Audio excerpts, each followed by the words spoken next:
Spaceship.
hoping he can find it, and he already has two. Two quick shots, and what was that?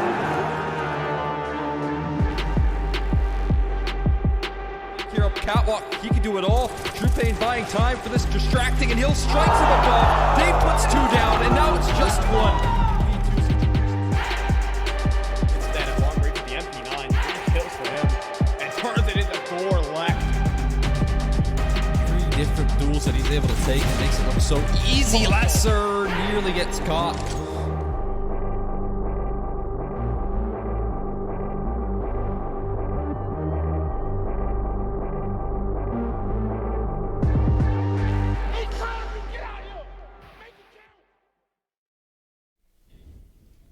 And well, folks, you know, we finally made it. From Frag 16 to a slew of regional events, we've made it to the Fragadelphia 17 Last Chance Qualifier. My name is Fi. I'm joined by Cole Hector McHenry, and we're here on the side stream to begin this one off with our lovely first round LCQ game. What's good, Cole? Yeah, you forgot our good friend there in the corner as well. Oh, don't forget about him. But he's I'm looking doing up. well. He's always looking at you. Counter-Strike as well. You can see our friend Pepe. He's on the couch. He's chilling right now. He'll be joining us throughout the stream as well. Yeah, he'll be vibing out. He'll be giving us his one and only reaction. So, believe it or not, you know, there's only one expression to give for these opening round games, though, Cole.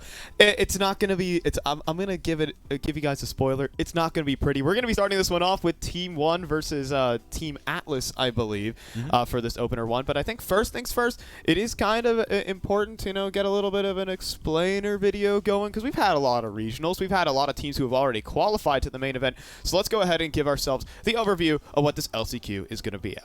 Let's go. Welcome to the Fragadelphia 17 format explainer presented by FTX US.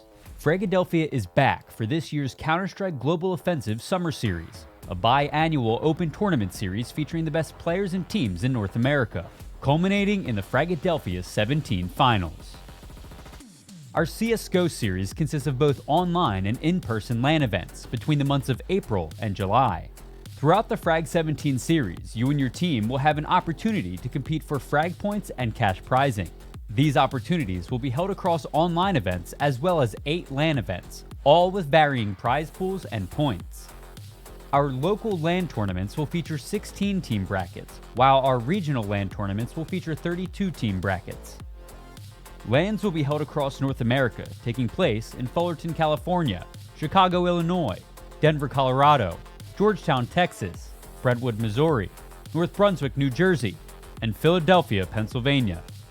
4 of the LANs will host a $10,000 plus prize pool. The winners of these 4 tournaments will receive direct qualification into the $100,000 Fragadelphia 17 finals, being held on LAN in Philadelphia, Pennsylvania. In the finals, 12 additional teams will be joining those previously qualified for. These 16 teams will be seeded based off of the Fragadelphia leaderboard. The Fragadelphia 17 Finals is the culmination event for the entire series, featuring a last chance qualifier, followed by 3 stages. The Thursday of the event will feature the LCQ. Friday through Sunday will feature stages 1 through 3. The top 8 teams from the LCQ will qualify to Stage 1. In Stage 1, those 8 teams from the LCQ will compete against seeds 9 through 16. The top 2 teams from each group in Stage 1 will then qualify to Stage 2. In Stage 2, the teams that qualified from Stage 1 will compete against seeds 1 through 8. The top 2 teams from Stage 2 will then move on to Stage 3, the playoff stage. Playoffs is where we'll see the best of the best compete for the lion's share of the $100,000 prize pool and the title of FTX Frag 17 champions. Sign up and begin your Fragadelphia journey today at Nerdstreet.com.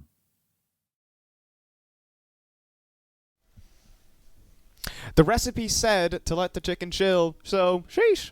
I let him relax. Welcome back to the side stream as we're back in from the break. And, well, good thing that we got a little bit of explainer video going so you guys can relax as well. So, yeah, we're taking this one away with Team Atlas versus Team 1. It's not a bad matchup at all to kick this one off. We get to see the Brazilians farm up a bit of a storm. At least that's the hope here. So, yeah, I mean, it's good scenes here on the Nerdstreet channel. Yeah, I mean, I'm excited to see Team 1 overall in this event as well. We kind of got them fresh off into some pretty hot form. They qualified for the RMR, so I think this is going to be a great boost for them heading into that event. If they can make it deep, obviously, we got a couple favorites, some front runners heading into this event. But Okay. I think, I mean, Team 1 at their peak could theoretically put up some fights against these front runners and even take down these front runners. So, again, they are in some less competition right now. But at the end of the day, we're going to see some exciting stuff out of them later down the line, and I'm excited. I'm just here to watch Mobs just farm 4Ks. Yeah. That's all I'm here for, folks. So yeah, it's a good time to sit back and relax. But also, there's a couple of other streams that are running up around the Fragadelphia channel. So right now, you're on twitch.tv/Nerdstreet. This is technically the side stream. The main stream over on twitch.tv/Fragadelphia is taking German Academy team Big Clan, who has flown across the Atlantic, versus Novum. So that's a pretty interesting one, as well as a couple other ones running down the stretch for some fun teams. If you guys follow the North American scene pretty hot, this will be a great one to go ahead and catch on to. Yeah, a lot of good teams playing out on some of those side streams as well, so definitely take a look at some of those. I think Limitless versus All Gas No Breaks is a fun one to watch if you're interested in that. But yeah, a lot of good games going on. Obviously, that big Academy game on the mainstream going to be casted by Mike and John as well, so a lot to be excited about. Yeah, and so let's also dive into our format here for the Last Chance qualifier, because we have 32 teams, which is an unbelievable amount. And this Last Chance qualifier lasts for 2 days, both today, Thursday, if for those who didn't know what day was today, and also for Friday. Long double elimination bracket, and the top 8 teams will make it to the GSL group stage for the main event. This is a long-winded and a very brutal Last Chance qualifier, so this is certainly to weed out, Billy and the 6th graders. Yeah, that's definitely a good way to put it, right? They got some tough fights, man. We're going to see a couple 16-1s to open us off. Maybe some 16-0s as we can cross our fingers and hope that we get one of those. Always fun to cast those. But yeah, definitely going to be a pretty big gauntlet heading into the LCQ, right? Obviously, groups probably get a little bit harder. Playoffs is going to be super interesting with the teams that we got going on. But there's a lot of good teams in the LCQ, man, and so that's going to make things so entertaining. Yeah, I mean, this is by far and away our most competitive Fragadelphia event to date. Numerous international teams that are showing up to compete in this one. We got Team 1, 80K for the main event. Man, this is gonna be a ball. So yeah. I will say the recipe says chill. So let bro relax. Yeah, I mean, we're chilling right now. You can see Pepe clearly chilling as well. This is probably how you're going to be watching the games for the first couple best of threes. But yeah, once we get later down the line, man, you're going to want to get out of the pool, hop out, and catch some of these games because they're going to be super, super intense. But we do have rosters for y'all to take a look at. I want to see who we're going to be watching today. Yeah. Obviously, we know Team 1 pretty well. We got the Classics, Mal Space at TRK. Actually bringing back a decent little core there, which is very exciting. And then, of course, Atlas Esports, some lesser-known names there, but I think I played a pug with Control once. So. that's your experience with these guys. I think they're a solid group of players. They've competed in a variety of Fragadelphias. I know Stuffing was attending Fragadelphia Chicago with a couple of these guys. They've been around at the regional level. But I hate to break it to you, folks. You're playing against Brazil. You're playing against some of the best Brazilian players to even come out of the region. Malvs, the godfather of Central American Counter-Strike. He's only 19. as well as I think a more unknown name for Team 1 is IDK, who actually was playing for Team 1 for 3 years prior to him rejoining. This is an age-old core that comes back from 2016 of Maluk, IDK, and TRK. That is such an interesting lineup that they're bringing to the table here for Frag 17, as well as they've just been on red hot form. Yeah, they really have been. Again, like I said, just qualifying for that RMR was obviously, I think, a huge accomplishment for them because they struggled a little bit in the second qualifier, if I'm not mistaken. I think they dropped out to another team here.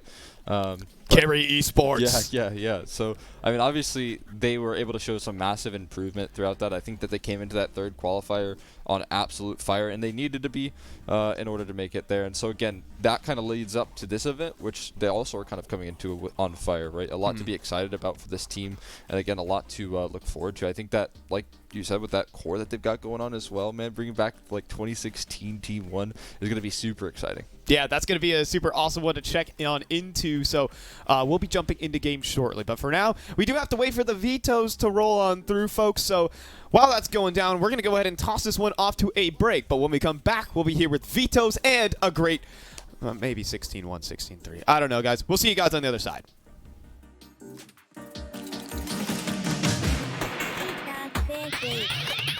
Spaceship.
Welcome back, Fraggers. We're back to Fragadelphia 17, that is.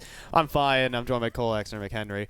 Well, what were they cooking is the question we're going to be asking here today as we have our vetoes prepped and ready to go for Team 1 versus Atlas Esports. That we do, and obviously, no idea what Atlas are bringing to the table. I'll be honest with you, but we can talk a little bit about Team 1. Overpass as their map pick isn't too much of a surprise. I am actually decently happy that Ancient was the first ban. That's pretty good for Team 1. I don't know if they have the best Ancient so far. I think they've actually struggled against some of the lesser teams on that map, so that's good for them. And then Inferno, good middle ground there. I think that we won't be seeing too much of Mirage, so I'll be honest. I'm not giving them too much hope. Come on, you gotta be a believer here. I mean, there's a way. If Team 1 want to play a third map, they could just say, hey man, we'll let you play Mirage, but we're gonna 3-0 you instead. We can make this one a best of 5 here for Team 1 if they really want to.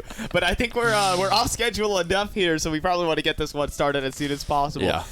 Inferno.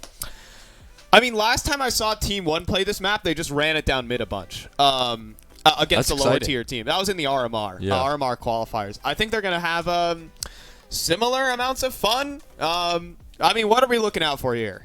Yeah, I mean, Inferno is a map that you can definitely run it down mid.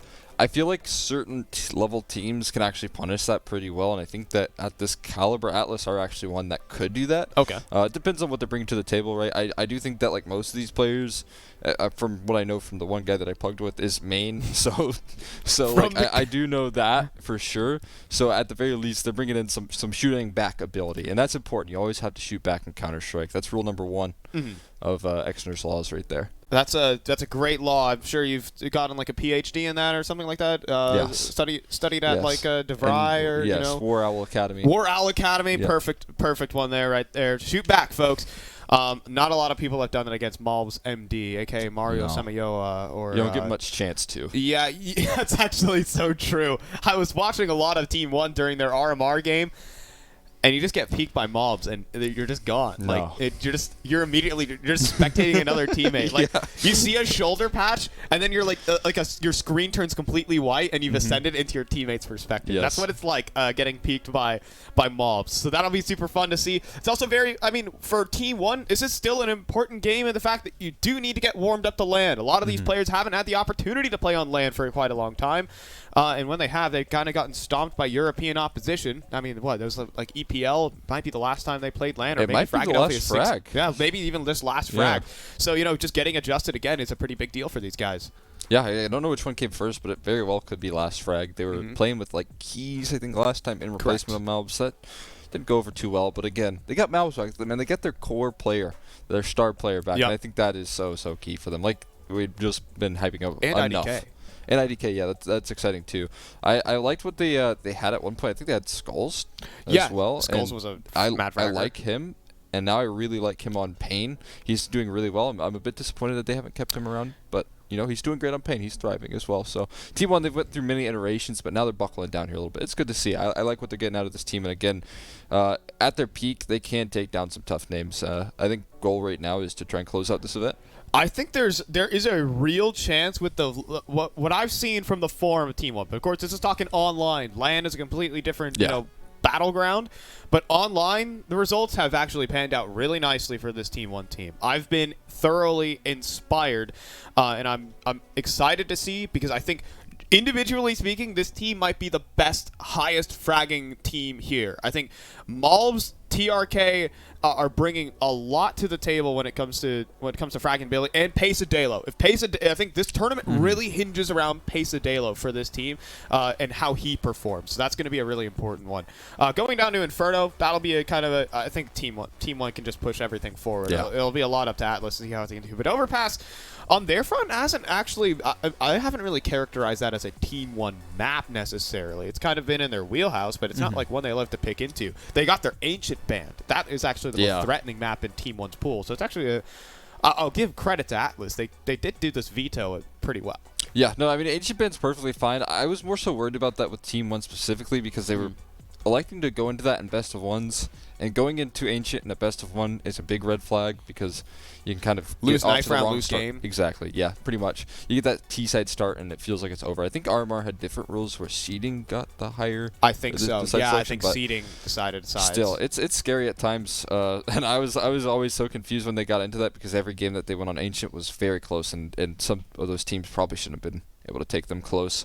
But I mean, we might see a different form out of them. I think we will. Inferno is going to be a super exciting one, like you said. If they do run it down mid every round, I'm going to be excited to catch that because it's so fun to watch Malps just kind of pug it out, man. You could do that all day. Yeah, he's gonna have a great time. That'll definitely be a spectacle to watch, though. So my name is Fi. I'm the chicken, and Cole, he's that like CT guy with the cool goggles. Am I? And nice. well, we have a little bit of a break coming up, and when we come back, we'll be back in towards games. So I hope you guys love us as much as you guys love the teams. So yeah, we'll be back in just a bit.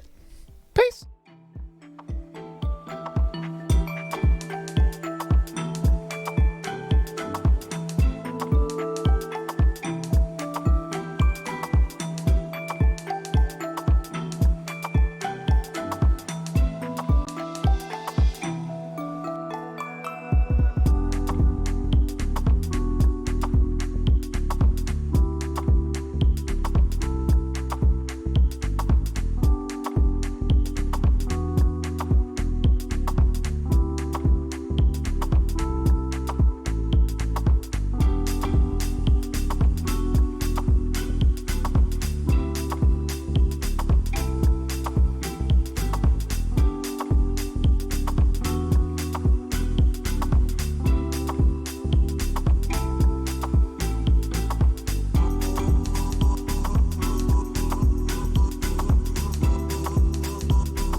Spaceship.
Spaceship.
Spacey ship.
Spacey ship.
Welcome to the Fragadelphia B stream over here. We're ready to get into the action of the next game that we've got coming up. It's Carry Esports taking on Atlas Esports. We're going to see who's doing here because we're down to the lower bracket, and so we're into the elimination games. One of these teams going to be done here at the last chance qualifier already. One team will be progressing on. We'll have to find out who's going to be who and who's going to be what in just a flash when we actually hop on into the server. But let's go ahead and take a look at these rosters because, frankly, I don't know who most of these players are on either side. Over on Atlas, we got Stuffing Tyra, Kabiza, Control, and Nipsey. And over on Carry, we have PLX2, Plix2, Kermi, Tribute, K2, and my personal favorite, Markin. Yeah, you told me a story about that, Mike, and I don't think I'm ready to share it. But but for Carry Esports, I think I've seen Kermi play before, so there's one familiar name there. Outside of that, personally, not too many names that I recognize. This is a roster that recently upset Team 1 in an RMR qualifier. Oh, yes, you did tell me about that. Yeah, that's so there's right. A little bit of spice, a little bit of heat, a little bit of excitement about these teams. But we're going to be headed into Ancient, apparently, as our first map here. Do we have the full veto available? Whatever it is. We're starting on Ancient. It's something, Mike. We'll show it in a bit. Molotov in, quick play going through, and this is going to be a little bit of a spicy one here. Let's see what we've actually got going on. Nice kills coming through. Kabiza and Nipsey finding damage here early. Yeah. I'm going to guess that we can actually move this monitor. So, John, do a little bit of casting while I sort something out. Let's go. So, K2 is the last one standing here. 1v3 in the pistol round. Nipsey, Kabiza, and Tyra are just defending post plant, looking to get this for Carry Esports, who, as mentioned, did upset Team 1 in the RMR, and they're looking good in the opening moments here as Tyra's going to take down K2. And a first round on the board for Carry Esports. Heading into round number 2, you're likely going to just see an eco come through here for Carry. No, they're going to go for the force buy. Okay. A lot of teams, it feels like it's mixed, right, in terms of that belief as to the second round on CT side. If you lose it, do you force or do you go for the eco? I think given the current meta and the current economy, it probably makes more sense to just go for that force buy and try to upset the T side. And that's exactly what's going to happen here for Carry Esports. MP9 and 4 Deagles. Over on Atlas Esports, they got the SMGs out. They want to farm that money. 600 smackaroos for every single frag you get with that MAC-10 and the AK in Kabiza's hands. We'll see if he's able to contribute here into this round, but for the most part, it will be the SMGs that want to get those frags and build up that economy, as mentioned. And there's Stuffing, like that name, getting the opening frag. And he gets another one. Kermi dropped. Well, okay, clean in this one. Nice start for Atlas. It's looking very good indeed into the second round, John, and there we go. Only Atlas. One player lost. All good, I got all the the way through. Crossed up, Mike. I thought it's it was okay. You'll settle in. That first one. Yeah. You'll settle in. Yeah, I believe in you. I feel like the HUD steered me wrong, but probably not. just track Merkin. You know. Track. Oh God. Track marking. Then you know. Now our monitor is in a slightly better position for us to actually be able to see the game. Is it looking good for you, John? It's looking great. Okay, I can see it perfect. well. And we're just going to even. I think we can fold this in. No, we can't. All right. I'm going to break something. I'm going to break something over here. They've left us unsupervised in this room, and that's never a good idea.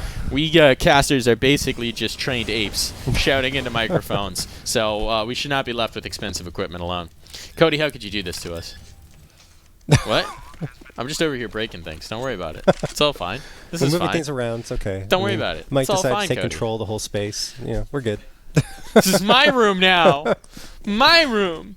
And 5 pistols are going to say this is not our room because we have completely lost control of B. The bomb's ticking away, and this round is over, basically.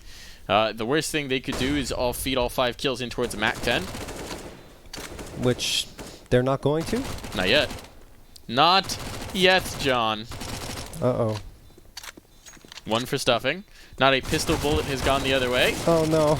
Carry Esports They not are. having a good time of shooting back, and that is 4 kills fed to the MAC-10s.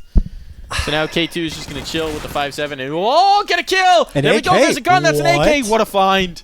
That is the best case scenario for K2. You got a 5-7, your last one standing, an AK delivered at your doorstep on an unsuspecting player who just came around that corner not realizing that K2 is in that position. Now, so, something. John, Yes. something very Yes. specific about K2's Something, name here. yes. It's written K2 exclamation mark. Okay. Clearly that means we So need is to say it- K2! Yeah. Okay. I don't know if I'm going to be able to do that every Point of single time. emphasis on K2 every time. Maybe if he's in a clutch situation, I'll be like, K2! But not right now. Yep, Like, okay. it's more of a soft K2 Well, it's a bit of a otherwise, calm play coming through here early on. You know, A-site has just been left to the care of K2! And so in the meantime, Tyra going to start to take some space here. Fast in with the MAC-10s again. It's the 4th B play in a row. This time, Kermi positioned in the cave. We'll be able to check it. But do they realize Nipsey's gotten out? No, they do not. Nipsey going to need to hustle. Uh-oh. And that's not going to work out. Not able to get into a safe space, but in the meantime, Stuffing has found a way through. And this mini-map doesn't reflect it, but the bomb cannot be spotted from K2's position God. because they have walled up that space in the temple. I don't know if I can tolerate that, Mike. So now at 3-on-4, there's the initial pick, but damage coming back through Stuffing with a big pick, a big kill. It's all onto Stuffing. A 1v1 now found. Stuffing dancing over could the get boxes, this. but K2, sorry, looking for the last kill, and no, Stuffing instead will have it, a 3K in the post plant for Wow. Stuffing, and that is Atlas to keep their run going here, to pile up these rounds. Yeah, I mean, Stuffing, great work, and that he's jumped to the top of the scoreboard as well. Everyone connecting on the Atlas Esports side. And if you look at Curry, I mean, it's been PLX. Outside of that, not too much. Maybe Tribute with a couple. 5 frags combined. Everyone else is just struggling to find their rhythm here in the early goings. And their economy. It's not there. Not there, folks. Deagles across the board for Carry Esports. Stuffing's going to throw a flash here towards mid, and he does gain the space. AK out. Looking for targets. Not going to see too much because Carry Esports are playing this very passively towards A. But at the B site, they're going to push down that ramp, and they could catch off control. Maybe. This donut kill is important. I don't think so. PLX Control's has to gonna do back something off. in donut. Oh, it was actually American, sorry, pushing in, but American has been trimmed. And now it's going to be pressure onto the site itself. K2 hits 1, but not 2. And that should just about be the round over and done with. Kermi and PLX, I mean, there's even stuff worth saving, right? There's a smoke in this armor, so you might as well do it because they ain't getting nothing out of this one. Is it PLPL? Because it's PL times 2? PL times 2? Ooh. We're going reading into these names now. Yeah, no, maybe that's what we've got going on here. So I guess we got PLPL in the server. And K2! And K2!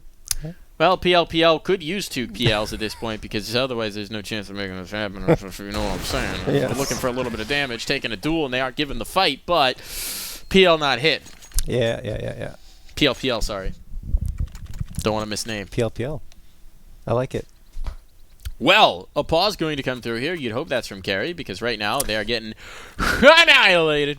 And, of course, the way we expect Ancient to play out is we expect that CT side to be good, John. Yes, we do. Absolutely. It should be good. But in this case, it's not. Not so good. 5-0 in Early favor of days. Atlas, yes. Early days. The op's out now. It is early days. Double. Okay, that's Double up. okay. Double up Ancient's a tricky one because It what is- you do is you A anchor, right? Yeah. And then the secondary op can rove, pick in towards mid, make some plays over towards B. I've seen it Yes. deployed to great effect for some teams, but it can be tricky to make work. Retakes are brutal. It's so tough because there's so many tight spaces on retakes on this map, so it's hard to have the op maneuver in and have any type of impact. You know, it's maybe on the A side, yes, but on B side, it's super, super difficult, especially with that double op setup coming into play. We'll see how it works. You're right. In terms of defending, definitely a viable option if your roving opper can do the damage, in particular towards mid. But oftentimes, you're facing so much utility, the smokes, the flashes into mid, that you don't have much of a moment to get that off frag. It's right at the beginning, and then afterwards you have to back off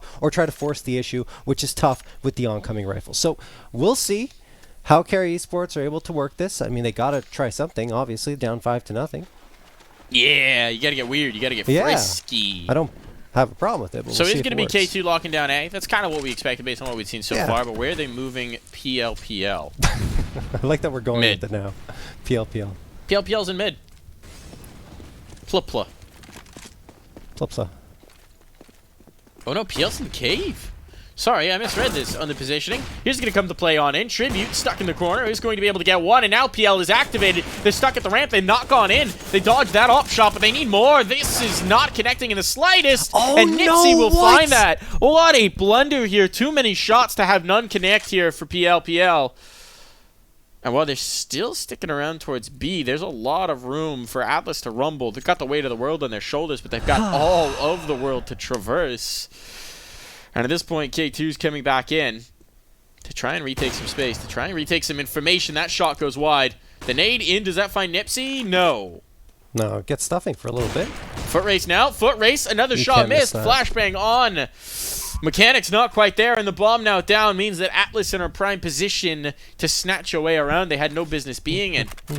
Merkin ready? Merkin dead. Timing beautiful on that peek from Nipsey, and now all onto K2, who needs to manage to secure this round. Nipsey low, but still has already found the damage and can now go on a bit of an adventure. K2 has a kit, has a flashbang, but is getting a little bit desperate here. There's the spot. Now they know. Don't have to peek until they hear the tick. There's the tick, there's the check, there's the shot not on. And I think that may have been the last opportunity. Shot hit, but time is getting short. It's going to have to be the stick here. And they baited it out again. He knows he's got it on time, and Stuffing will even add insult to injury with the kill.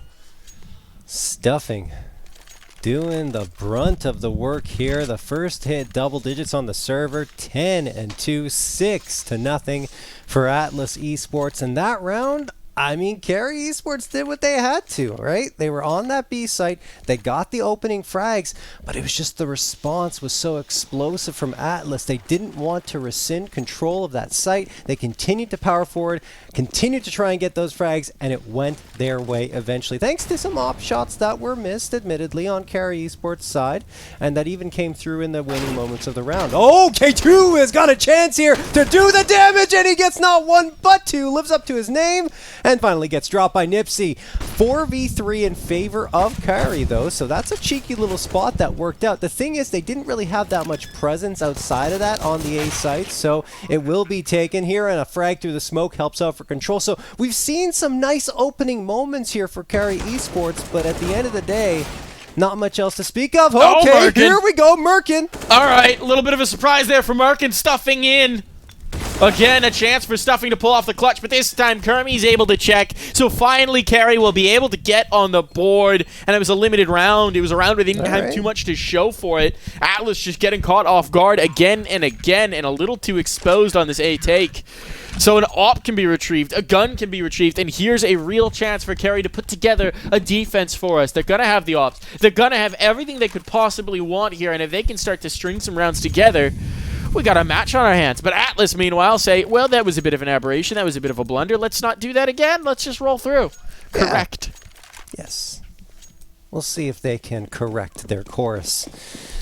1 AK, an op, and three A1Ss coming through for Carry Esports, and they're going to send 3 players, in fact, towards this B site.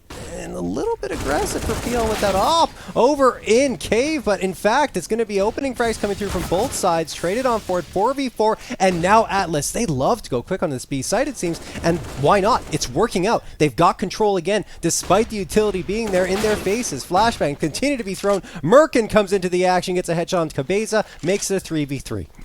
That last push through is very frisky, very risky. Not sure I love it, but with the post plant and the bomb ticking away, it may not be much of an issue. The AWP will make it tough a little bit on the retake here, and they are going in, K2. So down 4 on point. Trying to find this space. It's not going to happen. It's all just to the AWP, and well, they kind of need to get this AWP out into the next round. PL will no longer be allowed. They're going to chase this down, so nothing safe through. An immediate response coming through from Atlas Esports. That's a great way to do it. Now, because the last was a bit of a bonus round, bit of a salvage buy, Carey will be able to invest in this one, but this is where the bank stops. Yeah. PL might have to remove the X2 off his name if he doesn't start connecting with some op shots here, because it is not looking too great on the Carey Esports side. 7-1 for Atlas. Atlas, of course, got plenty of bank. They're ready to rock, doing pretty well for themselves. So as you mentioned, there is enough money for Carey to invest here. What can they do with it? Mid push comes through. Damage in. Merkin just barely survives. But that could be the difference maker. No, he goes down to control. That will be all for the presence around mid here for Carey Esports. Now Stuffing does even more damage, goes around towards Jaguar. Kermie's dropped. Yeah, big ouch. 5v3 in favor of Atlas, and I mean nothing doing on this buyout for Carey. Not to mention the 2 most potent rifles are lost. They only got the MP9s and the op. Yeah, this is not looking so good. PLPL gonna try. They found the op. That's the one big gun remaining, but they just want to pressure on in. They're just gonna bring the fight. Tribute finds one, creates a little bit of space here. Utility in for the T side. Pressure on, leaves Tribute isolated, but they've neglected the positioning. A 3v2, this is recoverable, if tough. PL! A little hope and a prayer and a spam through smoke, and the USP actually does find a kill, but now it's all on to PL. He's got an up. Does he need realize a few more PLs. I think he knows Stuffing's low. Okay. So he wants the mobility with the USP. Would love to get onto a rifle, but that's going to require a bit of a challenge. And clearing this corner with the USP is going to be tough. Stuffing has been so good for this team right now. 4 kills in that round. 16-4 is Stuffing's scoreline through just 9 rounds. That is badonkers. Unbelievable stuff from Stuffing. Stuffing. All right. Match going to be paused here as Carey Esports talks. I do like over. Stuffing. Yes, you like stuffing? I do. Yes, absolutely. What kind of stuffing? What's your family do for stuffing?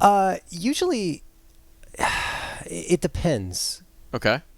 Okay. Do you guys do turkey for Canadian Thanksgiving, right? Well, sometimes. Christmas dinner? Not always. Yeah. But because sometimes we just decide to go with the more vegan options, because sometimes we like to explore that. If you're stuffing a bird, though, yes. What do you go for? I forgot. I'm not sure what type of nut it is, but there's raisins.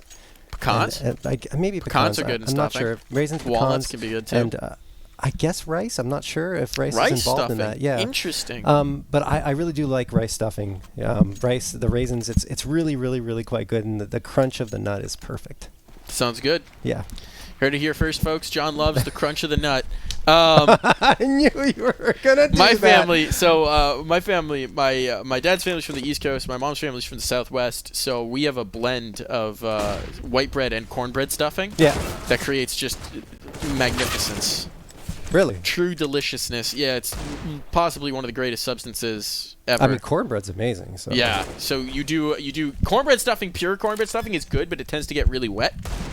So if you do half and half, you get that perfect texture. A 4v2 now, a real chance for them to make something in this round, although chase down Nipsey will start to even up the numbers. Got to be wary. The flank is on. They're coming at the big ramp. Has this been heard? It has indeed. Nipsey's still just doing it with the pistol, and somehow this is falling apart. Carey had such an advantage here. A 4v2 now, taken down to a clutch. This is doable. Cabeza has the AWP as well. May not be the best gun for this clutch. K2's going adventuring. Getting the space. And Gompers is feeling the heat in the chicken suit. As the first wearer of that chicken suit, yeah, it gets pretty uncomfortable pretty quickly.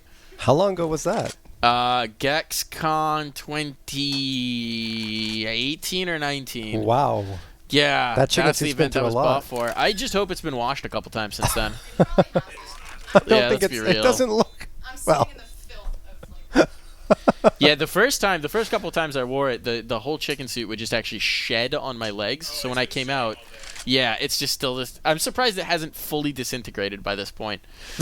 We have a 1v1 though still. We do. This is very close. It's very clutch. Oh, Cabeza tries to go for the no scope. How does he live? Oh no, man. Cabeza! That's why you quick scope from that range. Even K2 had no idea. Would have been a blindside shot. Instead, K2 gets a take through this round. Oh my goodness, K2. A little lucky to come out of that one alive. Little. Yeah. I think there was a lot guardian lucky. angel right now diverting that no-scope bullet, just pushing it to the I side. mean, so close. Usually no scope's going to connect there, but it's never a sure thing. The bullet can go completely wide. In that case, it did. Went into oblivion. And now Carry Esports get a second round. It wasn't easy for them, and I mean, to be honest, should have been easier because of the way that round started. But again, you know, Atlas are able to power on back. That B site has been a very sore spot for Carry Esports, so I imagine they might try to reinforce a bit. Stuffing Not spotted the that player, they getting the haven't had donut. much people on the site. Yes, Stuffing has spotted the player. Wants this fight while the smoke's still up. But it's Control who's lost instead. He Yeah. got pressure on the donut play. That flashbang is great. Called through by the player in red, presumably. Stuffing chasing this. Stuffing's been so good. It's Cabeza who's lost. Stuffing as well follows. And now suddenly for Carry a chance to put on a real defense here. It came down to a clutch in the last one. They've got to avoid taking unnecessary casualties here, but it is looking so very good for the defense. Yeah. First convincing round, I would say, for Curry here. 5v2. Nipsey, along with Tyra, still left standing. Tyra going to gain some space towards mid. And Nipsey on the other side at A. So I think Tyra's going to try and pincer into Donut. If this frag comes through onto K2, might lead to something on the Atlas side. But no, I mean, Nipsey's gone now, and Tyra's going to fall by the wayside Clean to round. K2, and that's a clean round indeed for Kari. Absolutely necessary, given that they haven't had one up to this point, and they will build up their economy. The thing is, already losing 8 rounds on your CT side of Ancient is problematic. This is the type of Ancient we saw, Mike, when the map was first released, where the T side was able to exploit, you know, that very quick pop they can get towards B. That the gaps have been filled at higher levels of play. Here's but the thing, though. yeah. We're not at those levels of play. No, we're so we not. don't know what to expect. We You got to don't. make hay while the sun shines. You got to get every round you possibly can. Because when the shoe's on the other foot, we have no idea what to expect from Atlas in this defense. I will say it's their map pick, so we Okay. should get something pretty solid from them. They've already, you're right, you're absolutely right, they've already had a good T side. Yes. But I'm just saying, expect the unexpected. Yeah, why not? K2? K2? Gonna bail? K2 out of here. K2! Out of here. He's gone. They've got the site. They They've got the bomb. do? Really? Planto, Reno coming in pretty quick. No one can deny this. There's still smoke up towards CT. That'll be the first pick, but still 4 players to defend this. This is not bad. And they've got full donut control, and they've And got a player 2 coming AKs. through elbow right now. Control is just Yeah. now working through mid. He's going to realize it's completely clear so they can totally focus back in towards the site. First kill, though. Oh, it's working out nicely, and everything is going the way of Carry. Even with the positioning, they just don't have the firepower to contend with this, and they need to get some kills right now if they're going to do anything about it. And the answer is they Yeah, won't. Just keep the AK. Control will keep the AK. That's going to be the round for Carry. Control keeps the AK up and running, and Atlas at least find a bomb plant out of that round, which should lead to a buy up here. No, okay, they're going to be more conservative. Why not? So just going to go for the pistols, realizing they have a sizable lead here. And hoping that that AK in Control's hands will be able to doll it the damage. Surprised that Control isn't going to drop that one for Stuffing, who has been a formidable foe for Carry Esports throughout the beginnings of this map on Ancient. But he decides that he wants to try and make something work and leave Stuffing to his own devices with the Tech 9. K2 getting aggressive there into the A main area. And now he's going to have to do some damage. There's 1, 2 from Markin, in fact, and then it's K2 coming out with 2 of his own. Not too fussed by the pistols, and Control does get 1 and a second. Hold the phone.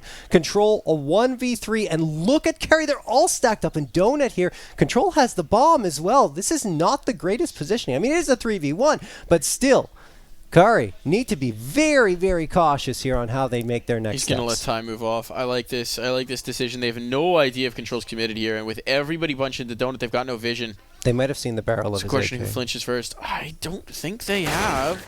They will now. Yeah. And now they'll realize what they've got. But that is a surprising amount of confidence into the commitment there from Carry. Don't think they had the information, but I suppose they were confident in their read. And so Carry have managed to run 4 rounds in a row to take this from looking like an absolute bludgeoning to actually looking like a real game. Yeah. Making it interesting. They're making it interesting indeed. If Atlas could get 9, though, 1 more round. That's all they need. This is the moment to do it. See what they got. See, they got the fire. Nate flies through there. No damage done. That one will connect onto Stuffing, bring him down to half Great health. positioning for the Look take. at this push again from Atlas, though. They're managing to find the space into A, and this time they've got the rifles to support that push. One frag comes in. Great trade from Merkin, and look at Kermi. Pushes up through Snake, finds control around mid. Now they have him surrounded. 4v3, and PL's going to do even more damage onto Stuffing. Was that through the smoke? No, that was just back from back in not. Tomb. They don't need to be facing that. They don't need to be fighting that, especially now with the bomb down. Rather not planted. This is a problem. They had to go back to retrieve it. It was less so far back, and on that smoke fade, Cabeza's going to get collected. This was a good start for Atlas, and it gets completely stuffed. They've been focusing in towards A for the last few rounds, and it has just not been working out. No, I mean, what was working for them was the B site, but they decided that they would move away from that and try to go towards A, but I mean, they get space in the early moments, but Carey's able to respond, fill the gaps, and ensure that they only manage to make their way right outside of A main and then shut them down before they actually get onto the site proper. Now, Tyra could sneak on to B here. You have Tribute over in Caves, and, well, Tyra gets the opener onto Kermi. Probably won't expect the Caves player, so you have to imagine that the round's going to go to Carey, and indeed it does. So 6 rounds picked up. This was 8-1, right? This was 8-1. It has been 5 rounds in a row to close this half, and suddenly we've got a game on our hands.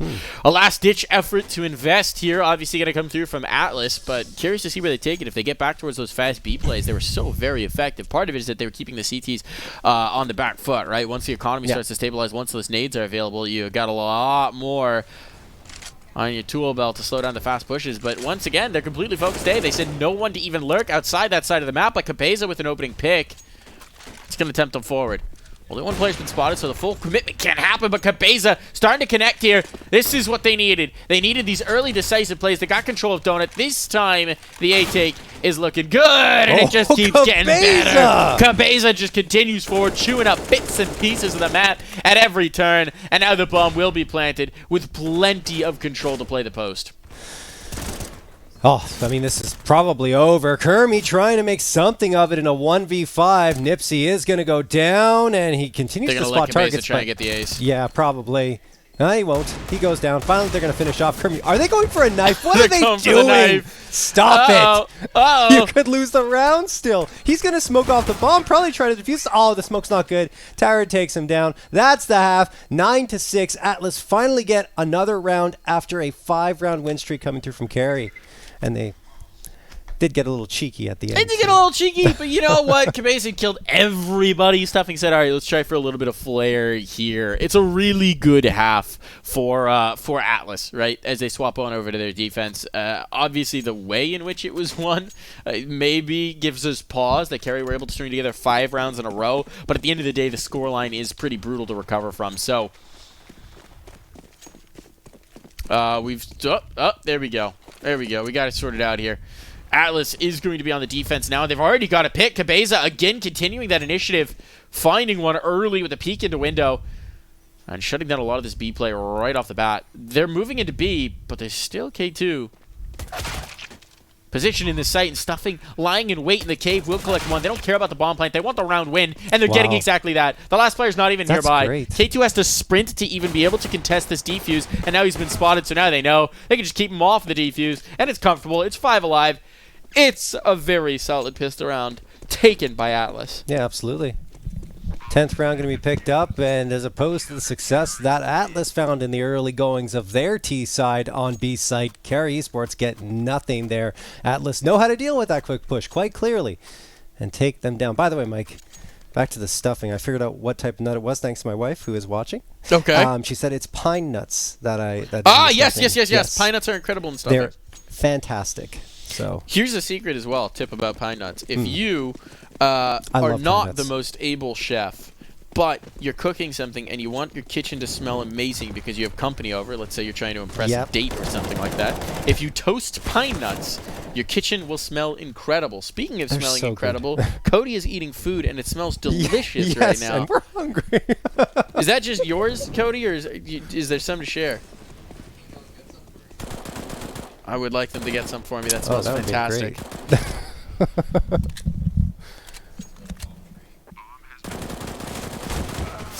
Speaking of getting some we'll here, sort it out Curry later Esports on the might food be able to department. do something with K2 finding Nipsey. They got control of the site. Not a single frag on the board when that bomb was planted. So I don't think Atlas are going to be able to get back in here. Tribute and PL are going to take down Tyre and Cabeza. There was one frag that came through, but this one likely over. Stuffing does manage the frag onto Kermi. Are they just going to try and jump onto this bomb and defuse it? I mean, Stuffing does have the kit, but it's so unlikely. They know where the players are. They've got one. It's good damage, but they need to be saving here. Look at the damage. Look at the remaining health on these players. They got so very close. 15 points of health between them. But the end result is the same. The round's lost, and Atlas are now in a really tough spot. They don't have the economy. They're going to force buy into this because it's going to be a double eco, but we might see Carry actually able to equalize off of this, and Atlas are majorly on the back foot. That was a big misstep. Indeed it was. They should have had more control of that round. In the end, as I mentioned, not a single frag on the board. They gave the site for free. All right, 1:45 on the clock here. Kermi looking for an opener. A lot of aggression coming through from Atlas, and there's Tyra. The one dig onto Kermi. A rifle dropped right to the ground. It is also available to pick up, but instead Atlas are not going to take any chances. They're going to go back towards this A site where the execute is actually happening here for Kari Esports. Nipsey waiting, trying to catch them off guard when they go for the plant, and it doesn't work. K2 is watching. Nipsey is dropped, and it's evened out at a 4v4. And at this point, I think the best Atlas can hope for is likely some exit frags. But you know what? They're Atlas. They're going to try and go for it, as did in the previous round, and they will at least get one frag to trade that out. Stuffing comes in from the flank, gets another one. PL's dropped. K2 with the trade again. Control comes back onto Tribute. This is chaos, but it's K2 with a 4K in the round to finally shut down Atlas, who appear to be ready to go for some very unconventional takes, despite that they don't have that much firepower in their hands. K2 is just the back end of these rounds. That one got so very risky, so very close to the wire. But K2 manages to zero things down with a massive 4K. So impactful here. Atlas not going to have anything to show for this round. They've got a P250. That's it. That's it. So what are they trying to do with these pistols? How are we going to get cheeky with it? Heavy presence in the B site. Heavy presence on through. Yeah, Atlas stacking towards this B site with Maybe just the default pistols. one? What's that? I think the best case scenario is Cabeza surprise one. They molly it. Yeah, okay, it's fine. Yeah, there's nothing Clean here. round. Oh, Tyra gets one, maybe a second. No, okay. Could have been exciting. Nipsey comes through, gets completely ventilated by the AK, and that will be a 9th round picked up by Carry. So their T side is now looking pretty good. 3 rounds picked up in a row. Sure, a couple of those are against ecos, but still, they do have the scoreboard very tightly knotted at 10-9 now. One more round by Carry, and we're tied up. Apparently, it's all about the T side so far. As Merkin's going to go for the entry here towards mid. Lots of utility. Smokes back and forth. One right in the open. I think that one might have missed its mark, but Atlas Esports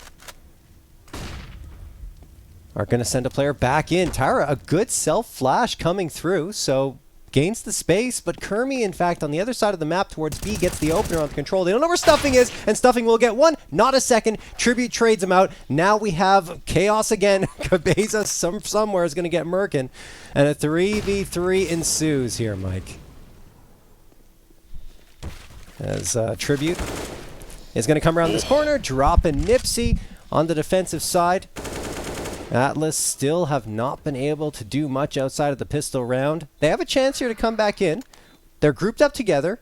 Smoke available to them so they can smoke off this bomb and try to get the defusal. That's exactly what they're going to attempt here. It doesn't work. Kermi with the spam and the transfer gets 2 frags, and we are indeed all tied up at 10-10. You remember what we were talking about in the first half when we said you can never know what to expect yes. at this level of Counter-Strike? Well, here's the expectations being defied as Carry is just screaming out with momentum here on this T side of Ancient, defying our expectations for sure. Atlas now really needing to rebound here. Pistols will be invested into. They'll get a teensy bit. I mean, they just have 1 HE. It's not even really utility. It's just a go boom grenade. So this round, not looking likely. But next round is where we need to see something from Atlas, because his defense has just been so unconvincing since the pistol round. Kermie finds the first. Carrier just doing such a good job of punishing this aggression from Atlas, right? They're peeking into angles, they're taking fights, and they're dying. It just feels like they're still stuck in a T-side mindset Yes. right now, right? They need to staple their feet to the floor of these sites. Just hold the sights. Just hold the angle. You don't Hold the need to line. swing. They will come to you. There we go. Oh.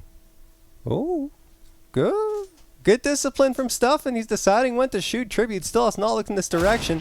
So, okay, finally Stuffing decides that's enough. I'm going to get that headshot, and then does a ton of damage onto Merc, and gets away as well up the ramp. The thing is, he loses a teammate in the process, 4v3, and there isn't much to speak of on the Atlas side either. So, okay, hold on a second. USP rings true.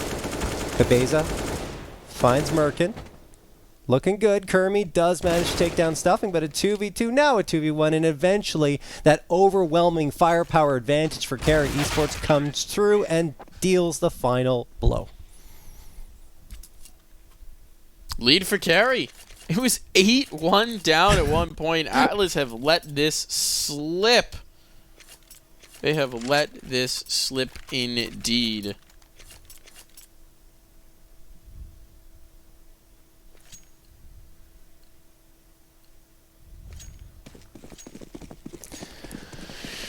Second round. They got the investment in, though. They got the investment back in, right? Here's the AWP out from Cabeza. We saw that start to have some serious impact in the first. We've got an AUG as well. That's a little interesting. Cabeza not going to be on with this one. They have cooled way off of Atlas. The confidence not flowing in the way that it was. And you can see Carrier just waiting to see if they're going to get peeked into. Because, well, they have been. It's a double jag setup. And instead, players moving in towards A main, there's no one in position to deal with his A site if this is where the take comes through. Nobody is watching. The double push window has now found no one in mid, so they should know. They should have the information. The rotation is on, but are the CTs going to be there in time? Smokes will come through. It's just going to be about the donut player here because the op is not in position to do anything about this. They want to go through. Oh my goodness, he wants to go through. The AUG, not the E-gun for that particular angle, but Cabeza has forced the issue into the site. The bomb will be denied. There's still a minute on the clock, though. There's no reason for Carry to rush this, and Control coming back into the angle, he gets checked. So again, we see a situation where Atlas get out of position. They're a little bit too eager. They're a little bit too quick to move, and, well, Carry find the vacant site. They find the gap. This retake is pretty tough to see coming to fruition with the economy being in shambles. Atlas could consider the save, but they won't. They'll come back in. They'll force the fight. They don't know the word save, no, John. They really, truly don't. In that situation, you really can't gain much from throwing bodies at the AKs because the T's can afford to lose the guns. They've got the momentum, they've got the rounds, they can buy up no matter what. It's on CT side that it's much harder to maintain that economy, and well, Atlas Esports are finding out the hard way at this point. 4 Deagles are going to come through, probably one on Cabezera as well, or Cabezera, wow, I just did Cold Zera and Cabeza combined there. I mean, he's been impressive, but I don't know if he's going to be jumping, colliding on Mirage just yet. Well, Cabeza does end up going for the CZ instead. We'll see if that can do some damage, but K2? Oh, they're pushing out, Mike. I mean, I get it. They're on pistol. Might as well try something, but K2's just farming. He's got 3. PLPL gets one onto Control, and it's all up to Stuffing. The Deagle. Body armor. Is he going to do it? He's got the audio cues. He can't get the shot. Tribute takes him down, and that's it. Well, this really has been a tale of two halves, and not the way you would expect in the slightest. But reminder of how this has worked. Since it was 8-1, this has been a 2-12 run between the two sides. And it might be 8-1 again, Mike, in this half anyway, on T side. Maybe we'll see a repeat. And we'll go to overtime. Maybe. Maybe. You just said a dirty word. But let's see what's going to happen here. It's going to be a quicker play. They've accelerated the pace, and this time, Cabeza's in position with that AWP to put one down, and this is looking good now for Atlas. Here's the answer. Here's the rally. Here's the return. It just feels like eventually each side is feeling out the other on their T pushes and figuring it out, and now it's Atlas's turn. This time at 7-1.5 to shut down Carry for now. We'll see if Kermie and PL can come back into this one. Spam going to go through into the cubby by Kermie. It doesn't connect with anything. No one is there. Or at least no one going to get damaged. Now PL finds the op shot onto Nipsey, so that's at least one and still a ton of time to work with. But the thing you have to be careful of is a push, and Tyra along with Stuffing are both trying to come in on that flank. The space is being closed and Atlas are going to be stuck here. Even a rotation would be very unwise because there are two players waiting for them to do exactly that. Molotov's going to get tossed on over and it misses the mark. Mike, it ends up right at his own feet. Tyra waiting, crosshair lined up, and will connect onto one, not the second. Kermie survives, but it's only a matter of time now until he likely goes down. Still, yeah, there you go. Stuffing's going to take him down. An 11th round picked up by Atlas. They are finally back to their winning ways after losing 7 rounds in a row. But can they sustain, John, is the big question, because there is plenty of cashola from the Kerry side, and Kerry will be bringing the fire back in. And one of the things that Kerry changed up in that round is they went for a fast take, which has not been their forte. If they just sit, Atlas have tended to bring the fight towards them to disastrous results. Now, if Kerry try and go for these faster plays again, they're going to get in towards mid. They've got utility devoted towards it. That's aggression from Cabeza. But now with this mid control, they can kind of just sit on some things. Oh, sorry. And wait it out. Stuffing will get initial pick.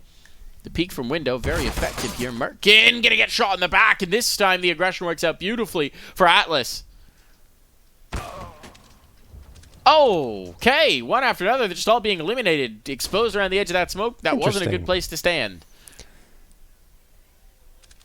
Well, if you push enough, eventually it works, I guess. Maybe. They didn't even really push. I mean, they had the window peek. That was the aggressive play. But otherwise, Kerry have tried to pick up the pace, and it, well, no, not so much of the success part. Nice round for Cabeza. He's had some pop-off rounds here. This is another one for him. The previous one, I think he had the 4K and was trying for that ace, and they got cheeky at the end of the half. But that was very nicely done for Atlas. So, okay, they got their rhythm now. They've caught up to Kerry. 1 round away from tying it up again. Match going to be paused. Teams are going to talk things over and decide what is going to come through into this round, because the money is starting to run out for Kerry. They will have 4 AKs in the Galil. And in terms of fragging duties for Kari, it's been Kermie and K2 doing the brunt of the work, but everyone's contributed at one point or another. On the Atlas side, it's Stuffing and Cabeza. Cabeza's had those 2 pop-off rounds, but I think Stuffing has been their most consistent performer. He's been helping them out in their round victories immensely. And we'll see if he can come through here and help them tie the map up. Did we talk about the veto yet, Mike? I don't think we did. Oh, we got the veto there. Yeah. Overpass is our second. What's our third? Yeah, I didn't catch it. Inferno? Inferno, yeah. Overpass, Inferno as the ones after this. But let's see who emerges from Ancient, because this is a far closer affair than I really ever thought. Usually you see more of the Puggy maps come out for these lower-end teams, but I like to see them playing Ancient and Overpass, right? I mean, Kerry Esports is a team. I think Atlas is as well, so they may actually have protocols onto these maps. I mean, we've seen it here on Ancient. They definitely do. I don't think either of these are actually full pugs. Yeah, anyway. I don't think we've got pugs on our hands. Nah.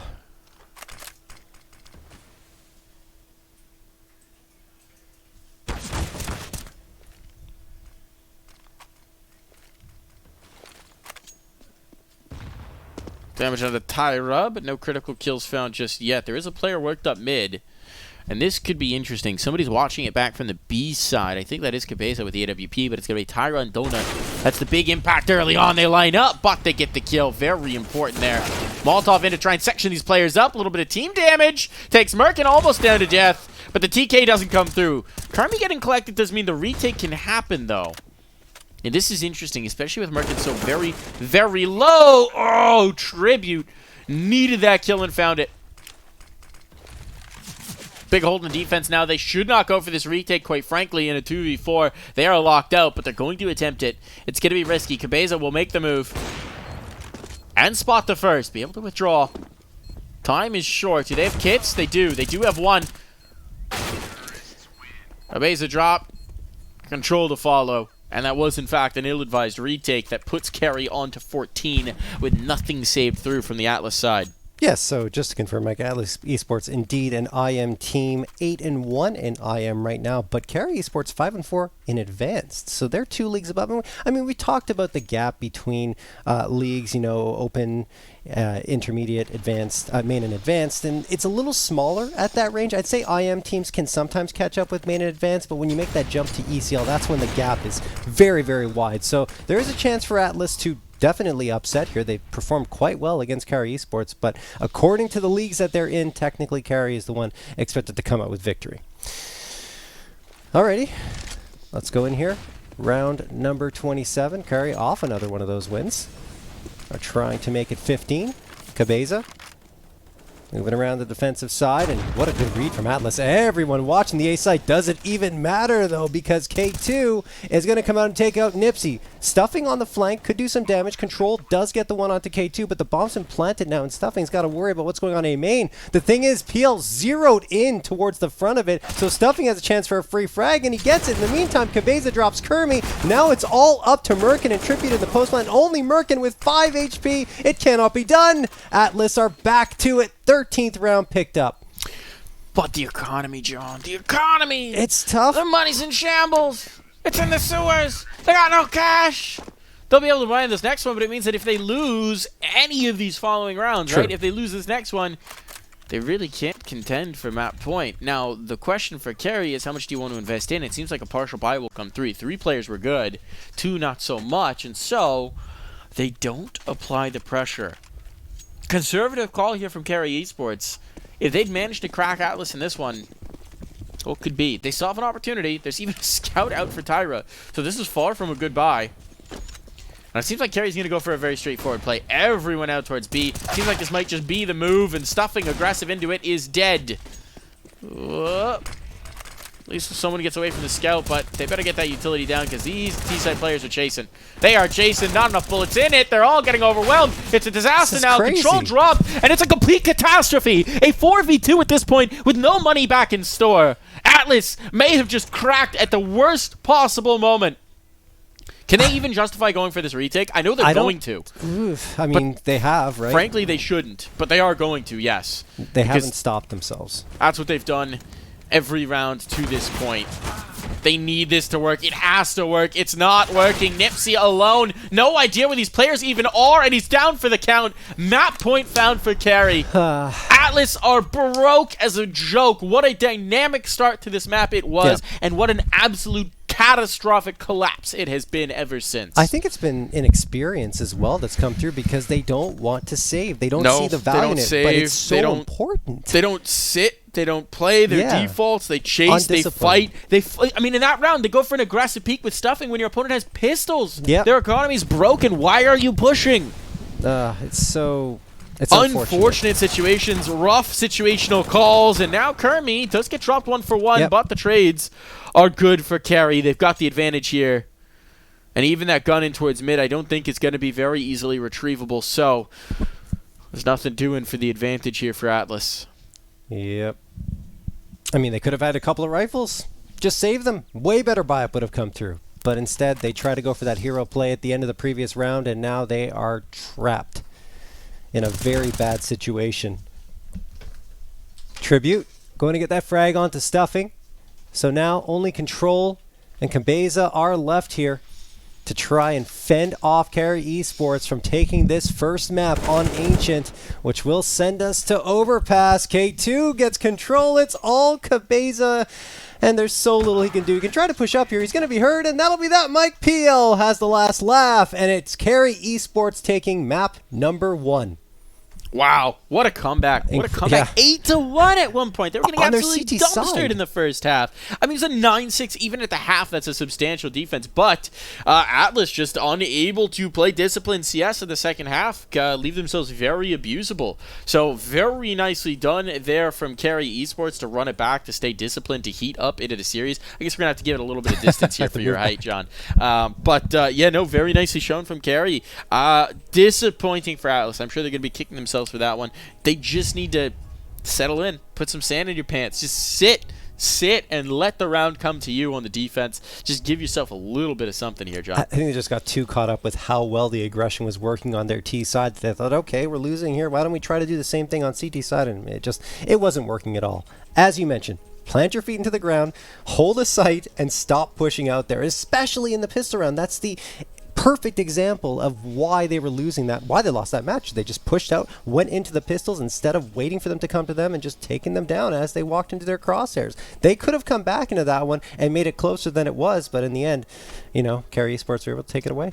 That they were indeed. We are going to be headed over to Kerry's map pick as well of Overpass, so this doesn't necessarily bode well for Atlas, especially since they're going to be starting on the defense on Overpass, and Overpass is another map where that temptation to push, that temptation to flank can set in. I think it's something that Kerry, if they've realized it as a tendency, are going to be able to punish. But I don't know how to segue off of that one, so I'm just not going to. FTX US, download the FTX US app and sign up. Use referral code NERD. Earn crypto free on every trade over $10 with the FTX app. So get downloading, get crypto in, get FTX US. We're going to take a break here, folks. When we come back, it'll be map 2 of this series.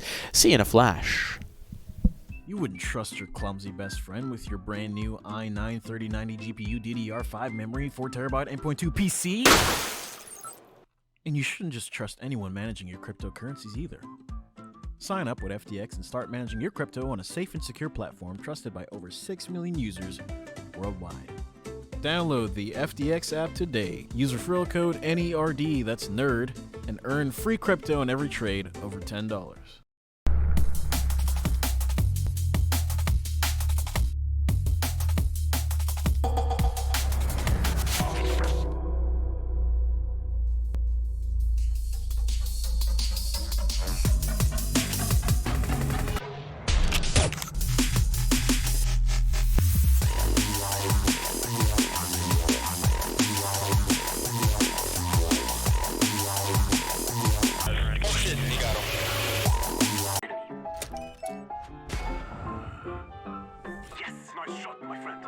Cheaters ruining your plays?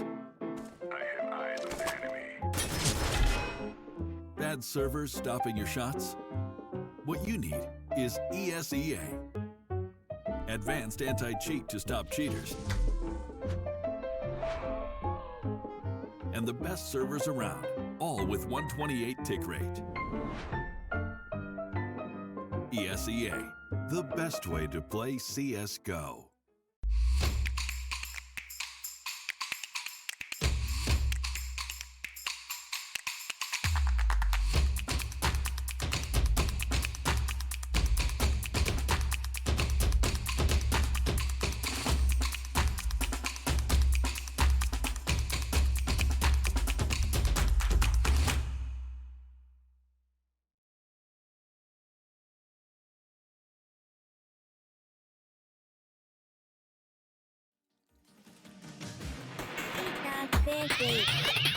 Spaceship.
Counter-Strike. It's why we're all here, and it's what we're about to watch some more of. Carry Esports, Atlas Esports. Yes. Who's going to take the dub?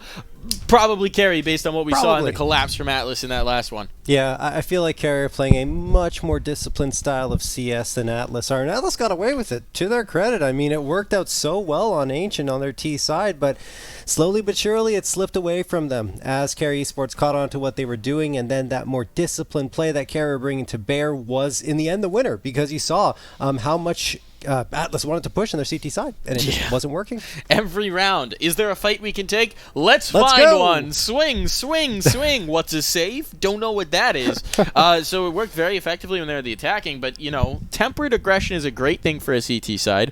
All-out aggression, not so much. No, not at all. I don't love it. I don't love the not saving it all once on your CT side either, especially with how many rounds weren't going their ways and and the opportunities they had to save too were there, but they just decided to push every single time. We will get an idea of whether maybe Atlas can talk that through and correct it in this one, because they're going to be starting on the defense here on Overpass. They're going to need to get that under wraps very early on and get it under control, because at Carry, it's their map pick. They're going to have some ideas here, and as we've seen, if they just carry over the lessons from Ancient, they will likely spend a lot of time on the T side just waiting for aggression and punishing it. That's what I would do. I mean, for sure. There's no question. You got to wait for them to come to you. Even on your T side, just burn some time off that clock. It certainly won't hurt them, right? Take the first 30 seconds, see what they're going to do if they want to get impatient, which they did repeatedly previously. So, yeah, I definitely agree with you, Mike. That's a good strategy for Carry to employ. Now, we did see some dynamic plays. Stuffing was having a really good play. Cabeza as well over on that Atlas side, popping off of that AWP. That's something that can be huge on Overpass if the AWP is really hitting. So I'm looking to Cabeza to potentially be someone to propel Atlas back into this series. I think he is going to need to mantle the sky if they're going to do this one. Lift it on up on his shoulders. Yeah, I mean, the question is, where do you post him, right? I would probably favor going for long A control and A control towards bank with him at the op, but he can also opt to go into sniper nest, or heaven, excuse me, towards the B site and snipe down from there onto any oncomers towards the site. So I don't know. Either one's good, but the thing is they need more than just Capeza. They're going to need another player to pop off as well. They are indeed. And if we do get to it, we haven't necessarily talked about it too much. The decider will be Inferno if we get there. It may be a little while before we do. But we should hopefully be ready to hop on in here. And just a reminder, folks, for anyone tuning in, this is Fragadelphia 17, a $100,000 prize pool. And we are in the last chance qualifier right now. So one of these teams is at their last chance. They're going to be eliminated. Whoever loses this series is done, is out, is done on day one. And right now for Atlas, it's last chance saloon. They can't drop this map or they're out of here. Yeah, they need to make sure they come out with a dub here on Overpass and push to map number 3, because like you said, yeah, double elimination here. Once you lose those two, you're gone, and we are in the lower bracket. So here we go. We're jumping into Overpass. Atlas Esports up against Carry Esports. Each have different spellings of esports in their names, Mike. One of them is right, one of them is wrong. Which one is wrong? No? I have questions. I mean, definitely Atlas is wrong here. Okay. If that's what we're talking about. Yes. We're talking about the dash, sorry. Yeah, the spelling is don't- technically the same. There's a dash in there. We don't follow New York Times style books here. I think they're still insistent on that. I don't remember whether they were the dash or the little E, but either way, okay. very annoying Well, we don't to me. even know. That's how crazy it's been. Yeah. But Stuffing's going for some aggression here. Players going to be coming in towards B. They've got the space. Cabeza hits one, but one and done is not ideal here. And Kermi with a flank. This could be the backstab that they need to shut down this round. It's certainly going to provide the space for his teammates to get on towards the bomb plant. But they do need to plant. Tribute needs to get that bomb on down. And now Kermi will start to strike. Stuffing has gotten around. Oh, are they going to overlook the spot? No, they're just going to leave. They're just going to leave. Nice read from Carry. Just get out of here. Get gone. Why not? Yeah. Well, I'm going to go to the ace side here. Control. Tap and away, trying to connect, and does, but not with a frag, just damage. On to Merkin. There, finally, Control does manage to take down Merkin, and that could deny the plant. No, they can't get to the bomb planter in time, and in fact, even with the wide swing, Tribute still survives. He's holding his ground, headshots Nipsey down to 3 HP, but look where Control's managed to get to. He is the last one standing, finds the frag on the Tribute, but has some advantageous fights if Carry peek into him. They do, but Kermi's good for the headshot with the Glock. 1-0 in favor of Carry. There we go. an opener here to carry over their momentum from ancient slow starters, but since then they have never let off the gas. Now they're looking to continue to gas up here and provide this pressure on an Atlas Esports side that look to be going for just about a full save in this one. Yeah.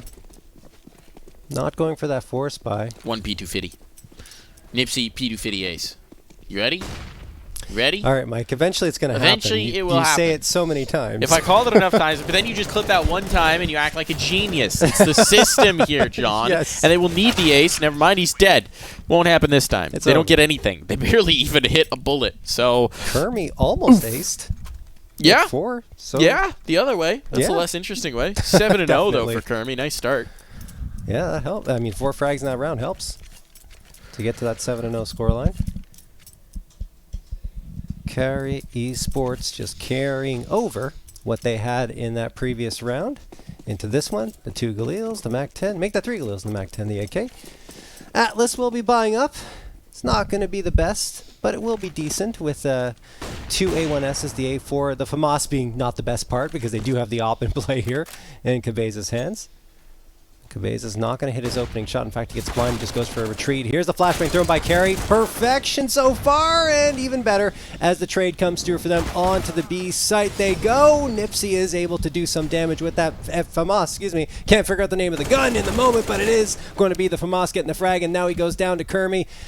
Smoking to get tossed into Sniper Nest. And Cabeza tries to push through it. Doesn't work out. Nope, should be a save, but as we've established, don't really do those. So let's see what Tyra's going to attempt here in the 1v3.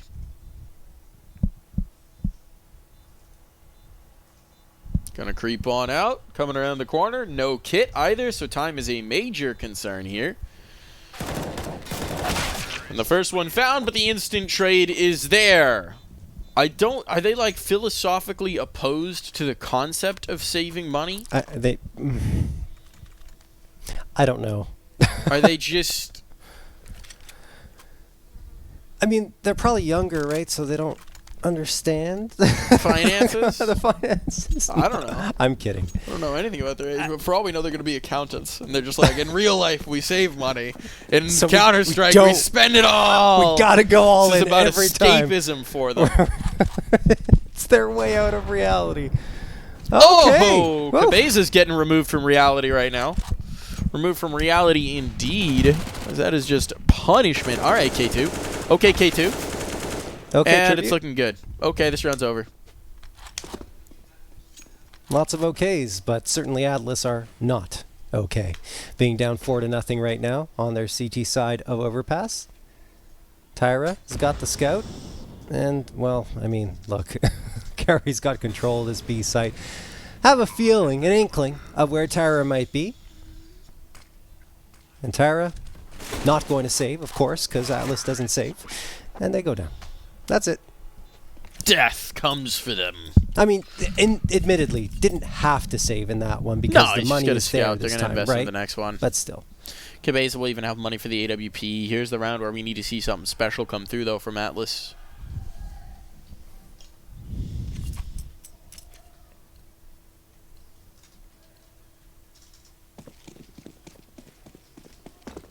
Nice shining knife for Cabeza there. Bet he had to save up for that. Come on, apply the logic here. Bob gonna go for a peek in connector. Nobody's here, but with the door blown off now, Cabeza maybe get spicy, but they're expecting this aggression, and they are going to get it. They're going to get 2 kills as a result. The third, not quite there, but there it is. Advantage for the T side. Carry set up to expect the aggression out from Atlas, and so they come out on top, and now it has to be control. He gets 1. Oh, he gets 1, but he's pretty isolated. Teammate trying to come in to support, but it's a little bit too late. Control is down for the count, and at this point, Tyra is in a really tough spot. No kit, no utility. Gonna try the 1v2. May have just been spotted on that one. Clearly was not. Knows where both players are. Merkin's gonna be dead. Spray on the net. Wow. And Tyra pulls off the clutch. What a play. What a round from Tyra. The bomb will be defused. There's probably an op even retrievable, I think. Not sure where Cabeza died, in towards connector, but they won't waste any time about it. Tyra's going to make sure that they get on the board, and I don't think he's going to be able to get this AWP.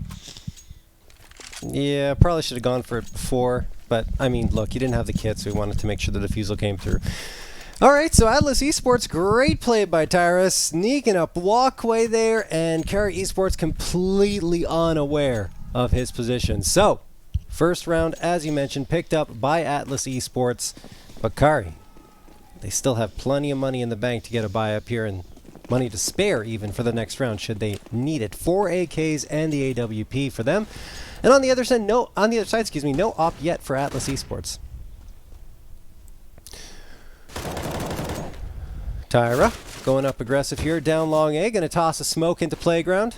That will give him some space to push up should he choose to do so. On the other side, Kari have K2 posted up, looking to get through Monster, but in the end, they decide to fall off that venture, realizing there's some tough opposition on the other side. So they want to wait until the utility's set up to go for a more decisive take there. Not to mention, they're hunting for some frags here on the other side of the map, and there we go. Kermi goes towards long A, finds Tyra, 5v4, and that's what Kari were looking for, some space to build off of. Doesn't mean they're going to go towards A, but if Kermi can continue doing damage here, he could draw all the forces off the B site for a free plant to come through.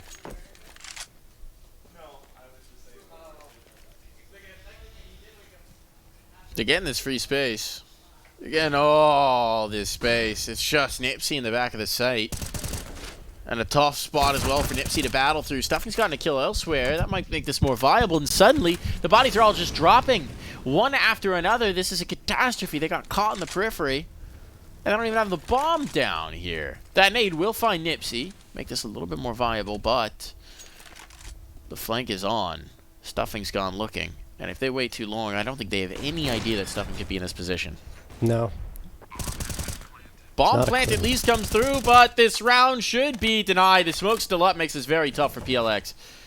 If they just hold the spam and get the defuse, what's he going to do? The answer is not a whole lot. Good peek from Stuffing. Nice work from Stuffing indeed. And here come Atlas. You know, they struggled in the early goings of the map, but now they're starting to get a feel for things as to what Kari is trying to do. And again, Kari repeatedly is working that B site, so Atlas is able to kind of isolate their fights towards that direction, and also the aggression does work for them. You know, it has been successful on occasion. So another example of that happening there in that round. As we head into the 7th one, Kari Esports, as mentioned, still had enough economy to fall back on, but eventually that is going to run dry. AKs across the board, full util set for everyone except for PLX. PLX already going to use some flashbangs just to gain that control of Fountain. Kermi pushing right through the smoke. AK drawn. He's made his way into connector, and I don't think they're aware of it. Thing is, it doesn't really matter because, of course, Atlas don't have any presence there. So they'll let that space being taken by Kari. Stuffing, having a peek towards water. Nice boost here set up by Atlas, so they'll get the information. Kari have to be aware of the possibility should they open this door.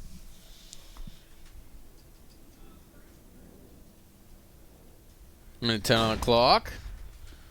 There's the flashbang. There's the check. They're on out. Stuffing's gotten off of the boost, so no harm, no foul. Atlas showing a good deal of patience and discipline in this round. There's the swing. But Nipsey just trying to make it happen with the MP9 there. That's a tough spot. One down into the water. That's going to be huge. It's left to Stuffing in the water, who has been chowed down upon. Cabeza and Tyra likely want to withdraw in this situation, except that, well, again, still waiting to see that first save come through. This could be the moment. They have to know this isn't doable. Unless Cabeza gets a pick here, they have to know there's no way back in. Now Cabeza is alone. Oh my god, John, they're going to save. They're saving. It's happened. Cabeza is saving an AWP. We didn't think it was possible. Science didn't believe this could happen. But Atlas Esports, they're saving a gun. Oh no, he's going to die. He's going to die. They're on the hunt. Cabeza's going to go down. It's okay, though. They're getting there. Look, sometimes progress requires trial and error. And finally, they do go for the first trial. Just came with an error. I think he just didn't know what to do at that point. Just kept running and running and running when he could have stopped somewhere on the A side and just waited. But I get the idea, right? Trying to go back in towards long A and tuck yourself in on the other side of the map. The thing is, Kari Esports were just on a really aggressive hunt. They didn't want that off to be saved. And it was not. So now Atlas Esports going to be on a pistol buy-up, 2 5.7s, 2 USPs, and the Deagle. A little bit of utility, not much. K2 spotted a player, misses the opportunity to punish, though, and now gives away his position in the process. Smoke going to get tossed in for Squeaky Door, and K2's going to push up. Dangerous position against that Deagle, and Tyra peeks around to see a couple of players there. Tribute, in the meantime, goes towards Monster. AK out and manages to connect for one, probably a second. There it is, Tribute with the 2K, and now Kari Esports have a decisive advantage. Oh, nice shot coming through from Control with the USP. So that's something. AK upgrade, no body armor to work with, so still a little vulnerable, and Kari realizing the presence towards the B site decide, you know what, let's head towards A. That might be a good decision. We'll see if Nipsey is able to make that decision a bad one. I would say in that situation, I get what you're going for a rhetorical device, but it still would have been a good decision, just a poor result. Yes. But either way, it's also a good result. You're right. They get the dub. But I appreciate the rhetorical device there. Of course. Let's get into semantics here. That's what I'm about. That's what I'm about. Cabeza has been a lot quieter this half. 2 and 7, right? I mean, we haven't seen any egregious errors. The problem is that AWP is just so potent on Ancient. They could use a little bit more of that, fire, a little bit more of that fierceness, because Carry are just stacking up the rounds at this point, one after another. It's a really tough spot for Atlas to be in. This gun round has to be big, and they're already past Cabeza. They're already right up in here. Oh, this is going to get so very awkward. Utility on. It's aggression from the CT side. It's Tyra out by the bench. Yeah, Tyra could be the difference maker here in the round. Maybe they were just trying to... Okay, well, I take it back. Stuffing is going to go down. Stuffing. I don't know why he was in connector in that situation and not realizing the possibility of players are behind him, but I digress. Tyra waiting around here with Cabeza supporting. Now Cabeza's come out to help support this fight. Merkin does get one end. Oh, look at this. K2's managed to slip on through, and they've turned the round back in their favor. Nipsey is the last one standing. Well now, Nipsey will find one and they can just leave. Very nicely played. Very aggressive posturing from Atlas does not really do them very well. I mean, I liked it a lot. It looked like a very strong setup, and they started off The in problem a decent is, way, it's a setup that's so dependent on everybody staying alive that as soon as you lose your connector player, you need to be readjusting, you need to be moving, and they just don't. They wanted that. the fights. So instead, Gary take the round, and Atlas, it's back to the drawing board. They're going to take a pause here, as they should, because holy cow, nothing is working for them. They had 2 rounds, and they've been completely isolated outside of that. Yeah. And I mean, I feel like what's going on in their minds right now is they're saying, look, we're finding rounds when we're being aggressive, so let's try to be more aggressive, and hopefully that'll yield success, but that's not the way it works, unfortunately, and they found out the hard way there. Even though, you know, they did take some fights and win them, Carry Esports were able to surround them because they had the long A player circle all the way around through bathrooms, and then at the end of the day was able to do the damage that was needed. So, Atlas back to the drawing board, talking things over. Chatting. Thinking. Pondering. Chatting. Much to think. Much to ponder. What's the meme? It's like Billy Ray Cyrus, much to think about. Just looking thoughtful. I'm not sure, Mike. That's the moment here. These are outdated memes that I don't even know the proper reference to. I'm just, you know... I'm just clearly hip with the kids.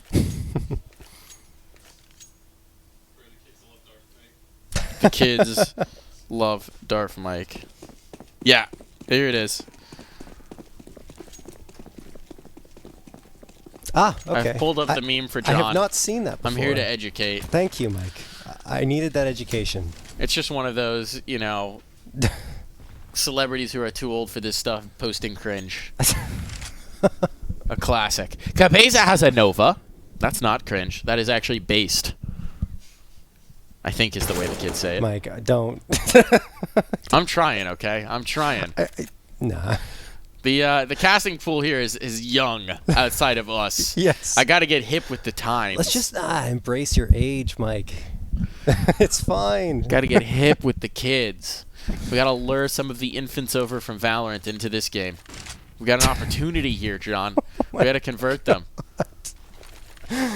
Sure. I'll let you do the converting, Mike, all right? Yep. I'll leave it to you. We lure them in with based memes, and then we bring them to the greatest esport. That's what we're looking to do here at Fragadelphia. Merkin is looking to kill everybody, and Carry are once again very well positioned to have a round. Ah, yes, we got an overkill. All right, I'm happy. It could have been more than that. He did connect onto Merkin, but yeah. Yeah, we got an overkill. That's all I wanted. Stuffing, stuffing. All right, I'm in. Stuffing's got no health, and not. Merkin will He's make sure that that's not going to get out of hand, but there was a moment there where I believed. It was a nice shot. Stuffing has been good for that, right? He's been their best player, no question. Sitting here at the top of the scoreboard once more at 7. Not as decisively at the top here as he was over on Ancient, with Control right behind him at 6, but still definitely the player that stood out in our eyes. Carry Esports already taking this half on their T side of Overpass, which is very good considering how CT side this map can be. But again, we talk about this level of play. Doesn't always go in that direction, as was the case on Ancient. A lot of strong T-side rounds, which you don't usually get. Maybe the same thing will happen here on Overpass. And we do know that Atlas are very good on their T-side because they favor that aggressive style of play. So, who knows? Who knows indeed. Double op is out. Control Rock in the secondary. Connector has been lost to Merkin. Merkin really fuzzing up that spot on the map. And, I mean, Carry can kind of sit here. They've got really good positioning. Merkin's now found an opener onto Stuffing, trying to get adventurous, trying to get the checks. I think they were going for the boost up, actually, there, and that's a good find for Merkin. This setup is good, though. This setup has been erased. Cabeza, again, no patience there. Just started to shift at the wrong moment, got caught in transition. And so now the site has been lost, and frankly, this should be a save. And I think even Atlas Esports probably know that. You can see Nipsey's not quick to rotate. Never mind, it's Control who's not quick to rotate with the AWP. Gonna try and salvage this one to keep the op alive into the next round. Whoa. Won't be able to, though. Rip. Yeah, Nipsey's tucked in here. Look at Carry. They're pretty aggressive in their hunt. Would you say he's nip and tucked? Nipsey and tucked? Yeah. Yeah? Sure. Yeah? You'll give it to me? I'll give it to you. This time. I'll take it. Yeah. Nipsey will survive. That's at least something. Anything here. This is the first successfully saved gun, I believe, for Atlas Esports in this series. That is correct. Not in this map. I think in this series. In the series. In the series. Yeah. They did not save once on their CT side. Round of applause. Round of applause. Woo! Good save, Atlas. They're learning! Just might be a little too late. Yeah, perhaps. I mean, almost double digits for Carry on their T side. And yes, they have the A1S. What do they do with it is another question.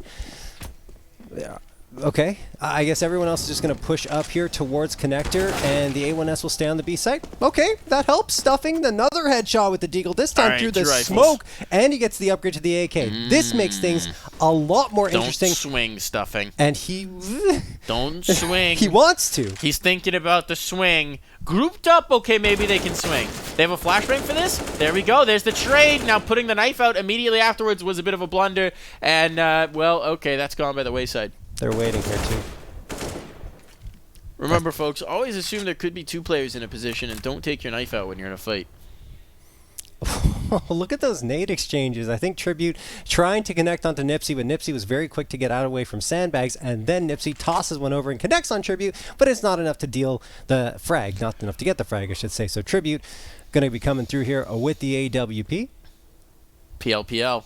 PLPL. Point person with this rifle. That's a big shot from Tribute. And the second as well. All right, wow. Tribute. 4 kills in the round. Hot hand here. And double digits secured for Carry Esports. Acknowledging his success. Very pleased with it. Glory. And, I mean, he's actually going to drop the op. Not usually on the big green. There's an auto sniper out for Kermi. There is. This is interesting. The highest level of disrespect you can, I think, employ in a Counter-Strike match. Specifically to spam this angle. Unfortunately, no one's going to cross it. I'd say the highest level of disrespect is an M249. Is what? M249? Okay. And the kills have come back the other way, so now they might regret the auto. Yeah. Because the auto was actually an effective gun. I mean, it is. The M249, I mean, you can get one-shot headshots with it at mid-range. Yeah, the M249 is the best gun in the game. Look, it just hasn't been expensive. used properly yet, That's Mike. why it's the most expensive, is it's the best gun in the game. Yes. Everyone knows that. Oh, Otherwise, man. why would Valve make it the most expensive? You think they're out of touch with their own game? I mean, Valve didn't technically make it the most expensive. Technically, it was Gooseman back in the original release of the M249 in Counter-Strike 1.0, I believe it was, or earlier on than that. Yeah. I mean, yes, they break out the textbooks, folks. I mean, John's giving a lecture. The M249 has always been. This is falling apart. They had a 5v3, and it is completely fallen apart for Atlas Esports. I can't believe that. It was a 5v3, and it has just fallen by the wayside while we're discussing who technically added the M249 to the game. It was definitely not Valve. I'll tell you that for sure. It was in the game before Valve bought Counter-Strike. Okay. Back in before 1.0, in fact, because that's when Valve purchased it and released it within its boxed version, right? Gotcha. But the M249 was always one of the most expensive guns. I think it might have been a little more viable to use, but it was never a gun that anyone really went to. It was just there, and it's still just there. Gotcha. Yeah. Good to know. Some History history. lesson with John. I Yes, appreciate it. I of course. appreciate it. It's important to get educated in this round. Stuffing has educated them to the tune of 2 kills, but they're going to need some more. They're getting them. Finally around, perhaps for Atlas. Right at the tail end of this half. Something to build upon. Perhaps. May chance. PL wants to ruin their days. PL has brought down to a 1v1. No way. PL refuses to pick up the bomb.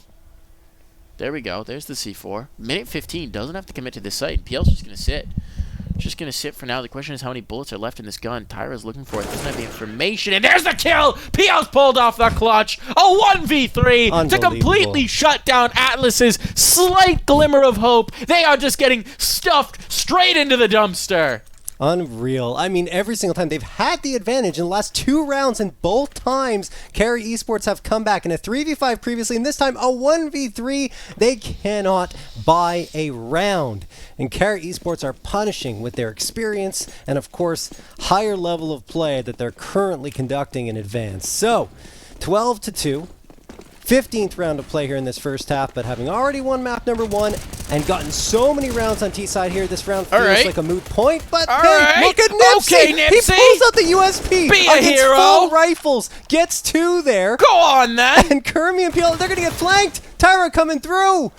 They're trapped, Mike. They have nowhere to go. They have to fight their way out of this situation. Molotov is there. Tyra gets 1, but Kermie managed to get the trade. This is a very tall ask, even taller than the 1v3 in the previous round. Can they pull it off? 1:15 left. Kermie, does he have the bomb in his back? No.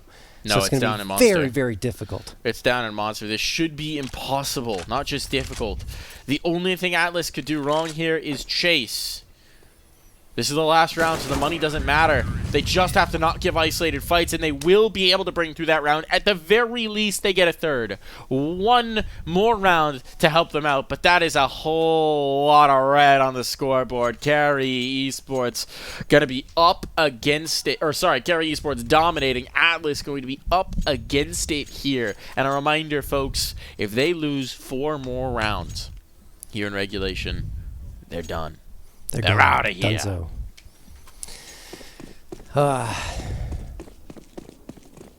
This is the last chancest of the last chances of the qualifier. Oh, boy. The L of the CQ. Oh, kills coming in. Exchange here early on. Cabeza making some noise. Cabeza! Oh, delivers through 1 more.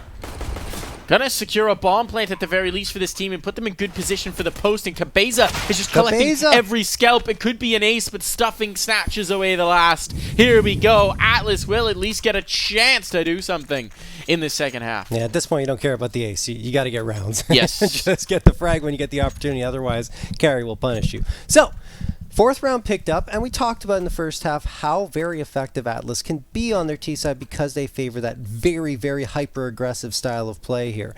So maybe they've got a chance to come back into this one, but Carry Esports want to try and put that final nail in their coffin right now, forcing up 3 scouts, 2 deagles. So they're trying to take those long-range fights, which there are a lot of here on Overpass with the snipers. PL waiting, flashbanged. Doesn't connect there, going for a second peek, can't connect either, and finally does, I believe, but it doesn't matter. Nipsey's going to take him down 5v4 as Atlas are continuing to push down aggressively towards long A. Finally, a scout frag does come through, and the presence is here for Curry to deny this, but oh my goodness, the frags continue to fly on through for Atlas. Oh, all right. It's Okay. very messy, Whoa. but Merkin suddenly, the surprise from down under. It's all into K2 now. It's all into K2. A player on top of Dice. That's so bold from stuffing, but it'll work out here. And Atlas, that's hairy. That is scary, but it does work out for another round win. Carry now will have to take a proper eco. Just a few upgraded pistols, all they've got to show for this one, and well, this will be tough. So 6th round on deck here, John. Yeah. Very prop. Here's the T side. It's the T side. It's the T side where for you Atlas. can just let that aggression flag Just fly go. and Green not just get lights. punished for it. That's your objective now, right? Get Yep. aggressive, so it works out for them. And that's actually going to be reminiscent of something that we talked about on Ancient, which is it took a while for Carry to get their feet under them because they needed the utility to be able to slow down some of these faster plays. Yep. And that's again going to be an issue here on Overpass. So one of the things that Carry likely wants to do here is actually play very conservative in these half-buy rounds in order to get the nades up in the future. Because right now, Stuffing just wants to chase and kill. Stuffing lusts for blood. One for Kermie. Yeah. Kermie, I think, just wants to make some money. And we'll realize that's not really a possibility. Still going to frisk it? Still going to risk it? It's very jittery. What does he want to do here? Die. Maybe keep someone in towards the bomb. Yeah, I think you're right. He's trying to keep some bodies here, and it won't work. The bomb's going to... Yeah, almost, but the bomb won't do any damage to the remaining players once it explodes, and Atlas Esports pick up a 6. But that was the easy one. Here comes the tough part for Atlas Esports. Sure, you got the pistol, you got the next 2, but Carry Esports have a full-on buy-up now, and that utility you spoke of, Mike, so they'll be able to put a stop to those quick pushes, get the Molotovs on the ground, the smokes as well to guys off vision, and Atlas Esports need to try to find a way around that. And you need to be a little more patient in those situations. That hasn't necessarily been their strong suit. Tyra, gonna toss a nade on forward there towards Fountain. And Fast now control a and Molotov construction gets over thrown. on B, though. Sorry? This is the thing, John. They're already in. They've already found a kill. Tribute's down. Tribute's down for the count. That was just spam through on towards Graffiti. And Merkin with an answer will slow things down. Yeah. Will put the brakes on here for Atlas. But they just want to keep up the pressure. Nipsey and Cabeza are now stopped in their tracks in construction. They know they have a player monster watching for the push, but they are indeed going to be very patient here. They're waiting for that smoke to fade, and it will likely lead to a fight if these angles are continued to be held. K2, along with Control, will likely be engaging shortly. Well, maybe they're not within view just yet, but Tyra will get an engagement as he is pushing up into those bathrooms. Kermie looking the other way, so a chance for a freebie on Tyra's side. They he's overlooked him. overlook each other. This has to be the instant trade. Kermie doesn't where is realize it? what's going on here. Kermie with a missed opportunity. They're in towards B. It's just on to Kermie. He's been overspotted. I mean, that was a catastrophe from Carey every which way. The player crossing towards the truck just thought they were completely free and clear because Kermie was right there. That's a little awkward. But I don't understand how Kermit doesn't get the instant trade, like with the information gained, especially with all those bullets being around that fired. time. I mean, is, you I got think the the audio answer. cues. And now attempting to go into this, that's just going to be a wasted gun. A save needed for Kermie there. That's a little embarrassing for Carey, but nicely done for Atlas Esports. It's been a tale of T-sides so far. Carry Esports Unable to find anything in their first full-on buy round, which means another eco is looming. 4 Deagles and the Scout coming through. A couple of smokes, but that's all to speak of for the utility. And they will immediately toss that on forward because they know how aggressive Atlas have been. One of those is for Monster. The other one is for the bathrooms. So they're just trying to block off visibility in those locations. And now PL's looking to connect with that Scout, and it doesn't. In fact, he takes a bullet and needs to back off. Will indeed safely do that at the very least, and connects onto Nipsey. Kermie, in the meantime, gets a headshot with the Deagle, but that might be a moot point if the A site is taken at this moment, as Stuffing finds Kermie, and yeah, indeed it is. They should be able to get to the site with no problem, but they are going to go for the fights instead, and Merkin only gets one before he goes down himself. K2! Last one standing. Deagle in his hands, some body armor, nothing else.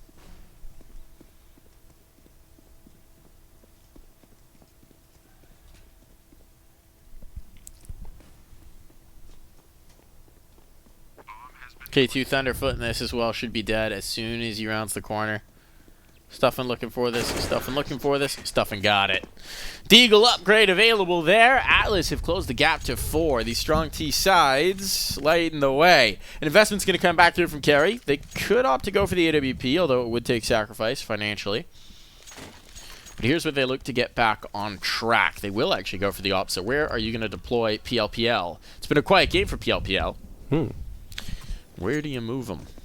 Very quiet. Wow. Kermie, Merkin, and Tribute all have 20 kills apiece, though, so that's been the firepower base for this team. What does PLPL do with this AWP? Just a conservative peek out towards the fountain, hoping someone's going to come his way, and they might eventually, but the deep Molotov will slow them down for now. Nipsey just made noise here in construction, so they've got confirmation of that positioning. The nade comes out as a result. But at least for the moment, it's all quiet on the Western Front. Have you read that book? A long time ago. One too. kill in, a second as well. K2 is just lockdown monster. A double swing, a double collection, and Merkin adds one more to the tally. So this is the shutdown round coming out from Carry. They get healthy, they get the guns up, and now they're making their presence felt. There might be a path in towards A for a little something, a little something to happen here. But even that's going to be tough. Because there's still presence out towards long, and there's still this op lurking. PL needs to warm up with the big green here. Because these shots are not landing. Sometimes you just need that one round for everything to start to feel natural again. 35 seconds about to hit the clock. Time starting to get short here, and there we go. Back into it. All good. Just left to Tyra. Lots of swings here, and eventually a kill that comes through from Kermie. All right. That's definitely what the doctor ordered for Carry. Yeah, it'd be good if PL could hit one of those op shots, but you know. Yeah, you know, it's not really mattering when you got 3 players on 21, right? I want to see one in this round. Little concerning there, just the number of shots around the dice box. Look. He's saving it for the next game. Mike. Yeah, charging up the energy. Yeah. PL going to be moving on forward here with a rifle by his side. And Nipsey, in the meantime, on the other end for Atlas, is going to charge on through into the lower tunnels. K2 on the site, trying to defend the push here on Atlas. And Atlas has already made their way into Canal, so they will be very difficult to deal with 3 players charging up into K2's face, but the flashbang is actually not too good from Stuffing. It leads to the death of Tyra. Merkin takes down Cabeza, and with all that space gained, finally, okay, 2 frags do come through, and too late. It doesn't Way really too matter, late. though, because the trades were good. Yeah. That's strange, because when you have 3 players already up there, not to get much presence forward? They were just rebuffed. It was a nice setup from Carry, playing around the pillar, waiting for them to hit a certain point around. Flashbangs come in, and the answer is found. Very nicely done from Carry Esports. Now a couple really big rounds being taken through here, as they are so very close to putting this one away. I mean, this is just the reality of a 12-3 half. Even if you have a nice start to the second, well, you better have a damn good start, or it's just over. And that seems to be where we're at right now. Just, you need a phenomenal start. And it didn't come through. All right. Well, PL time. I mean, this is the last This chance. is the round. This is it. PL. Kermie has missed the opportunity. So now PL with that AWP needs to step up. American's going to be coming on the flank here. Shots go wide. That was a rough spray there, and now suddenly It's PL. Atlas have a chance. It's up to PL. There's the first one. That does connect. Oh, second one goes wide. More opportunities will be available, but this op needs to find home. There's pressure on and overwhelm. The Deagle finds it, and it's over. This round is done. K2 needs to save. K2 needs to save. No. Finds one kill, but even with that, this should not be attempted. If he saves, there is money available. Nice jump. Okay, now it's a 1v2, and this is going to be very tempting indeed, so K2 is going to go for it.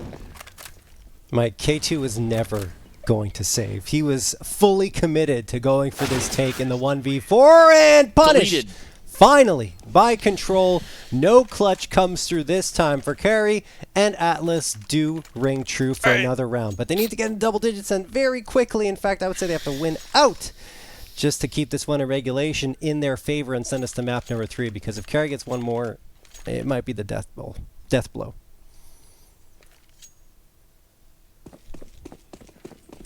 There's a FAMAS at least, but imagine what this would be if there was a saved rifle with a full belt of utility on it for K2.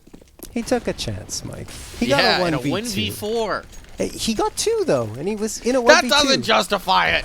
Anyways, look, all right, I I'll get what stop you're ranting. saying. I'll stop ranting here.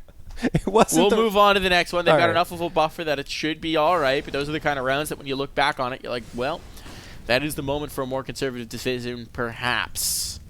Watch the FAMAS get a 4K. That would really... Don't know if I'm buying it. Don't know if I'm buying that one. I've used the FAMAS. I know what it feels like. It's truly terrible, but it could happen. Who knows? Flash is Get going to come 4Ks. through here. My FAMAS doesn't do that, at least. No, neither does mine. It's going to be tricky. PL is going to be pressured in a big way. Adjusts to Optimus, but needs to keep his teammate clean. Kermie somehow coming up with all of these kills. What a showing from Kermie. They upped it just enough, and this is going to be a shutdown of the round. They won't need the FAMAS whatsoever. So I guess it is irrelevant here, and indeed they don't. K2 can't upgrade, so we'll be stuck with this cursed rifle for a little bit longer. But map point and series point at that is found by Carry. One more round, and Carry close this out. They move on with the W. It's what they all want to find, and they don't really have to change what they got in their hands. Did get an AK upgrade of that previous round. Still have the FAMAS in play, 2 A1Ss, and the op, and that attempted retake in the 1v4 from K2. It's just going to be, a memory here for Kari Esports, in what will, hopefully for their sake, be a victory here. Stuffing.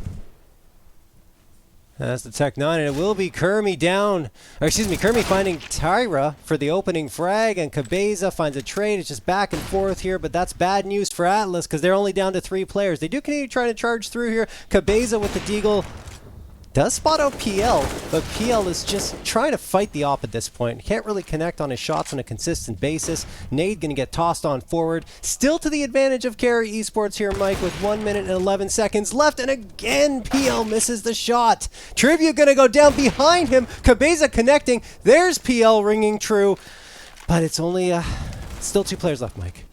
Oh, that's a nice tag. It's all under control now. Control, the last one surviving, tag down. This could be it, and the USP will escort them out. A big round from PL to close things down as that op finally finds its rhythm just at the right moment to salt this dub away. Heck of a victory there for Carry Esports. It seemed like Atlas were going to come out the gates ferocious on map number 1, and then from that moment on, from the half switch, it was just all Carry all the way. I feel like your hair got a little messier throughout that match, It happens. Mike. That happens when I watch CS that frustrates me in some way, like perhaps an unwillingness to save. I'm tearing my hair out here. They'll learn. They'll learn one day. They will. And they did admittedly save a gun throughout that BO3. So that's good. A gun. Yes. Progress.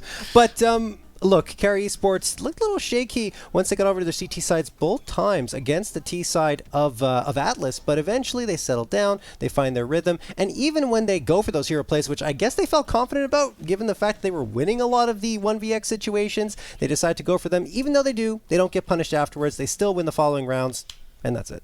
That's it indeed. Well, commiserations to Atlas Esports. I think there are some exciting pieces there. I think there's some serious firepower pieces. I think just the bigger picture needs to be tuned up, disciplined, controlled a whole lot more. It's the aggression is good. Controlled aggression is way better. It's just discipline and strats that need to be worked on for them. There's definitely some good pieces there. You're absolutely right. Absolutely, but they'll have to try again at the next Fragadelphia. In the meantime, Carry Esports will travel on with another chance at this last chance qualifier to try and find one of those 8 spots into the next period of competition, next stage of competition. If you're looking to up your stage, your personal stage, your gaming stage, well, then the best way to do that is with a Mavix gaming chair, specifically the LMAX, which has the competitive advantage you've been waiting for, featuring cooling, heat, and massage. The LMAX will keep your gaming sessions going even longer with body temperature regulation and increased focus. The future of gaming is here. Shop now at Mavix.com. Use code NSG to save $55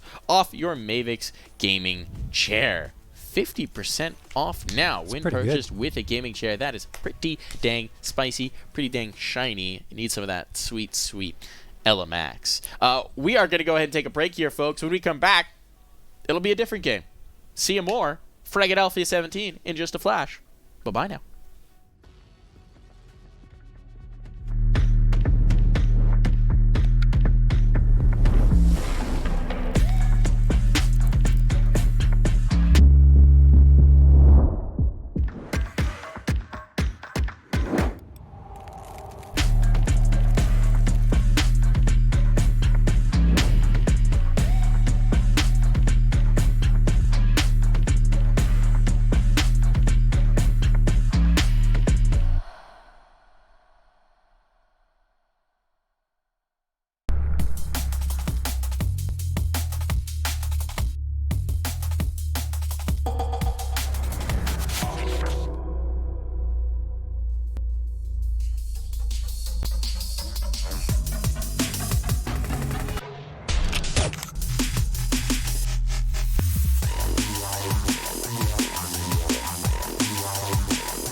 Cheaters ruining your plays? I have eyes on the enemy.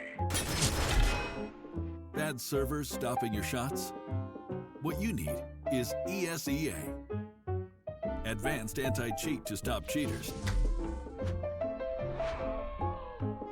And the best servers around, all with 128 tick rate. ESEA, the best way to play CSGO.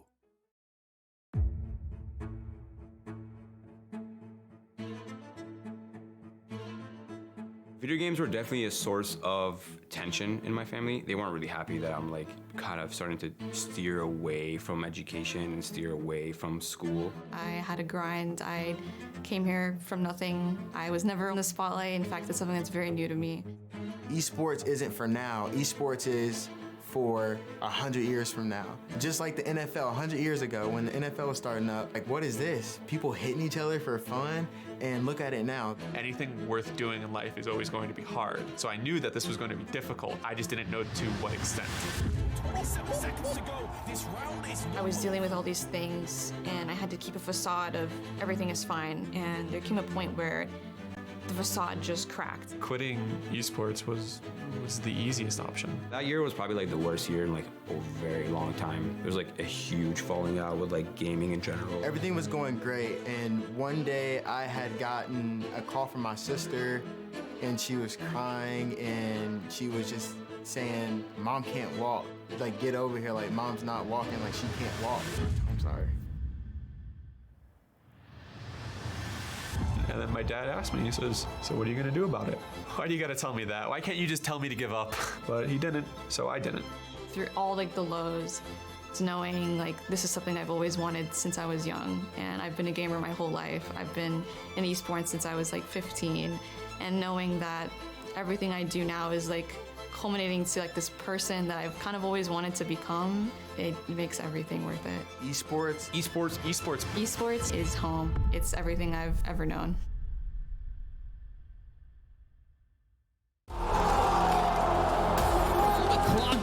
What? Oh, it's relegated twice! And he's gonna get 3! Nerf, unbelievable! My name is Matthew Johnson, and I'm the art director for Nerdstreet. My role in designing the rings was taking the brands that we created for each unique series and trying to translate them in this unique and stylized piece, trying to figure out how we apply the logo, the color palette, and how we determine which elements we want to incorporate on the various sizes. As a team, we decided to go with a ring as opposed to a trophy because we wanted to make sure that every member of that team had something that they can take home and show off, and not only put on their mantle at home, but something that they could bring to future events as well. The designs for the rings go through several iterations, and it actually is dependent on which series it's a part of. So we have winter and summer series, and we try to make sure that the ring matches the style of the logo and the brand for that particular series.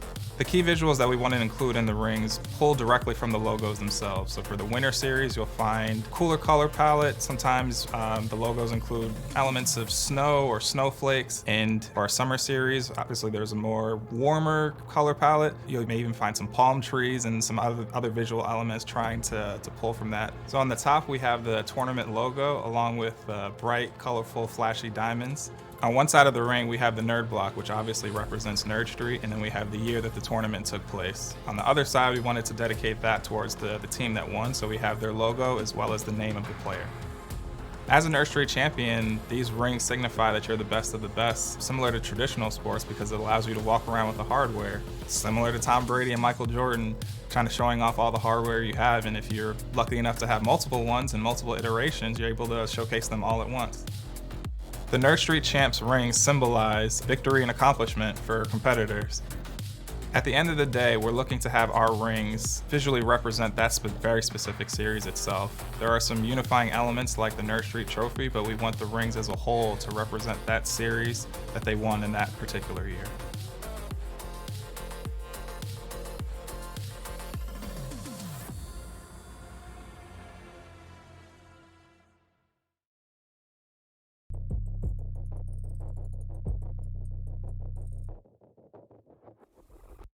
Yo, we're still here at Fragadelphia pre-game game. Right now, we've got 3 1v1s. It's a best of 3. Whoever wins it out is walking away with some Fragadelphia t-shirts. We've got Valve employees plus 1 Trickster and Adventure Time to jump onto the setups and see who's gonna come out on top. Let's head to the PCs. Joining us from Valve employees, we've got Fat Guy, and that's his actual game name. I did not make that up because I'm an asshole. Fat Guy, how are you feeling for this 1v1? My name is Lucas. You f***er. Fat Guy here, coming at you with another. What? Are you a content creator? I used to make a lot of food review videos. They were all memes. I would just be like, yeah, look guys, Fat Guy here, in like the most fucking disgusting voice possible. That's some indie stuff. What was the best thing you reviewed? Double quarter pounder from McDonald's. You say that you're the main fragger, the best aimer from your squad. What does everyone else provide to the team if you're such a top dog? Well, I don't know, I'm just the best. Oh, this guy's getting absolutely destroyed. Well, let's go find out. From the side of Adventure Time, who do we got here? Twitchy. Twitchy, how confident are you in these 1v1s? Very confident. We're going to 3-0. Is your aim on top? Because this is a little bit of a Wild West situation. Are you a cowboy shooter from the hip? Are we aiming? I am. Yeah, 100%. I trust myself. I trust the boys. This is going to be easy. I think you also mentioned you're a content creator. Can you tell me a little bit more about that? I stream on Twitch. I don't really play CS on Twitch, but I do other stuff like fall out of chairs and stuff. Anyways, the 1v1 is commencing. Are you going to get those shirts? Of course. I'm going to wear them tomorrow on stage when we win. That's fantastic. Well, very optimistic. We might as well jump into those 1v1s. Time to make it happen. Cubs coming here. Here's what's on the line. We got some Fragadelphia merch! We're about to join up, but first, before the game begins, I gotta ask Scott another question. Scott, would you consider that half of the weight of your head is located with your hair? Probably more than half, honestly. Oh, reloading. Hiding behind the barrel. You might be able to shoot behind. Oh my God! What is happening? Bow! Bow! What is happening? The second coming. God's gift coming in second. All right. Round 1 victory. How you feeling? I'm just better than a man. Just better. I mean, let's see if that can Why do I spawn backwards? Go! Spawn! This isn't looking good for Twitchy. He's a content creator. I spawned backwards. That's the whole point. You turn around and hit him with it's like a Western duel. I got you. Are you even trying? I understand now. Look at this! What are you going to do? Get the shot. Oh, he's getting it close to the kill. Empty.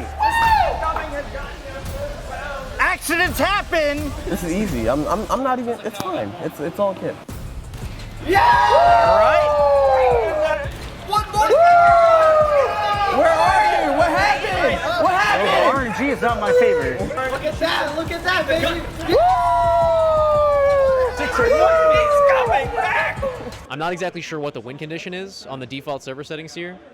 So they're just kind of shooting each other until we tell them to stop. What's going on? What's going on? All right, I got to rethink my strategy here. Let's say like first to like 102 kills. We just keep them here till like 1 or 2 a.m. Probably pretty good death match for theirs. It would probably take a lot longer for them to get there with how this match is going.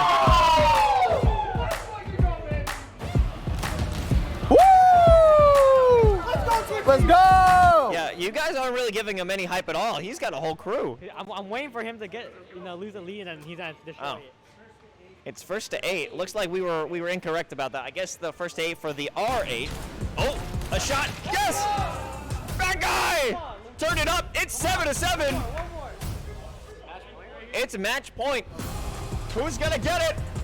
Who's gonna get the Frag t-shirt? Let's go! Bow! Bow! Bow! We were wrong. It doesn't happen a lot. But that guy is the victor. You will get the Frag t-shirt. What size is that? We'll get you a correct size if it's not enough. Let's see how well this fits on the fat man. Looks pretty solid to me, but Fat Guy, how are you feeling after this absolute W? I'm feeling chill and hungry. I don't know, man, it was so expected. It was expected. Like, I would never lose that game. No, there was some fans in the crowd who were a bit skeptical on your victory, especially when the second coming Twitchy took the lead initially. Oh, I'm just chilling.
Spacey ship.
Spacey ship.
Spacey ship.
Spaceship.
And we're off to the races here to start off the pistol round. Team 1 taking on Blackhand.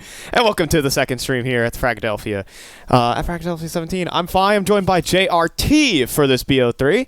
And boy, do we got a really interesting one. We do. Team 1 up against Blackhand. And Blackhand, of course, coming all the way from the UK to make it here. And competing up against one of NA's finest. We claim them in NA, of course, sure. Even though they're a Brazilian squad. Team 1 coming through here. And looks like Pesadilla is going to engage here with one. Joe Stair and Fraga are going to come back and get a couple for themselves, but it's still a 3v2 advantage in favor of Team 1. TRK looking for a shot, gets it, and the last one, Fraga, will eventually go down here after he finds the headshot onto TRK. So 1-0 in favor of Team 1, who have been revitalized by the re-addition of Malbs. There was a scary moment for them, I guess, when they lost to Carry Esports in the RMR. Yeah. But since that point, I think it lit a fire under them because they have not dropped a single map aside from the loss to Evil Geniuses. The main squad, Yes. 13-16. They pushed them pretty far in that matchup. yeah. So I'm really impressed with Team 1's been able to do. I'm curious to see what they're going to do moving forward because they already qualified for the RMR. They made the close qualifier for Rotterdam. Yeah. And, I mean, everything's looking great for them. Yeah, and I mean, even those wins were stomps, believe it or not, in that RMR. They absolutely shredded. B-Hop with a 16-8-64. They've had a lot of great success coming their way, and that will continue. It's the Eco, and Blackhand will toss themselves into the flames. This is their map pick as well. We kind of, Blackhand coming in as a bit of an unknown unit. They're from the, competing in the regional areas of the UK scene.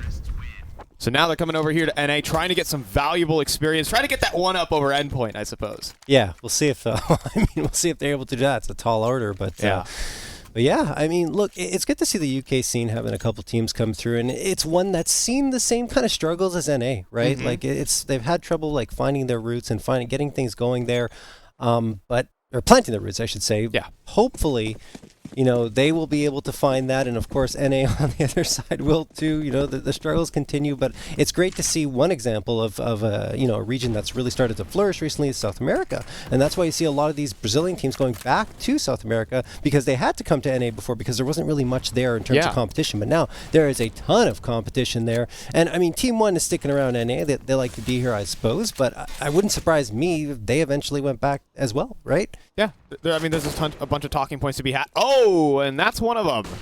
What a flick from Fraga. Yeah. Catching the player out towards top garage, maybe even trying to sprint in, cause a bit of distraction outside. See if the Blackhand can capitalize on that. Smoke's going to come out here towards outer yard here. Blackhand do have their first proper buy-up coming through. AKs across the board for them. Molotov going to get tossed.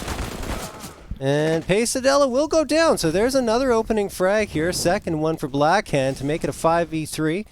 And Team 1, I mean, it is just their bonus round in a way, and Malbs is going to get that frag onto Fraga, so that's an AK upgrade. That should help immensely. IDK's here as well with the molly. Oh, it's going to force him into the fight. Greatly placed.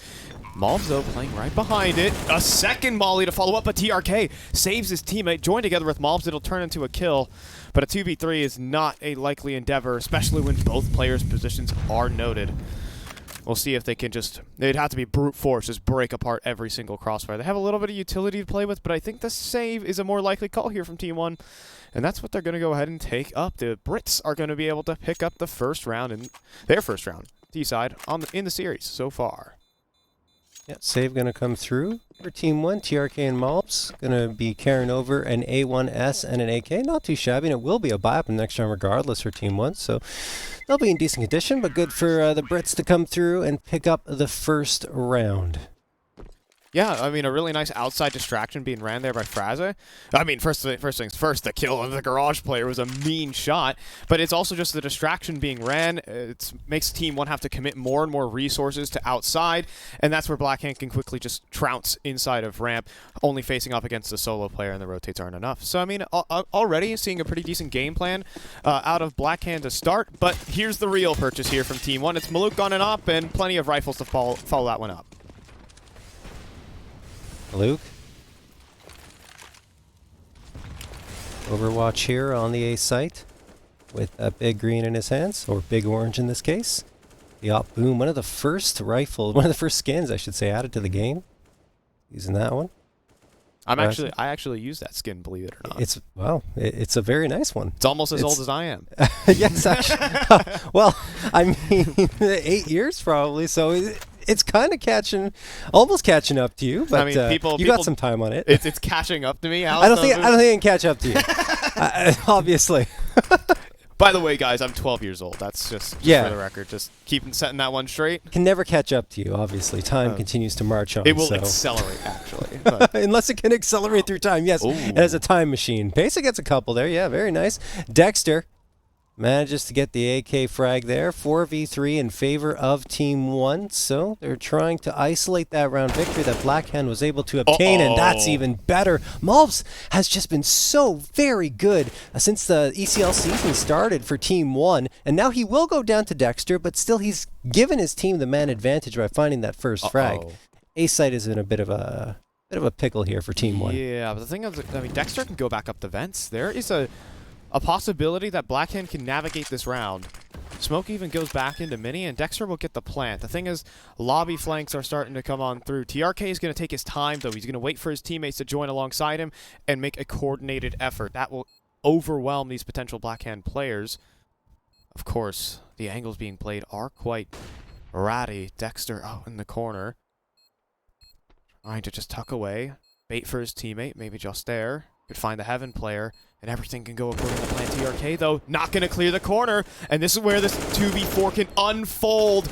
Dexter looking for the kill, but it's IDK and Maluk to come through, and Maluk does have the kit, so he will get the defuse, and Team 1 will put together the retake, denying Blackhand. That's a really good response from Team 1. Lost the bonus round, came right on back with their full-on buy, and took care of business against Blackhand. Nice retake in the 2v2, as you mentioned.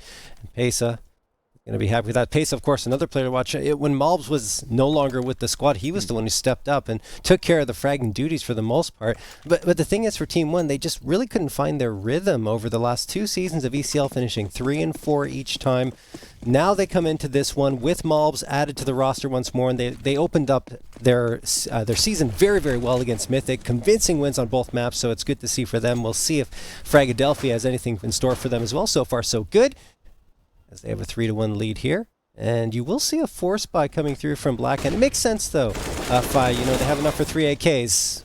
They do get the trade, too. Okay, some space gained on A. Good workout. Dexter considering the spam back in through, but maybe just waiting. The flank coming in from Malbs. But he takes the disadvantageous angle, and that's where Fraga will find the instant headshot. Malbs being shut down. 3 versus 4, and I mean, they have some utility to play with here, but maybe the risk is a little too great here, John. I think they're going to back this one up.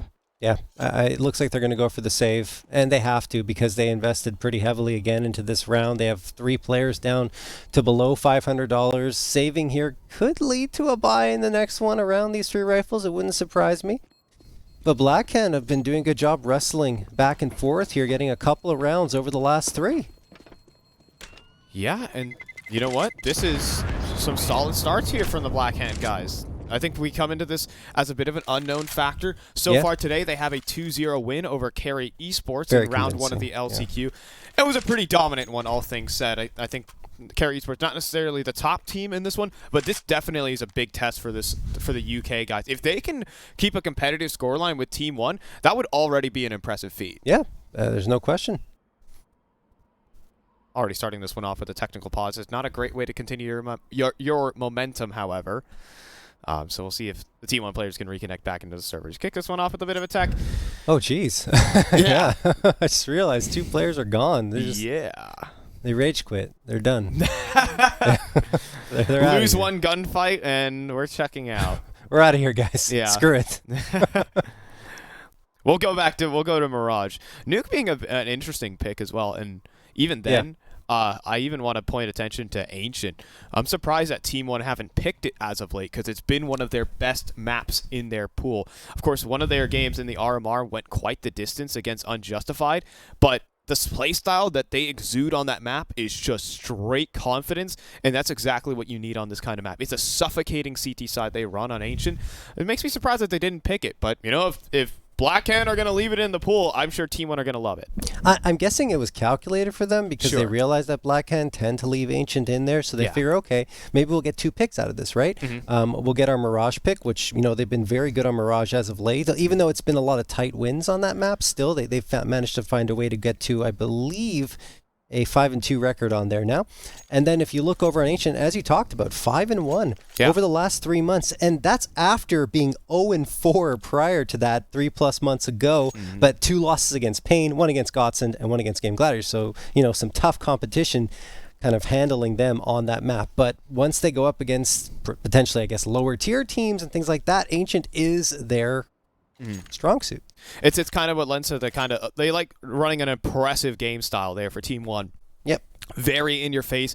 Of course, you have players like Malbs and Pesadelo who just exude firepower. Yes. You want to be able to use that as much as you possibly can. Take as many gunfights as you can, and that's what gets Team 1 the success. But of course, when you're playing against a much tougher opponent, we've already seen Malbs get shut down on a couple of these peaks just that previous round, in both rounds that they've come close to losing these last 2. So Malbs has not been invincible so far to start this game.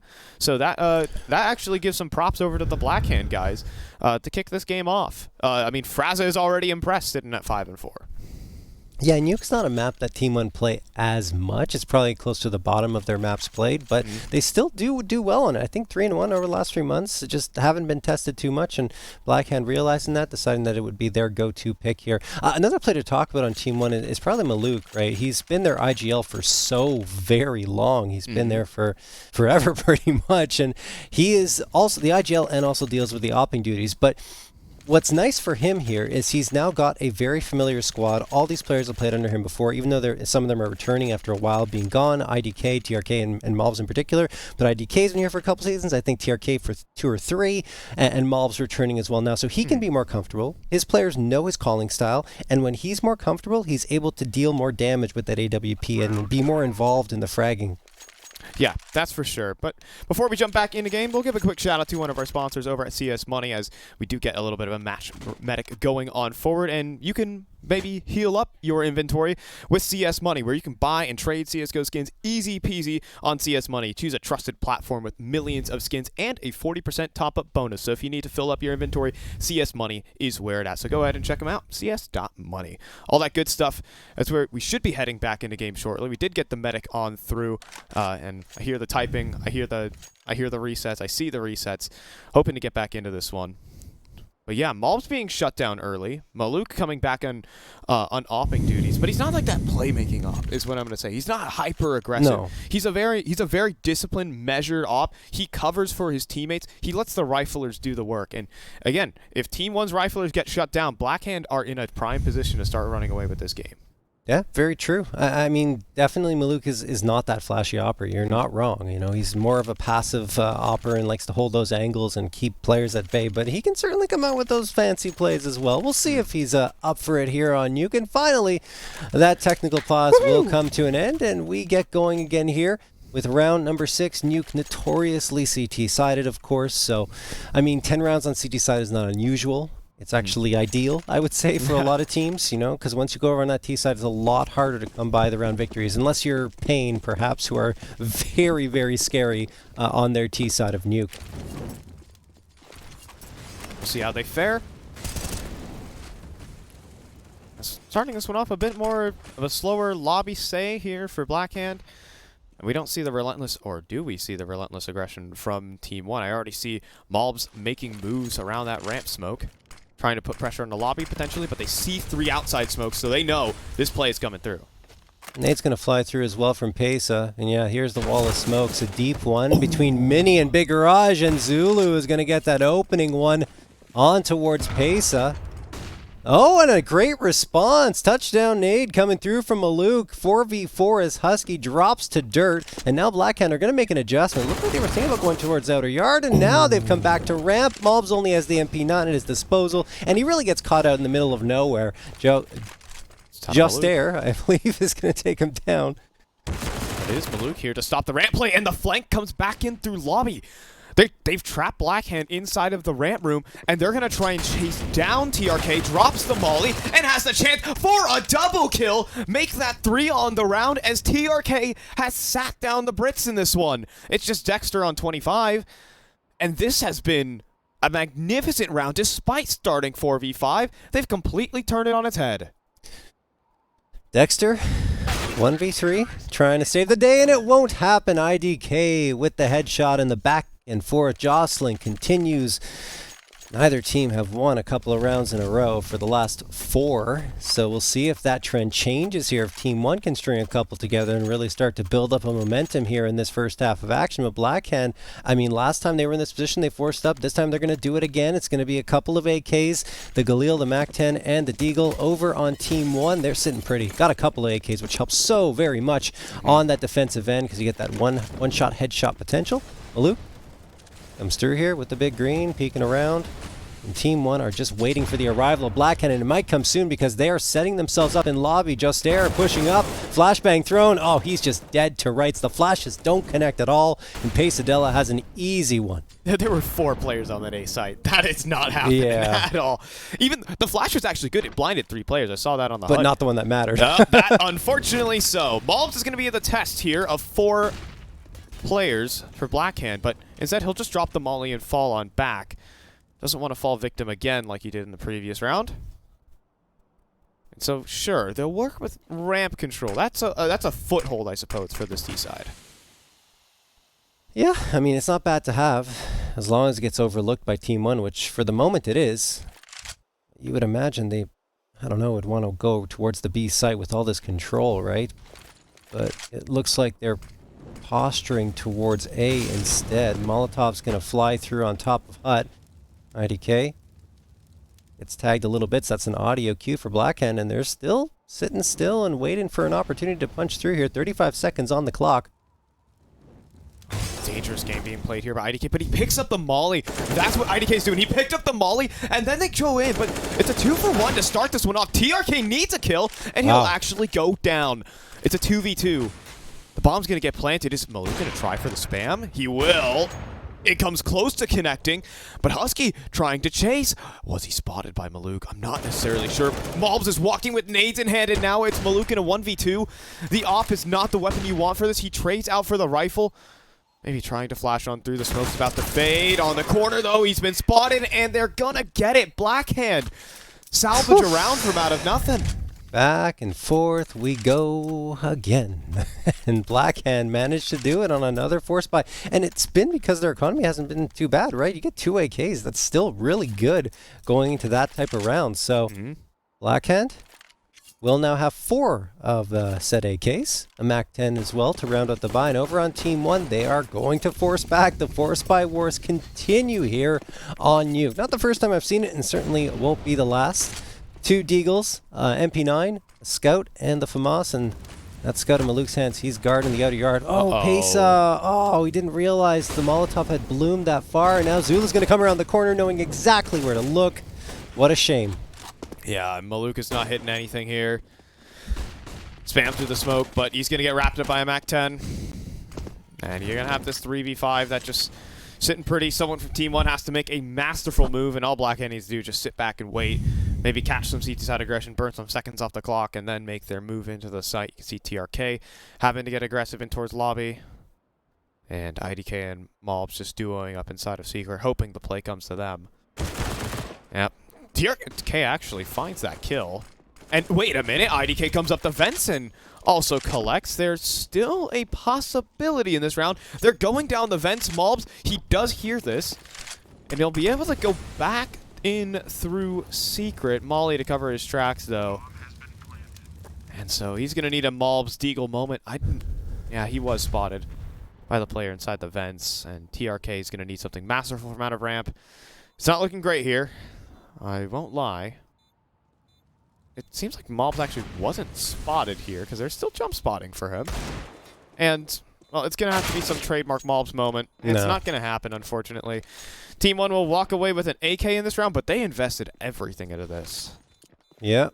Finally, the force buy wars end, and Blackhand on the winning side of it. TRK will walk away with an AK at the very least, but They'll have to be on an eco outside of that. Everyone else just hovering around the 2K mark, and probably very little, if anything, invested from Pesa and Malbs. Maluk, the same thing. IDK, perhaps a pistol. Maybe a P250 will be bought up, but that's probably it.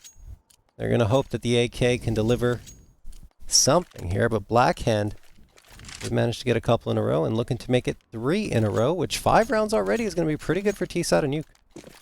Yeah, Malbs has been caught out a lot. I'll say that. We're looking at the win conditions here for Team 1, and we're looking at those riflers, Malbs and Pesa, and they've certainly been limited in how they can play and how aggressive they can be.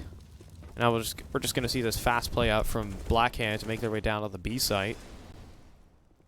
But this has been a Team 1 who's kind of playing without a win condition right now. Malbs is definitely going to need to turn out, but this Blackhand team can actually turn this one around. The Brits are looking to get a great T side here. Started up on Nuke. That's a nice shot. Yeah, well, IDK gets one. If he can get that gun and run away, it's probably not too bad. Okay, a second comes through as well. Oh, that's tough. TRK, they were really chasing hard, but they do at least grab one AK off the ground once more. That's IDK. Probably Blackhand is aware of his positioning, and they can chase. Their money is decent. Will they is another question, and it's like they just aren't entirely aware of where to look. So that AK will be saved over, but Team 1 have lost the lead. Blackhand have finally wrestled it away from them, their first lead in this map. Now you maybe start to wonder here if you're Team 1, what's the solution? Blackhand are looking very strong on this map. To be said, I like the eco decision as well. Just gun it through the vents. We have more utility than them. Our execute will just simply be better. Good confident play so far out of Blackhand. Another gun round rolling out though for Team 1. See what changes. This time it's more outside aggression as a nade touches down onto Fraga. And we also see Pesadelo, but is he gonna put too much faith in that one way?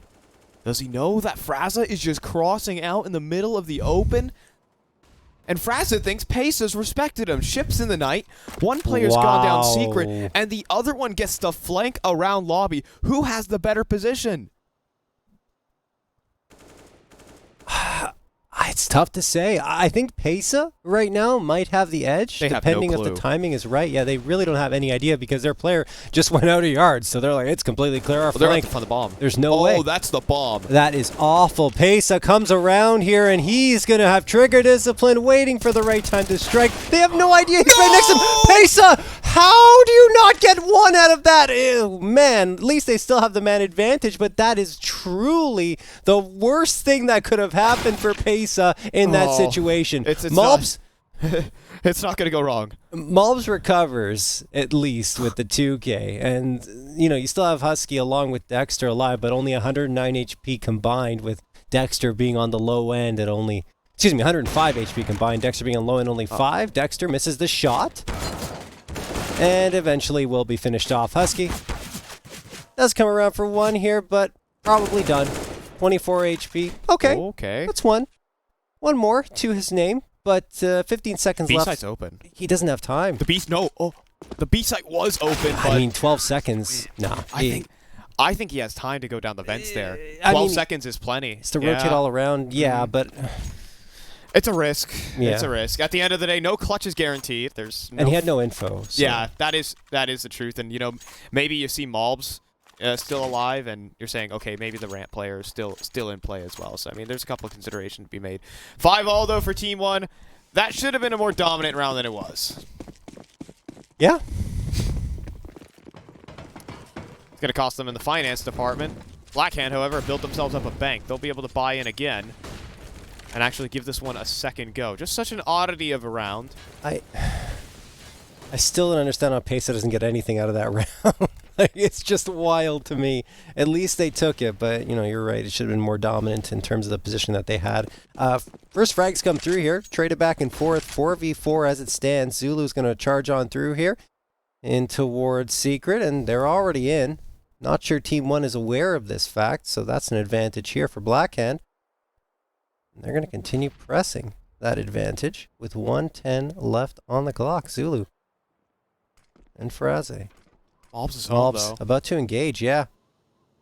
Could jump up on the rafters or could just play the back of the site. It's always such a risky angle, but it sometimes goes unchecked often, and as the glass gets broken and Malbs doesn't make a move, Blackhand might accidentally call this one clear. The scope's been heard here of Maluk, who's hunting for this kill and is going to patiently take the shot. More players coming in from ramp, though. He has to readjust, and he will. Fantastic shot under Joster. Bomb goes down. Zulu will get the refrag, but Malbs is there as well.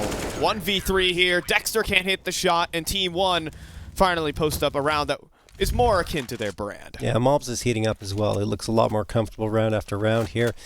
9 frags on the board. It has been TRK leading the charge with 11 frags on his side. And in fact, Blackhand, the scoreboard, yeah, I mean, it's not that great for them. They've been winning rounds, but tightly contested. 2 players at a KDR of 1, everyone else below it. So, I mean, it doesn't matter. At the end of the day, how it happens, whether you get frags or not, it's 5 rounds, which is good on T's side. But we'll see how things move forward if Team 1 keep winning these aim duels, how it'll be for Blackhand, especially when they get over to their CT side.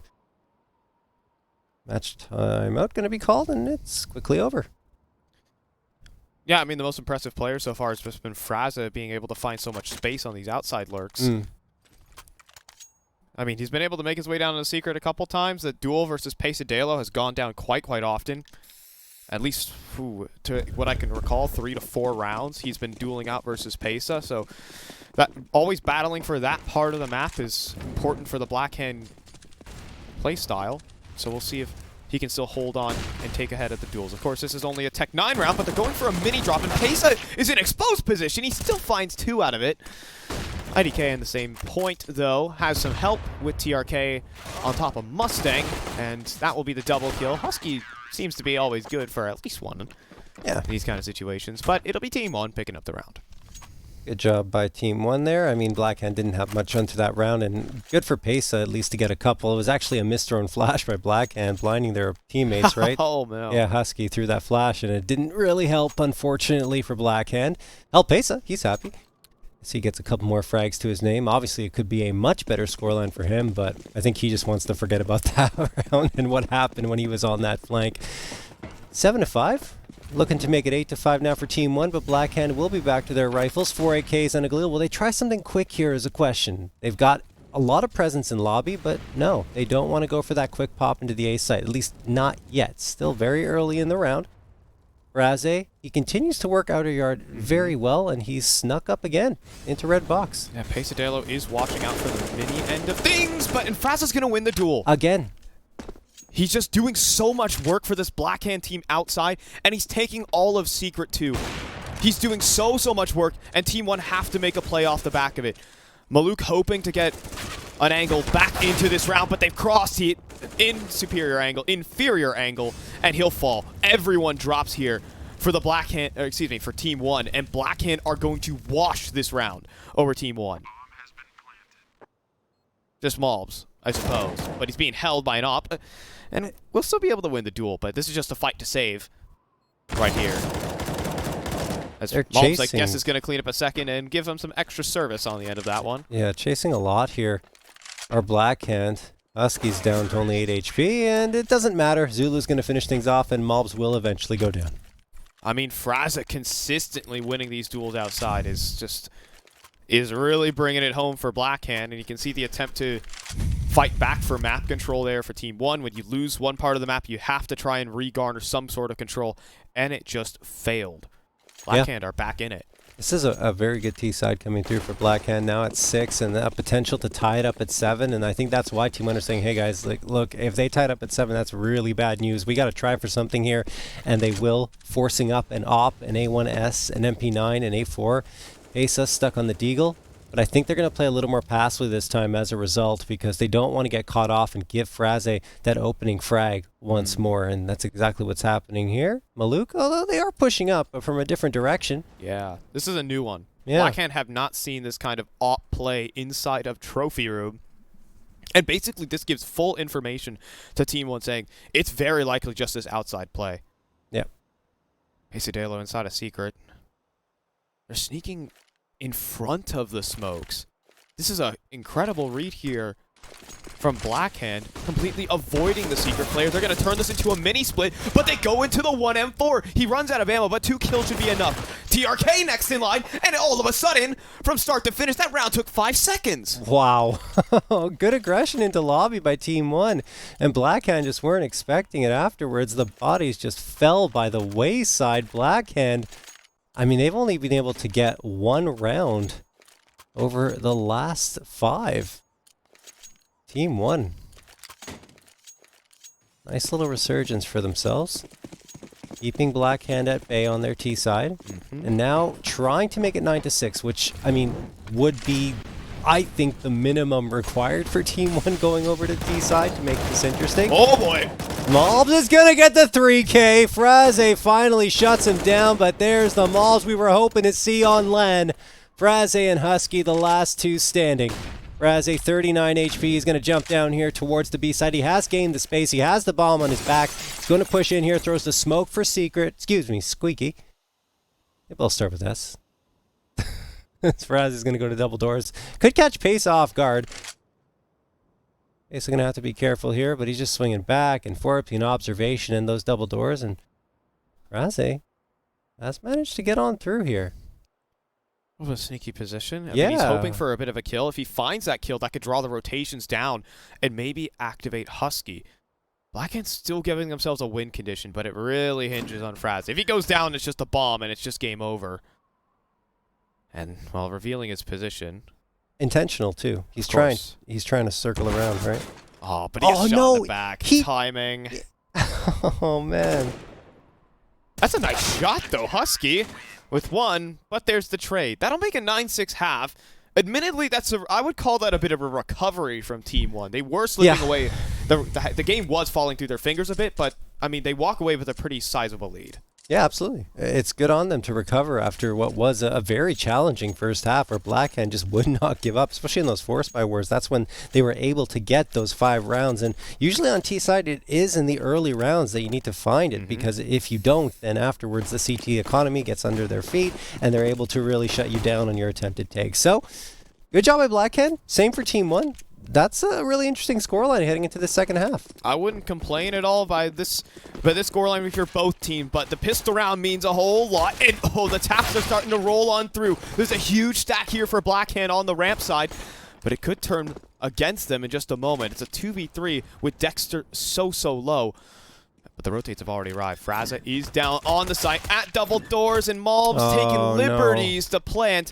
It'll leave TRK to complete the 1v3.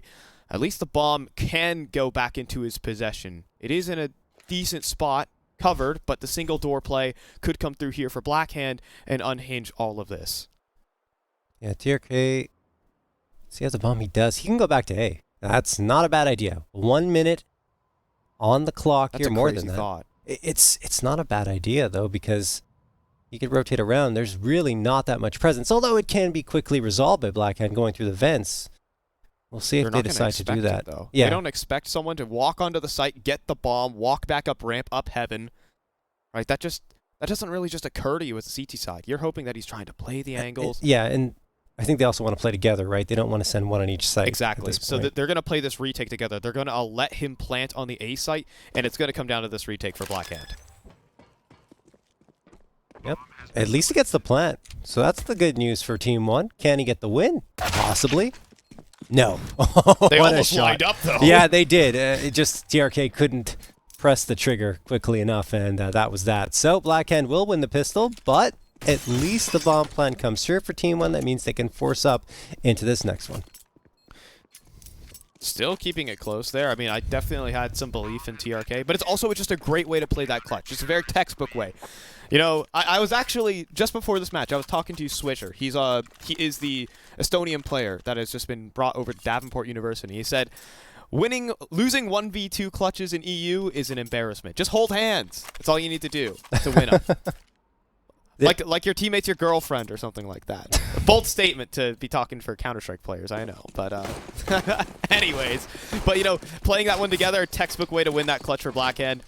All good. Now Team 1 are back in with the force buy. And we'll see, of course, they sometimes have the superior weapons over the CT side, or at least comparable weapons. So still a very good chance here for the Brazilians. I forgot there are 2 swishers now.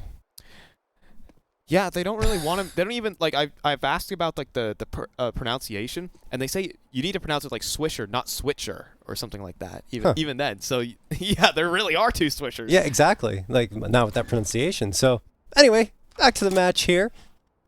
Team 1. You have a very nice buy-up indeed here. 3 Galils, the Scout. Make that 4 Galils in the Scout. They opt against the AK because they want that utility. Going to be a couple of smokes, a flash, and a Molotov left, which is about the same as Blackhand, although Blackhand don't have any flashes at their disposal. A couple of nades, the smoke, and the incendiary. Dexter, waiting patiently here right outside of Secret. Is his patience going to be rewarded, or will he just be flicked upon?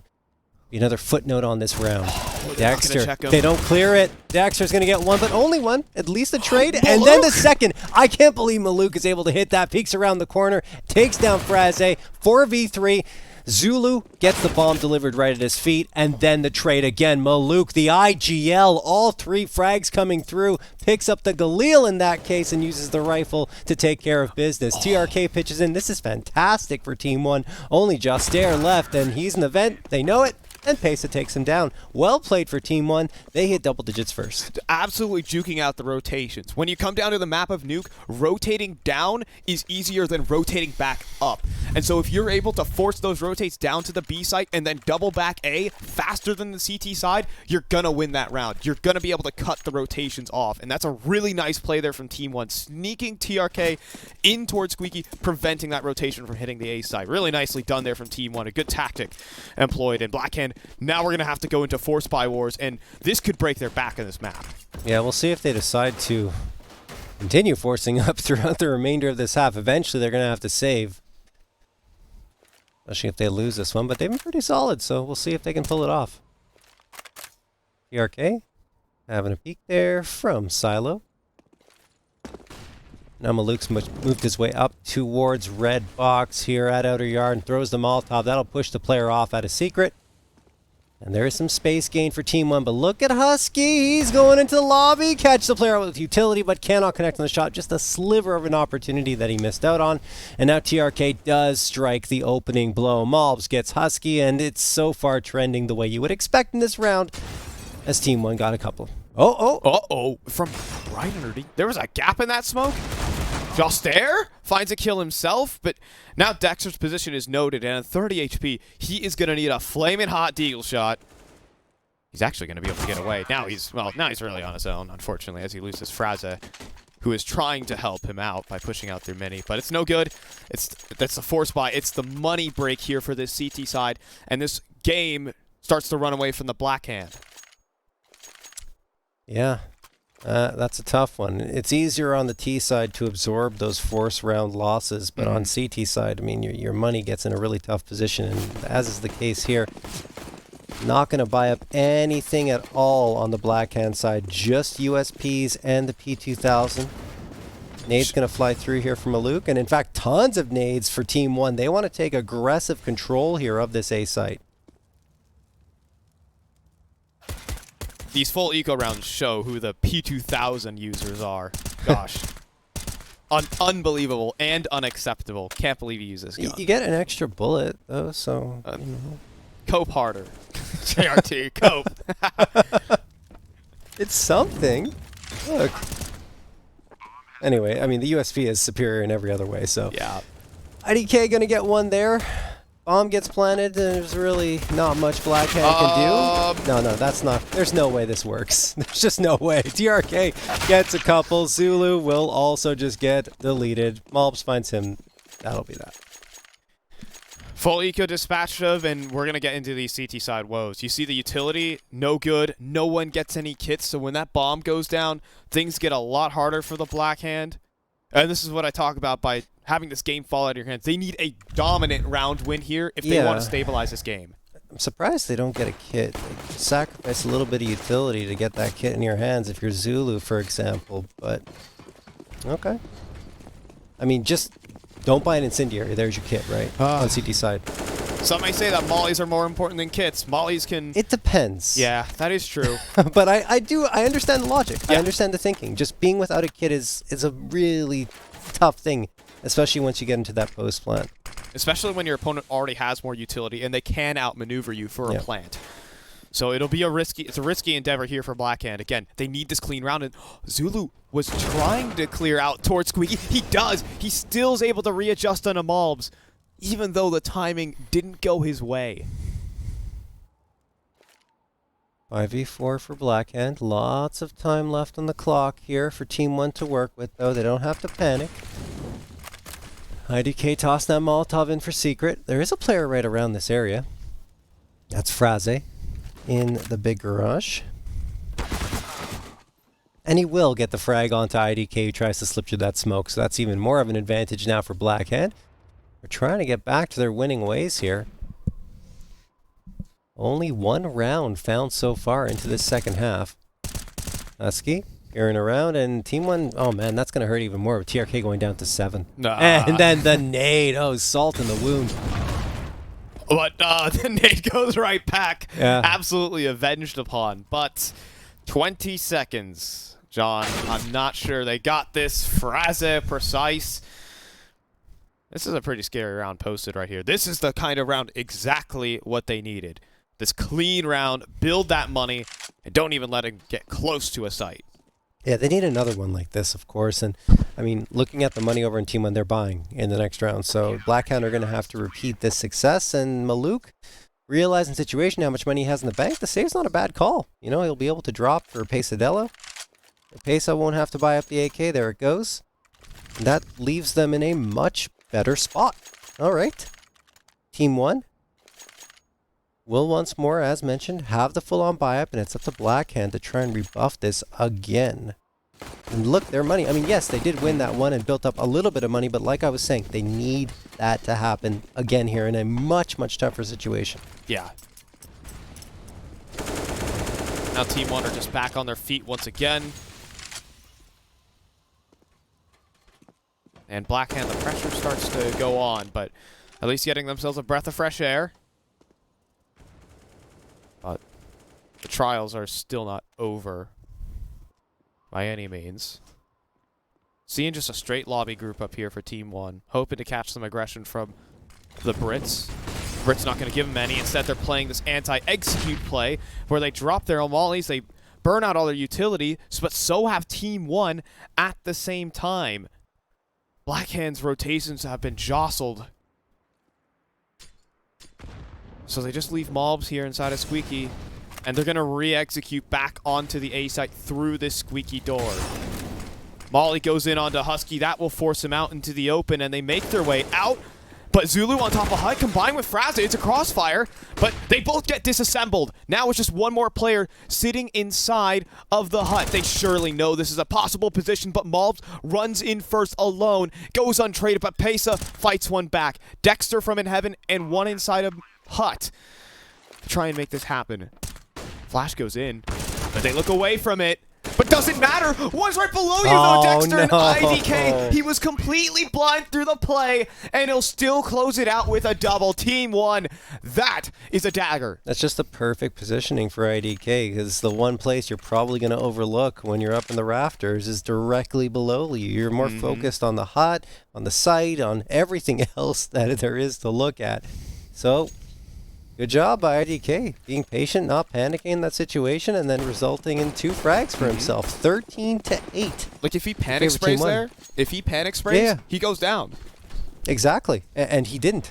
I mean, that's important, and obviously why they were able to take it. Anyway, and Maluka's going to get the headshot over onto Fraze, 5v4, and look at Blackhand. I mean, like I said, they needed 2 rounds in a row. Instead, they didn't even get the round. They lost it, and now they're back onto pistols, trying to save up for the following round, but by that point, it will be 14-8 unless something crazy happens in their favor. Yeah, and even then, we're going to keep talking about the CT buy. It's going to be paltry again. Like, we have... Dexter will at least be able to get himself an AWP next round. He has ecoed enough to go ahead and pick one up. So we'll actually get to see that Op really work this map. We haven't actually seen Dexter have a fantastic opping performance so far. Surely. IDK. Oh, he could get knifed.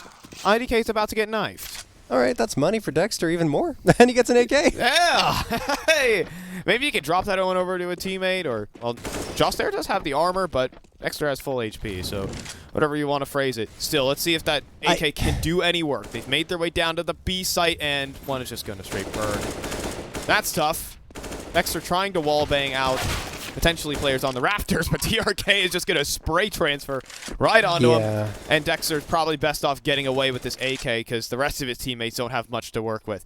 14-8 guaranteed for Team 1. The question is just Dexter with the AK. Yeah, this AK is very, very valuable. Okay, well, it doesn't matter. It was valuable. It's gone now. TRK took it out of his hands. Sad. And, I mean, if Dexter's able to drop that for one of his teammates, it makes the buy even better on their CT side. They'll still be able to get the A1Ss across the board. And Dexter, with that knife kill, is able to get the op and a full util set. So that helped him so very much.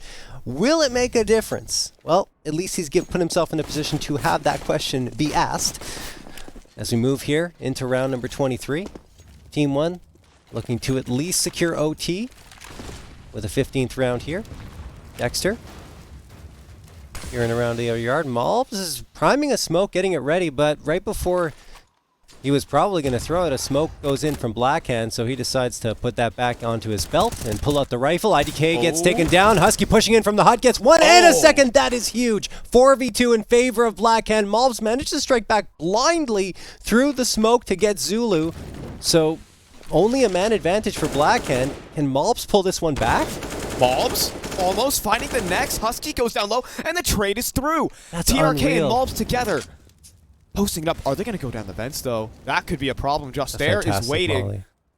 But Jostair is going to go back up. Oh, and it's not a great angle for him. If he goes up, Malbs has him dead to rights. But timing, could it favor him, is a huge question. He's maybe going to wait for Dexter to take contact. He'll slide out the vent. He hits the headshot. Jostair, what a blinder. And it's TRK in the 1v2. The stick, but they don't have a kit. They don't have a kit.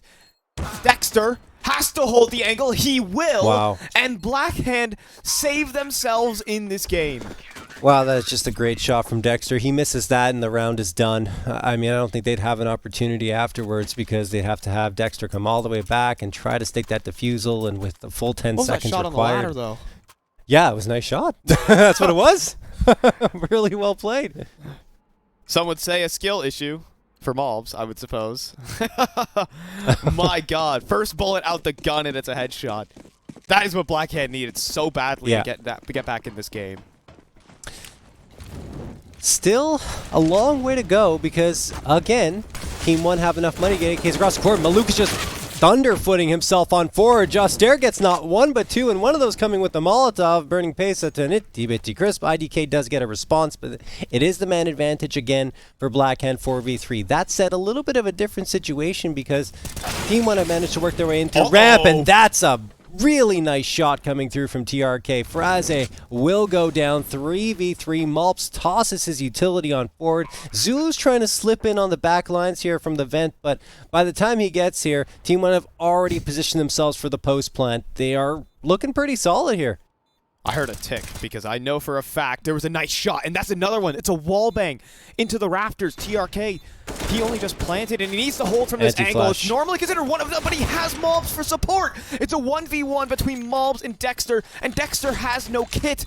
This is a huge problem. He can fake all he wants, but he knows he doesn't really have the time for this. Malbs just playing with his food, and he just needs to play the time, but he'll play the kills instead, and Team 1 might have just broken Blackhand's back.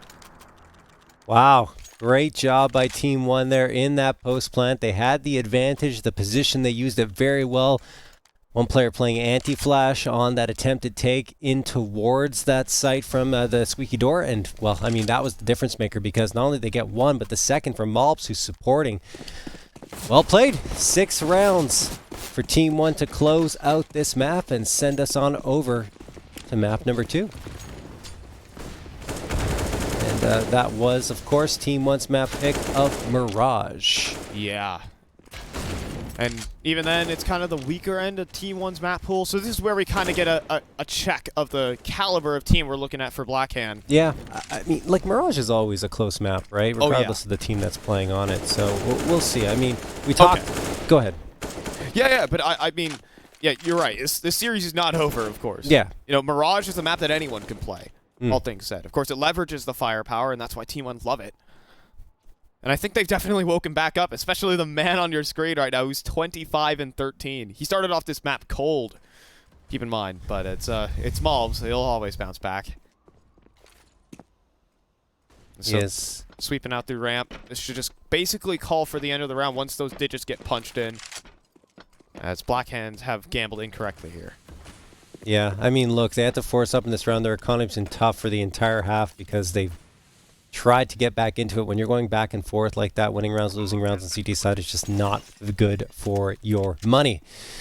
Only 3 Deagles and MP9 left for them to work with here. And, well, Fraze misses an opportunity to get an early frag here in the post plant. There's Husky who's going to connect for one, though. And, well, that might be all they get out of this map because Malbs is going to get 2 more. TRK drops Zulu, and now Husky flicks around for a couple, but time's running out. He has to push the force the issue here, and he charges in towards Cubby. Husky goes down. Asa finds him.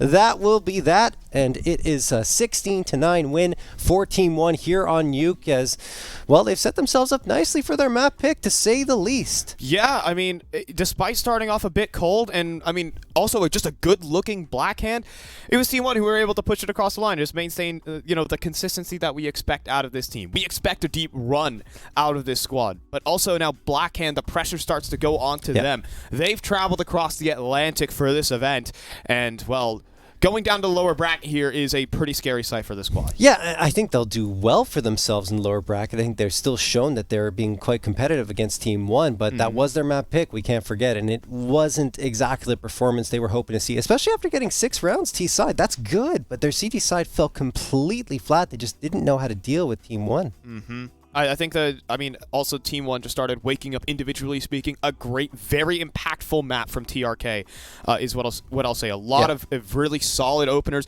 Also on that CT side was bringing back a lot of rounds. And, you know, power rounds out of Maluk. And we just got our Malbs resurgence. There's no doubt about that. Yep, absolutely.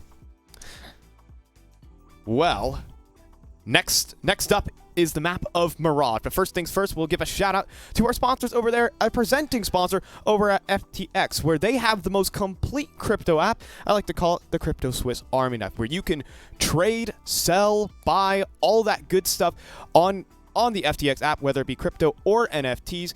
You can go ahead and even use code NERD to earn free crypto on every trade over $10 with the FTX app. So you can go ahead and download the FTX app on the App Store, or also use the QR code on screen. So with that, though, we have Mirage coming up. It's not an impossible map for Blackhand. In fact, it's not an impossible map for any team, and Blackhand, they've shown that they're definitely capable. So, I mean, any thoughts before we head out? I think that, you know, Team 1 have looked good on pretty much every map they've played, like I said, as of late. So I think they're going to be a formidable opponent. There's no question about it. Malbs will be one to watch again. And I think Maluk will feel pretty comfortable on Mirage, you know, watching from window and trying to take those out mid-fights. Yeah. All right, we'll go ahead and see you guys after a break. Team 1's map pick coming up, and Blackhand hoping to stay in the upper bracket. Be back in a bit. You wouldn't trust your clumsy best friend with your brand new i9 Not too bad for the first time in a year. 5 memory, 4TB, M.2 PC. And you shouldn't just trust anyone managing your cryptocurrencies either. Sign up with FTX and start managing your crypto on a safe and secure platform trusted by over 6 million users worldwide. Download the FTX app today. Use referral code NERD, that's NERD, and earn free crypto on every trade over $10.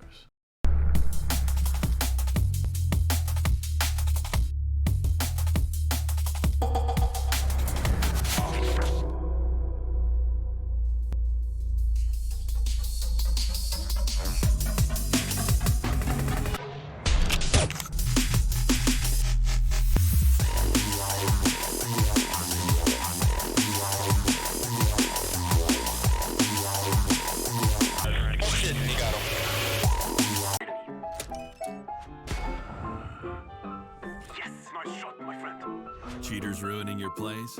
I have eyes on the enemy. Bad servers stopping your shots? What you need is ESEA. Advanced anti-cheat to stop cheaters. And the best servers around, all with 128 tick rate.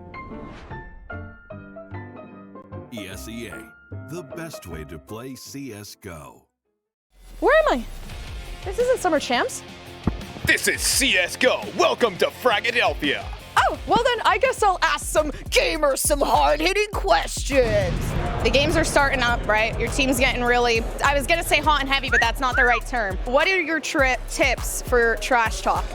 Man, just yell as loud as you can. F you there, F you here. I mean, if you're not talking trash, you're not winning this game. F you everywhere, right? Just state your name, not your age. If you want to, that's fine. I'm Fraser from Blackhand. I'm Husky from Blackhand. What would you say if you were trash talking? I'm not sure. We've only played against other UK teams and they just get really personal. Creativity is pretty hard.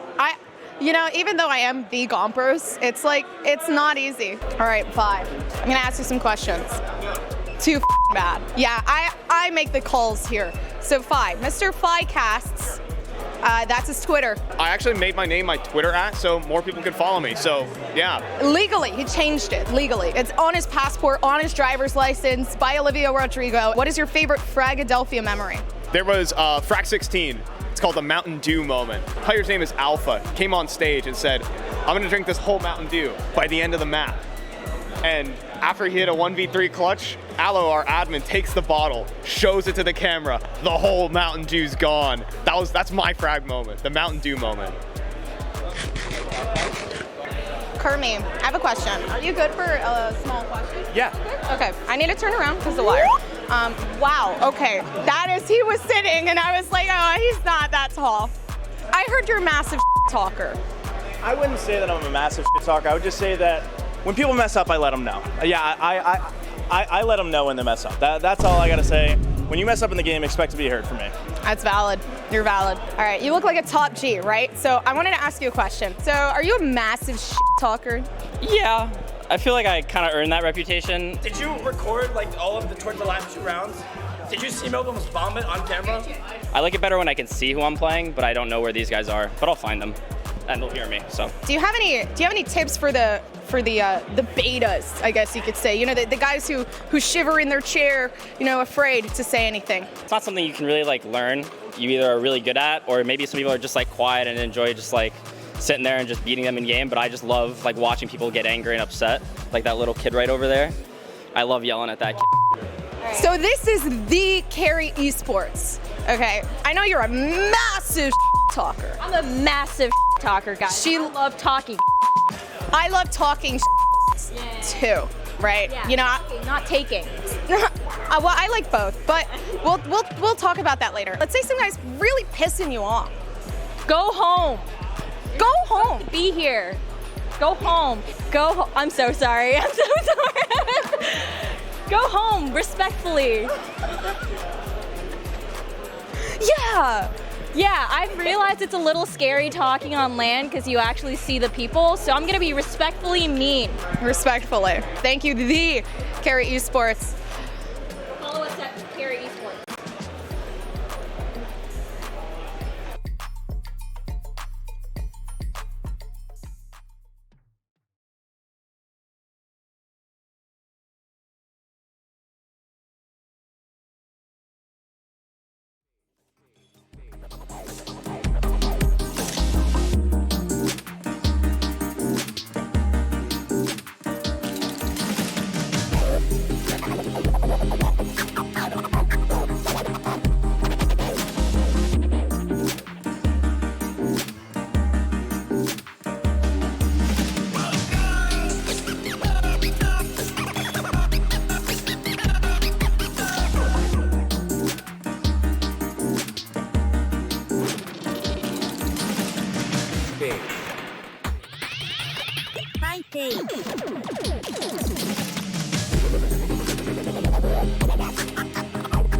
Did FaZe just 16-0 MIBR?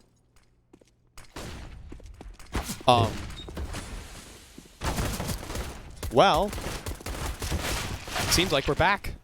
Welcome back in. Yeah. I guess surprise, folks. We're back, I suppose. As Blackhand versus Team 1 wanted to get off so much of the races that I don't even think you expected to get back in. It is. That being you, the viewer. But hi, John. It's Fi and John back into this one with our secondary stream. And we're already starting off with this T-side pistol here on Mirage. And we're seeing IDK and Pesadale in this 2v4. Made 3. Pesa, could he make it another is the question. Yeah. The shots are not quite connecting. And that's going to be Zulu and Husky to clean up. And that will be the Blackhand picking up the round. Nice job by Blackhand to open things up here on Mirage. As mentioned, Team 1 a pretty good record here on Mirage over the last little bit. I believe 5-2 over those last 3 months. But a lot of those matches have been extremely tightly contested. A couple of them going into overtime. So we'll have to wait and see if Team 1 are up to the task here. But my prediction is the way Blackhand played on map 1, even though they lose their map pick 16-9, I think Team 1 will still have their hands full up against them here and could very well see ourselves onto a map 3. Mirage is always prone to upsets. Yeah, but someone has just bought the ace weapon in the round. It's Mobs, and it's a Mobs Deagle. Come on now. It's actually been, it's been a while since I've gotten some real Mobs Deagle action, all things said. It's been a bit since he's been on Team 1.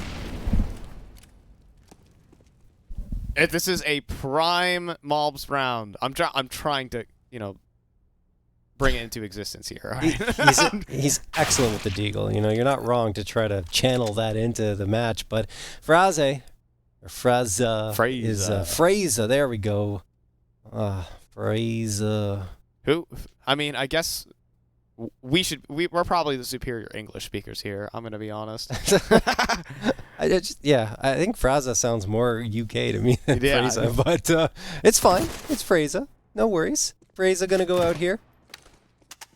And now he's going to have a peek towards that A ramp. Now eventually goes into Palace. This could be a mistake. He's up against Maluk. I mean, it is just Glocks. Ooh, but I mean, it was a little bit of a cheeky play there from Maluk. Even though he heard the footsteps, he's actually not even going to peek.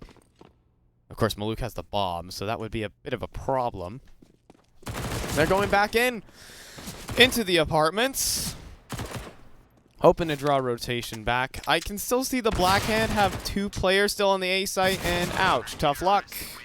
And Fraga is still watching out for Maluk. So we're going to start off pretty hot here for the Blackhand once again.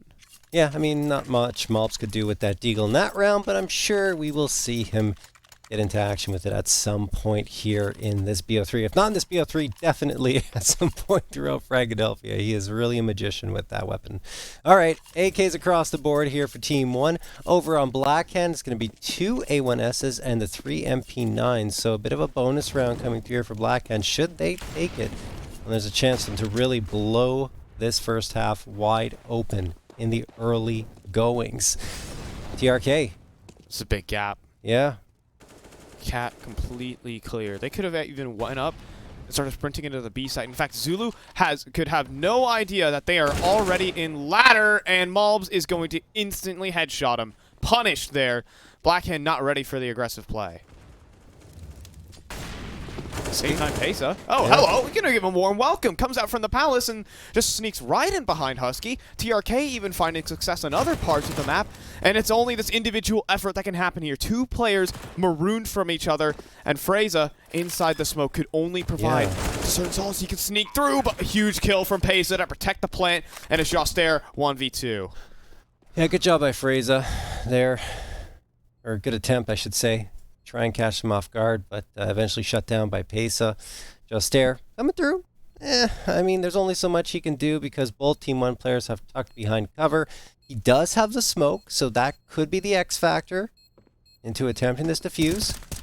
We'll see if he decides for it or just falls off completely. He just says, you know what, I have no information here. I don't know where these guys could be. I'm not even going to risk losing the A1S. I'm just going to save it and make our buy-up a lot more comfortable next round because this was, at the end of the day, just a bonus round for Blackhand. So they will seed the round to Team 1 who pick up their first. I think they should be able to even drop over an AWP if they want to here. Zulu does have the funds for it. And it's actually going to opt against it, which is, it comes to as a bit of a surprise, but no big deal. Blackhand will still be rocking out with the rifles. And for Team 1, that was just a very cheeky round. I mean, you see everyone just kind of sneaking around every part of the map, and that's just called relentless pressure right there for Team 1. See if we get more of that trend and theme. It's good to see that kind of confidence on LAN, especially.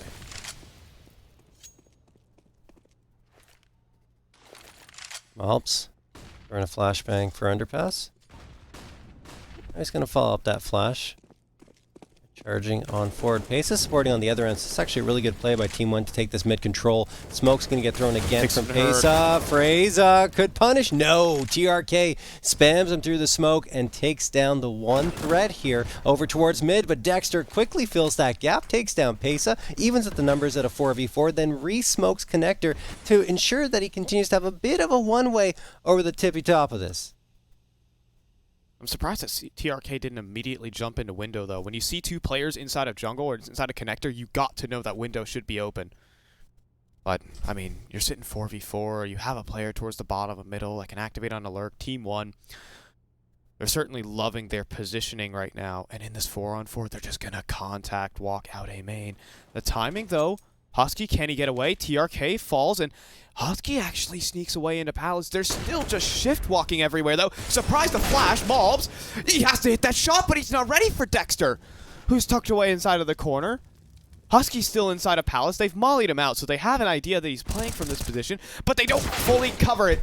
The trade will come through here for IDK, but a 1v3 is not a fun situation. Players at every turn, and Dexter will find the headshot. A bit of a misplay there. Mobs should have had that kill, but it'll get Blackhand the round instead. Yeah, great recovery from Blackhand. As mentioned, their bonus round did go by the wayside, but they had a strong buy in the next one with still a lot of economy for themselves. And again, they're still going to have a lot of economy. You do have to invest a little bit to get the guns back up and running, but well played. Team 1, on the other hand, struggling in the early goings on their T side. They will be back to pistols only, 4 Deagles and the Glock. Looks like they're going to split themselves up here. One player going towards Palace, one at the ramp, one towards Min. The other two are heading to the B site. We'll see where they decide to actually hit. The bomb was dropped right outside, or right in the beginnings of T Apartments, and the first frag comes through. Good trade for Maluk. TRK looking to find something as well onto Zulu, and gets it. Zulu, that is a rough spray. He should have had that kill every day of the week, and instead he goes down. Could gift an A1S to Team 1 if they decide to try and chase it, but instead they say, look, you know, we have 4 players live, we have the man advantage. Let's try to press that with the guns that we have in our hands. Mobs hears this jump spot, though. Mobs hears this jump spotting from just there, and they know that they can just contact walk up. This is the bad part about going for these jump spots and picking the timing perfectly. Sure, Jostair drops the smoke, but the thing is he has so many players at so many different angles that he'll just simply get traded, and the CT side can't afford this. Dexter will drop a molly, but the plant has already come through. The AK is in play for TRK, but he gets dropped instantly. Maybe they can have a chance at this retake. It's going to be Fraga coming in, coming in from the catwalk end. But he'll make his way on through. Molly goes in towards bench. It doesn't quite force the fights, though. Instead, Pesadelo hits it onto Fraga. And it's just Dexter and a 1v2 player up close. And Mobs will hit the headshot. A full just Deagle round for Team 1 comes in. Yeah, Mobs good with that Deagle. We talked about it. Only one there, but it's an important piece. Important frag for them to find in order to get that second round, and a timeout's going to be called. You have to imagine my Blackhand, because after they recovered after the bonus round, they get that round victory, and only to lose to the pistols only from Team 1, who now get the op, they get the 4 AKs, everything's looking pretty for them, versus Blackhand, who will probably find themselves on a light buy, because they have 3 players above 3K, but probably just want to invest in maybe an MP9 for Jostair, everyone else onto pistols and see what that can do. But at the same time, you also want to keep that op money available to you, so investing too heavily is risky. Yeah, I mean, some decision to be made early on. Yeah. That's such an impactful round to win because it just sinks the money of Blackhand. And Team 1, a capable team, but I mean, a couple of mistakes there from Blackhand. And those kind of rounds just kind of linger in your head. Those are rounds that you should be winning. A couple whiffs coming through. And you got to wonder if That'll affect Blackhand in the long term. And the op just rings out instantly onto Dexter, and well, this rest of the round is about to be pretty systematically dealt with, as it just hits 3v5, and we kind of just await the inevitable here. Phase up. Hopefully this USB searching for a bit of damage. I mean, there's always a little funny jump that you can do inside a sandwich. It's a possibility, but this is just another one of these, you know, reversals that we've seen from Team 1. One individual starts firing off, and the rest start to follow up. So we'll see. Of course, it's always the win condition we've talked about so far at this game. Pesadelo and Malbs have delivered in the early stages of this game, and while it's only about to be 3-all, definitely some momentum lies in the favor of Team 1 in here.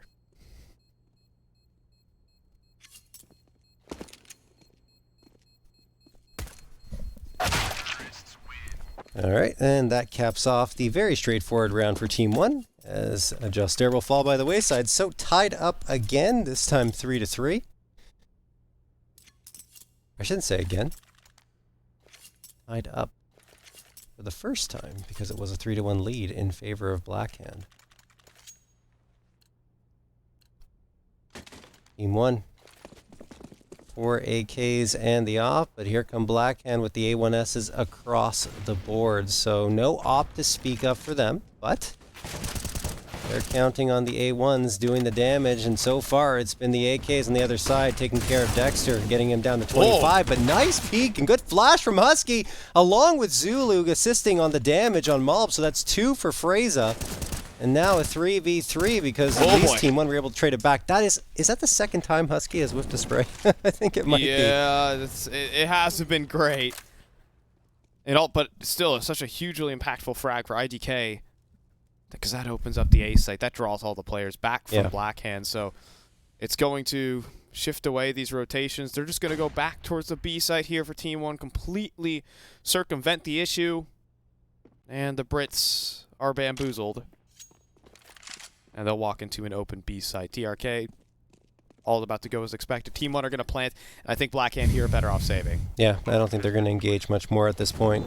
Both players, because they invested so much, right? They can't get their economy into their feet. And it feels like kind of a repeat of what happened on Nuke, right? Their CT side, they continue to try and invest and fight back against Team 1, over-investing sometimes. I think even the case in the last round, because they could have saved a little bit more and, you know, ended up with an AWP here instead. They're A1s, and they have to keep them up and running.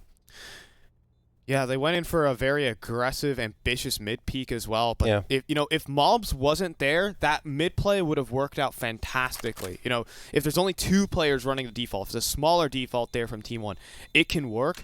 But sometimes you just run out of gas. You overextend too much, and then the play comes rolling back in. And when you head into that 3v3, the T side just has too much space to work the maps and play with rotations. So that's just a really... I mean, it's a bit of an unfortunate round there from Blackhand, a little bit of a misread, you could probably put it in there. But for Team 1, it's a very nice conversion of the situation. Absolutely. And back down to an eco here for Blackhand. It's tough. Yeah, I mean, look, you still got... They could have forced around the 2 A1Ss, but to be honest with you, the eco's the better call, because they have been getting a little too loose with their economy, and that's it's a good thing to see them saving here. Let's see if those 2 A1Ss can do damage. A good chance here. Oh, no. I thought Joe Stair would have a chance, but TRK gets the headshot and then even does more damage against Dexter. Both A1 players one down and one quite low, and they can't recover that A1S can Blackhand. But look, they don't need it. They just need a pistol. Or not. Briefly. Malbs MT is over. here. Oh, man. And we're starting to go back to square 1 or square 2 again, I suppose. It goes from square 1 to square 2 back to square 1. Yeah. 4 in a row for Team 1. They've really bounced back well after that slow start to this half, 5-3 in their favorite T side. And, I mean, they're very good on their CT side as well. So this is boding well for Team 1 at the very least. Run boost. Oh, man, I think they were trying to keep it going all the way towards here, but at least they gain a lot of speed in order to get to this ramp first. The thing is that Molotov is perfect. It stops the quick peek from coming through. That's what Team 1 wanted to do. So Blackhand at least keep them at bay for now, but I think Team 1 have their heads full of steam. They want to go for this one. That is a wicked headshot coming through from Malbs onto Husky. 5v4. They're going to continue pushing in because why not? But Fraga is able to deny at least one player their life. That's Malbs down. He turns around, has an inkling that someone's behind him, and it is a good thought to have, but he still goes down, even prepared for it to Pesadillo. 4v3 in favor of Team 1, and they have pretty much possession of this A site. Dexter's going to try and make a move, though. Spam is so close to Pesa, but it's no kill. That would be the foothold for the retake, but it's not here. Justair, only plan who can make a play, and he's exposed. His position revealed, down to 24. It's another save call for Blackhand. I'm not sure how many more of these they can even consider, because the lower bracket might come calling for them very quickly. And, I mean, they're playing against a solid opponent, a respectable opponent right here are the Blackhand. And they're still playing a decent game, but this is the type of team you're expected to play against. This is the type of team that you need to improve against. I mean, it's good early on this tournament to get this experience, sure. But this game is starting to fall out of favor, and Blackhand only have so much time to recover. Yeah. Let's see if perhaps it'll happen here. It's not looking good, right? I mean, the economy dictates that there will be another half buy coming through here at Moles. Dexter with the AK, and yeah, that's exactly what's going to happen. Deagles, a little bit of utility. I mean, they need rounds. They need rounds quickly here. And Team 1 looking to get their 7th. Dexter along with Justair are going to head to the B site, and the other 3 are on to the A. So Team 1, in the meantime, they like to play defaults. They're just kind of hanging around, waiting for pushes to come through. And in fact, they're already going for a lot of mid control. They like this pincer attack. Excuse me, from underpass to top mid. Yeah, that's the way they like taking their mid control. Yeah, it's a good idea. And with no one inside of connector, though, there's no one even to contest this mid control right now for Blackhand. They're just hoping for a big individual play, and who knows, Zulu could potentially deliver on this. Of course, at this rate, if you're Team 1, you start to maybe consider the Palace play, but Zulu has heard these footsteps in towards A main. A sincere possibility, but at the same time, they are also splitting in through jungle. There are multiple prongs to this attack, and Husky needs a big play out of this, but far too many angles to deal with. Zulu's even been heard by the top mid player, I'm pretty sure. I'm not sure if it's been called out. It has not been called out. He'll get the 1. He needs the double, but he has to reload, and he gets a...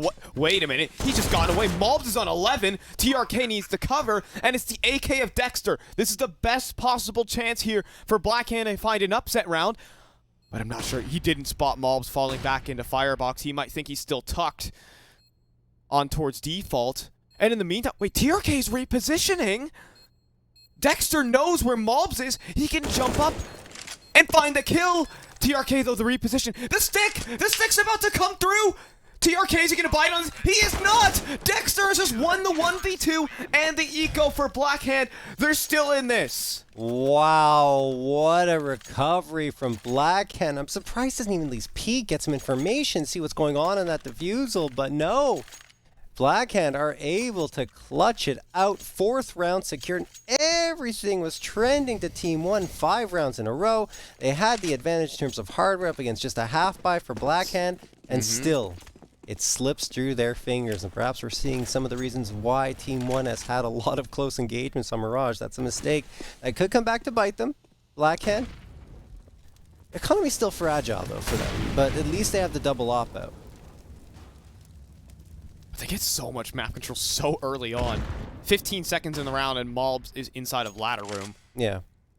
But it also is kind of the double-edged sword of the Team 1 playstyle. It's the individualistic plays. You see, Malbs is kind of in ladder room alone. He doesn't have any support. They're relying on his individual ability to battle his way out of situations. I mean, if there's any player I'd give that to, I might give it to Malbs, but it kind of cost them in that previous round where I believe IDK was fighting top mid on his own. This time moving together as a unit. It is an op holding this angle. It is Dexter on the line. And let's see if he picks up. No, he doesn't. He misses the mark, and TRK with a massive shot. Justair does find the lurk of Malbs, and now he might be able to hold on, but he's out in the middle of the open. He can't reposition. Players still out towards bench, but not anymore as Maluk over the top of the smoke. Fraga trying to battle back, but he falls to TRK, and it's just Husky. It's time to pack your bags up and save, folks. It's 7 for Team 1. Nicely done for Team 1. Getting into that B site, the opening frag was, of course, very critical, and once Dexter misses the shot with the op, it's free and clear for Team 1 to walk right in and do exactly what you guys just saw. So, 7-4 in favor of Team 1. They make up for the mistake in the previous round very quickly. Don't give Blackhand any momentum. Yeah, I mean, even after losing a sitter clutch like that, right? Or, I guess, winning it for the Black and just straight stick. With TRK kind of misplaying his positioning in towards Palace. Owning up for that mistake with, you know, a more classic Team 1 round. They'll be happy with that one. And how they leverage that control. They drew a lot of... Also, I think a big part of that is Mobs drew out a lot of utility from the catwalk side. He drew out a nade, a smoke, and 2 mollies his direction because they knew he was inside a ladder room. The pressure that they utilize when they get that space is really nice, and Blackhand got outplayed there a little bit by the Team 1 tactics. Now, well, with only the op in play for Husky, I'm not sure they know it's an op for Husky, so, you know, they might underestimate this play a little bit. The flash is out middle, and it finds a couple kills, but the crackback is here. And the rifles will clean house. Yeah, that's Blackhand's been trying that quite a bit here, flashing out of the smokes and keeps catching Team 1 off guard. This time it doesn't really matter. The 5-7 comes out and it rings true, but at least Team 1 are able to recover. 3 frags from TRK, who's been solid for the entirety of the BO3, honestly. And Husky, on the other side, continues to hang on to the op, which, I mean, he obviously wants to save it again at this point, but he's just having a peek towards mid to see if he can maybe catch off another one, make this a 1v2 and perhaps more viable. But at this stage, yeah, now he's definitely just on for the save. I mean, he's trying to maybe hunt for an exit or two, I suppose. But, yeah, I don't think winning this round is out of the question. Find the kill. Is he... Wait a minute, he's gonna give this one a go? He has no kit. I refuse to believe this is possible, John. I mean, I'm willing to be proven incorrect here. He might! Wait, a smoke onto the defuse. There's no time. There's no time for the defuse because he doesn't have the kit. He's dead to the bomb. Or he's just dead to IDK. I don't know which one. I don't understand the point of that. Like, yes, everyone dies on Team 1. I guess he's getting a buy anyways. Like, you got full loss, though. I mean, like, it's not full loss. Full money. For 2 players on Team 1, IDK and TRK, they don't care. They could lose every single player for the next 2 rounds, and they're fine. Perhaps he felt like he could get it. Maybe he realized last second, whoops, I forgot to buy a kit, so this is not possible for me anymore. Who knows? But at least they are, like you said, still able to buy up the ops. So perhaps they figured, okay, well... We got the op still. It would have been a double op. Oh, they're in underpass, though. That double kill comes in from Zulu, and Dexter fighting out as well. This is a different approach to mid control, and it's just worked out for the Blackhand. And they will be able to get away. There's no response here from Team 1. The Brits have finally found themselves a true, tangible advantage. Yeah. I mean, this mid control has been very... tough for Team 1 to come by, oftentimes just because they're not prepared for these quick peaks and pushes from Blackhand. In that case, it was a boost that worked out really well, but Fraga is going to get one onto Pesa. Yeah. TRK, the last one standing. And he will get a nice headshot onto Dexter. That's something. A minute left for him to work with no bomb on his back, so he'll have to go and recover that, but there's a chance to isolate 1v1s. Oh, looks the wrong way. Husky will take him down, and that makes it a 5th round picked up by Blackhand. But Team 1 have already taken this half on their T side, looking strong again, as they did on Nuke. We'll see if they can crack double digits, but well, they're going to have to do it against a Blackhand side that refuses to say die. They continue to get rounds, but the thing for Blackhand is those last 3 round victories have all been isolated to only 1 round, then a loss right afterwards. So they need to find something, some sort of rhythm, because Team 1 has been denying them that all the way back to map 1. Yeah, no consecutive rounds here for the Blackhand. It might continue. They're just gunning it up cat. They found this gap in the defense so consistently for Team 1, and that is the lack of a cat player. And now This entire setup has just been unhinged. It's Husky inside of the smoke, and unbelievable. This round is just a complete wash. It's like Team 1 just said, it's like they just opened up the playbook. It's like, okay, you guys are going to be here, here, and here, and we'll take you all down. This round's over. Oh, yeah, and I mean, look, they were already hard saving after they lost those 3 players. Just what a take from Team 1. Utility on point. All the frags come through almost simultaneously, and now IDK gonna try and chase. I mean, why not if you're Team 1? Chase as much as you can. Try to take those guns out of Blackhand's hands. I mean, there is a world where there was a player on the A side. They've left the bomb completely unattended, excuse me. But it doesn't matter.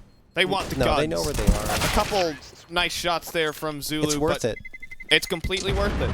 You take all the guns away, and to close out this half, Blackhand are nearly dead broke. They're going for a glass cannon. Okay, Fraga. Let's see how that one pans out. 2 A1Ss and 2 FAMASs. Utility's not too bad, but it's about, it's less than half the usual util that you'd want to have here on your CT side.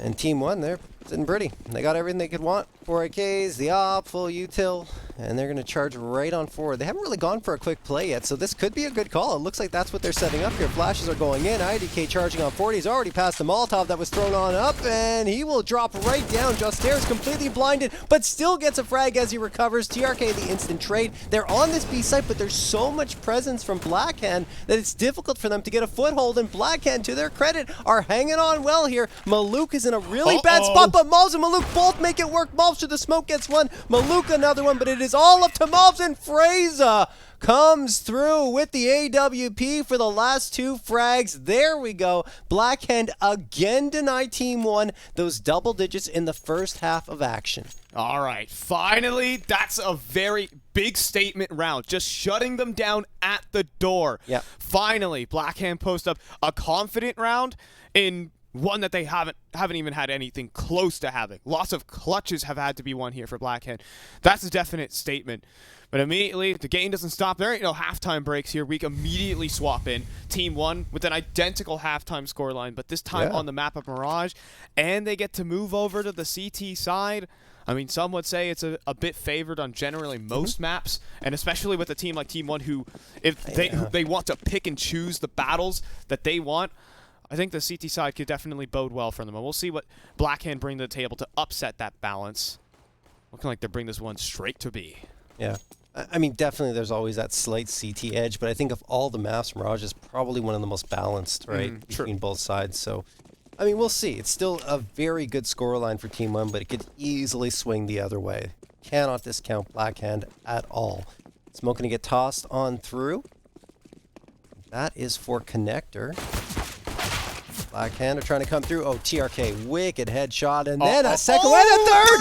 TRK, are you kidding me? He has come to play here into the second half, and of course throughout this BO3, 24 frags. Maluk gets another one onto Husky. Fraza's the last one standing, and he's just getting closed in upon. No chance to survive. Pesa finds it, and now Team 1 immediately get into double digits to open up this second half. I didn't even notice TRK's on 24 kills. I didn't either. I mean, they're quiet frags, right? They're just, it is very just, double kills, not anything, not these massive quad kills or insane clutches, but he's racked them up consistently, and that shows why.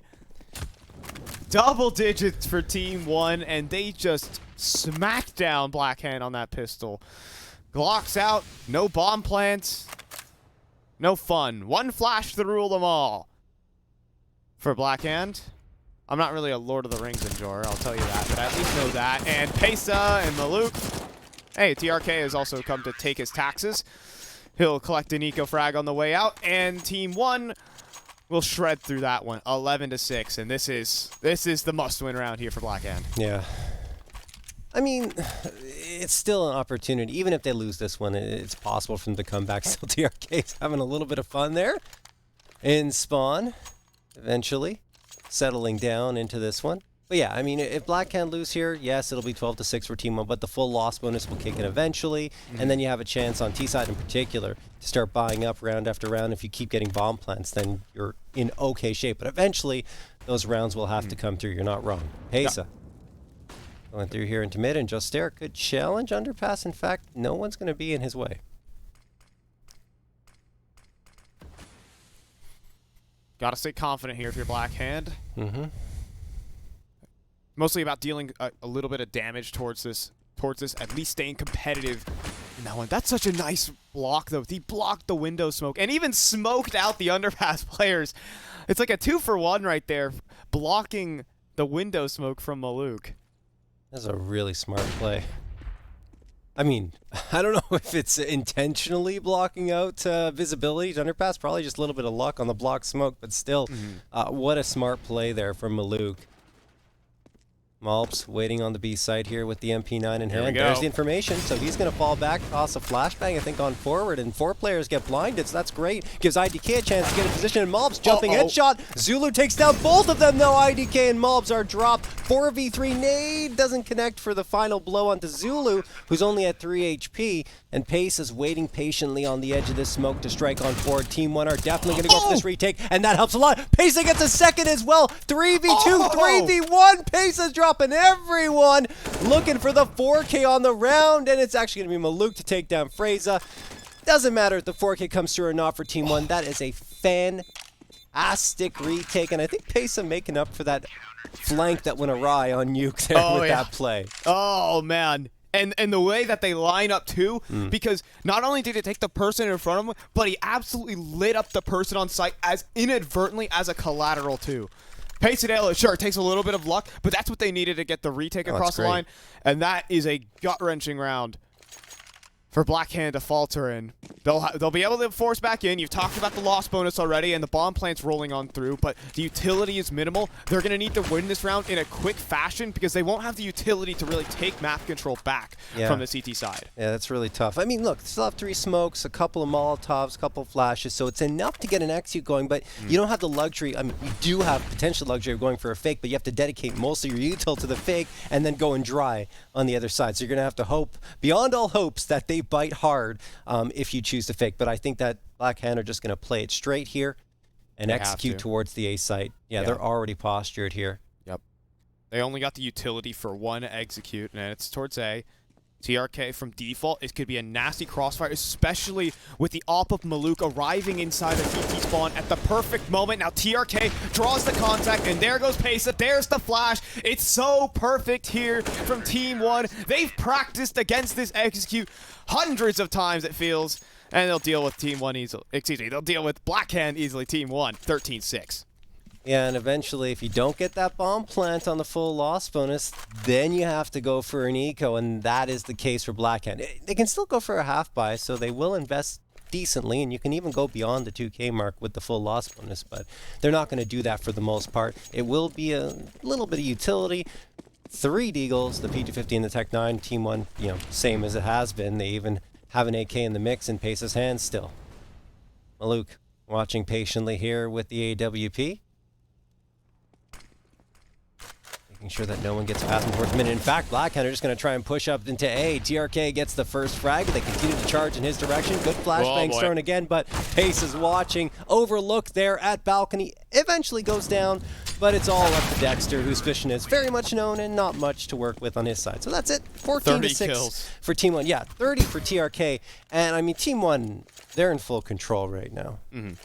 I mean, even then, Pesadelo is also having an incredible half for himself. He started this one off at 10 kills. He's had 9 kills in 5 rounds, if that says anything to the success right now for Team 1. And one thing I talked about, you know, even though Team 1, I've talked about in the past, I should say, even though Team 1 didn't necessarily have much success over the last 2 seasons, going 3 and 4 in ECL, it still gave Pesadelo and TRK a chance to shine a little bit more and get more confident with their fragging ability. So in the off chance that Malbs isn't really having the best of games, like he is here, only 11 frags, they can shine and they can take his place in terms of fragging duties. Husky gets one into Pesa, and now TRK comes back for 2.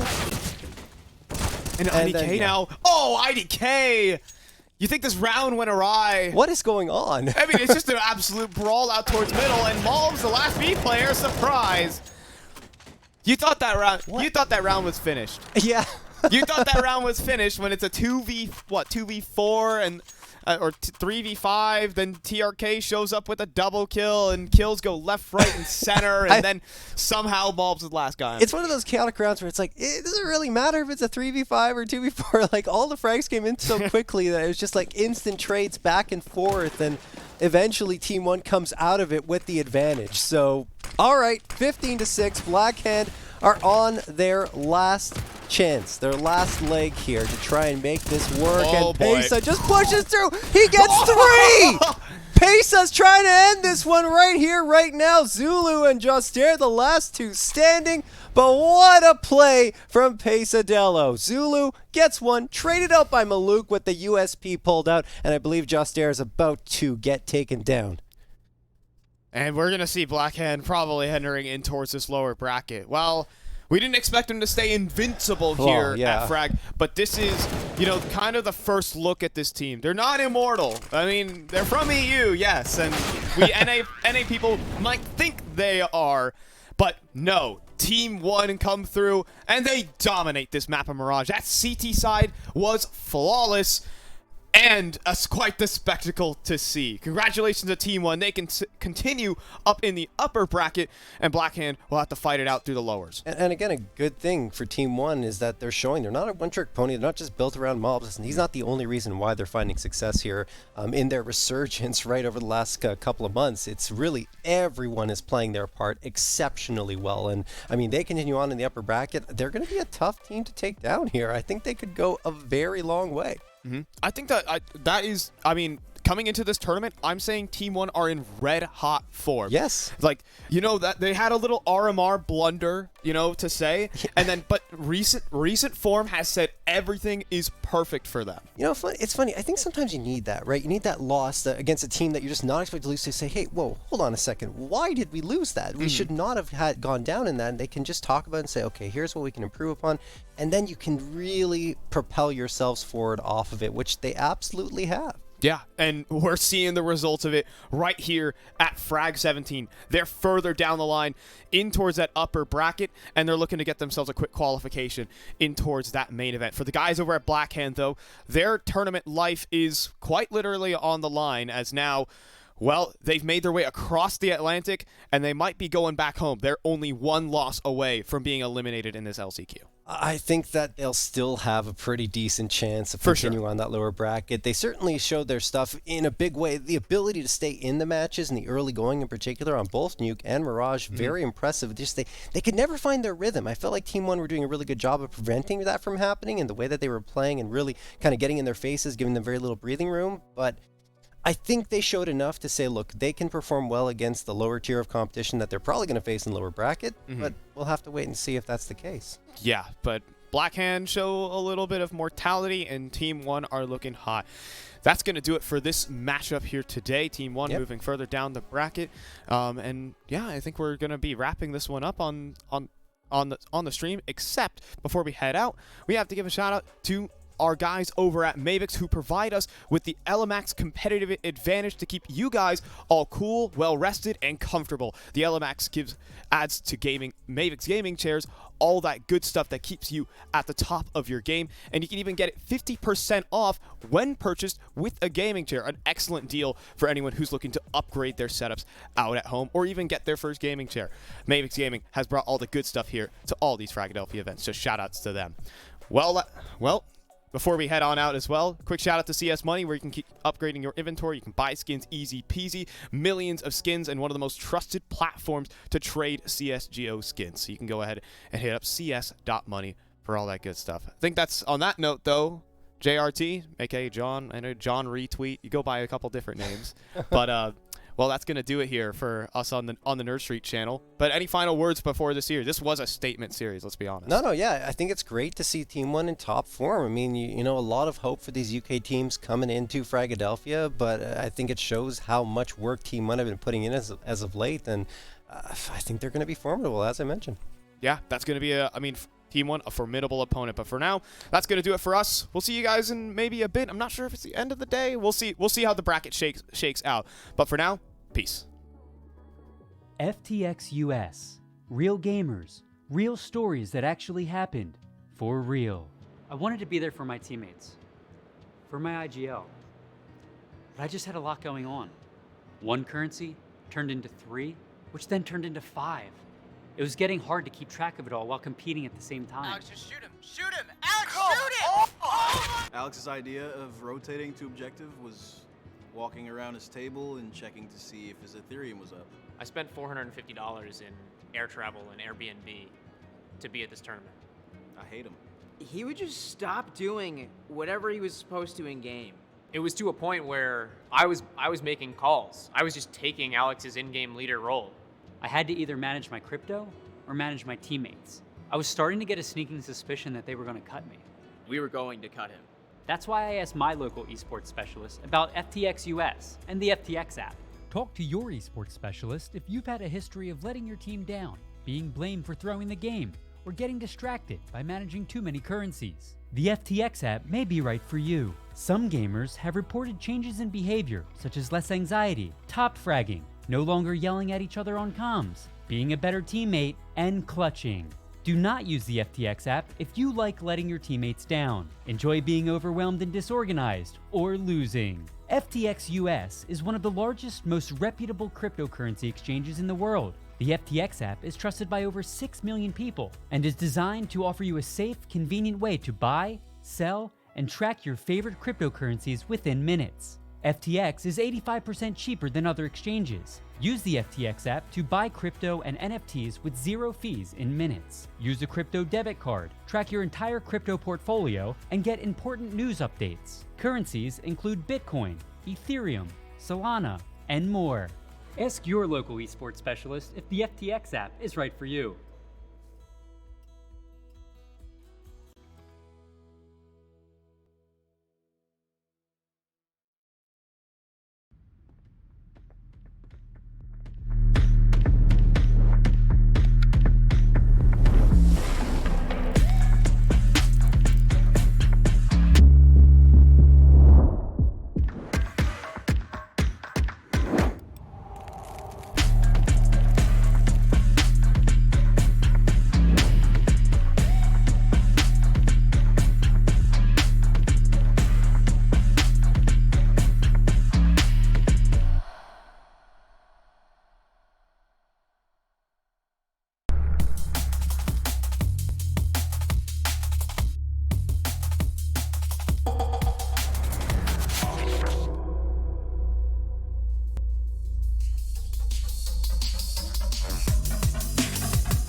Cheaters ruining your plays? I have eyes on the enemy.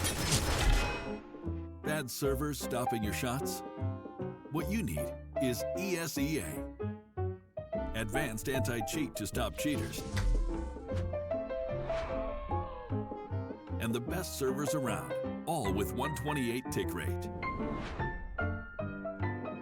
ESEA, the best way to play CSGO.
Spacey ship.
Hey gamers, welcome back to the B stream, the Frag B stream. You got a different voice behind the mic, two different voices behind the mic. This is Upmind, joined here by the one and only Griffin. Griffin, what's up, bro? Yes, sir. We are here, Frag 17, baby.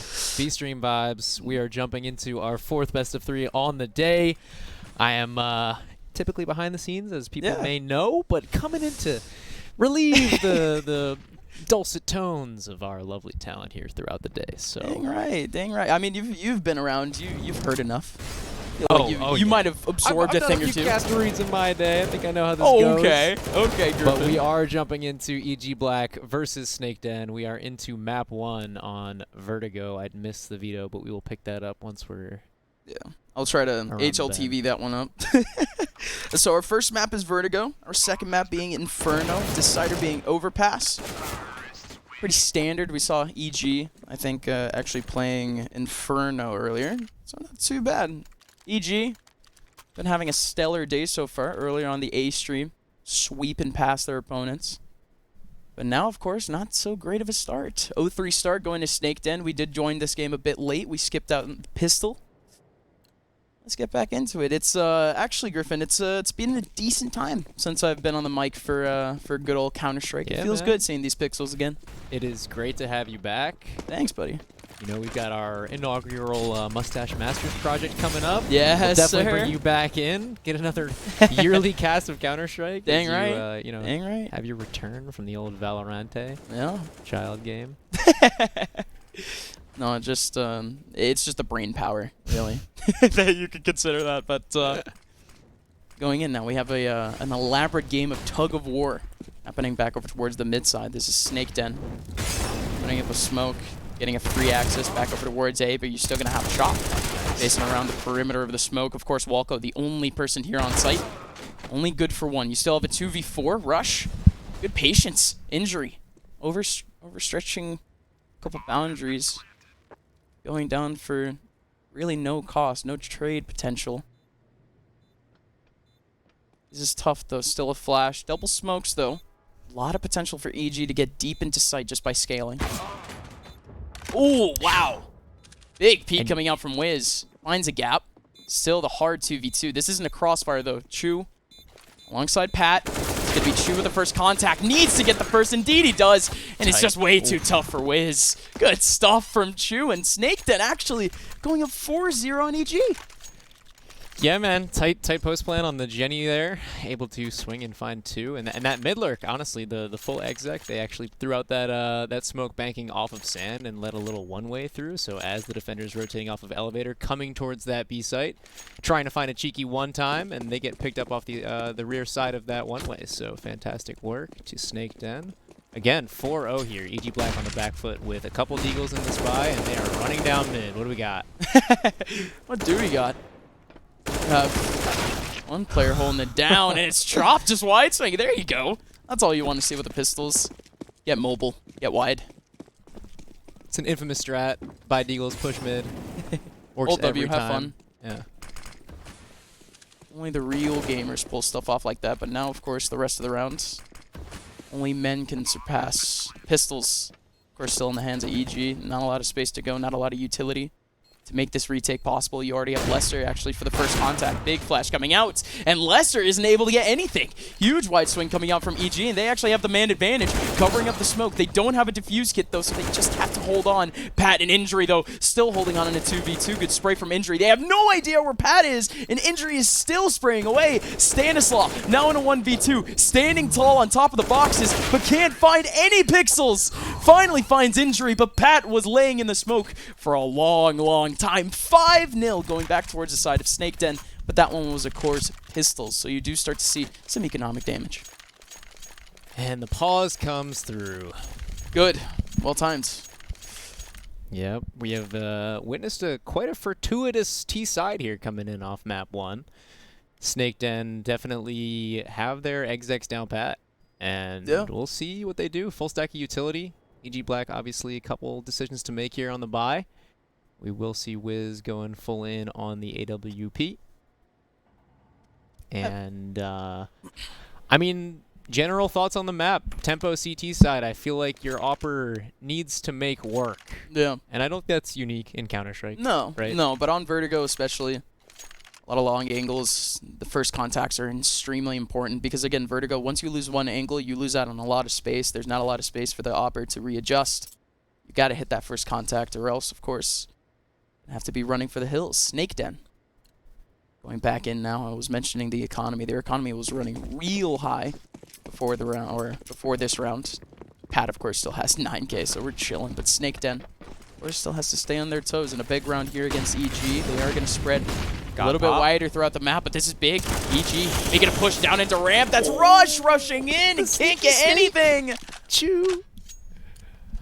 Ay, ay, ay. Getting away by the skin of his teeth there, left on 15 HP. Good damage from Rush and a good pop flush from that corner. But with the smokes down, hard to find that 1v1 in the midst of it all. And here we have a little bit of a tempo reset. Probably looking at Wiz here to actually find a re-entry or some info into the round, as these CTs right now are playing pretty passive. Yeah, this noise cutting from Snake Den doing pretty much exactly the job they wanted. Keep EG on their toes, keep them mobile, keep them spread. But again, zero information here for Snake Den. It's just going to be a much longer process than to make it into these angles. Again, it's just angle by angle, corner by corner. They have to swing essentially dry. Still a bit of utility, though, and a lot of players stacked up. Back over towards ramp. They did try to find an opportunity, but nobody's peeking. 30 seconds left. Man in construction pretty much has to do everything.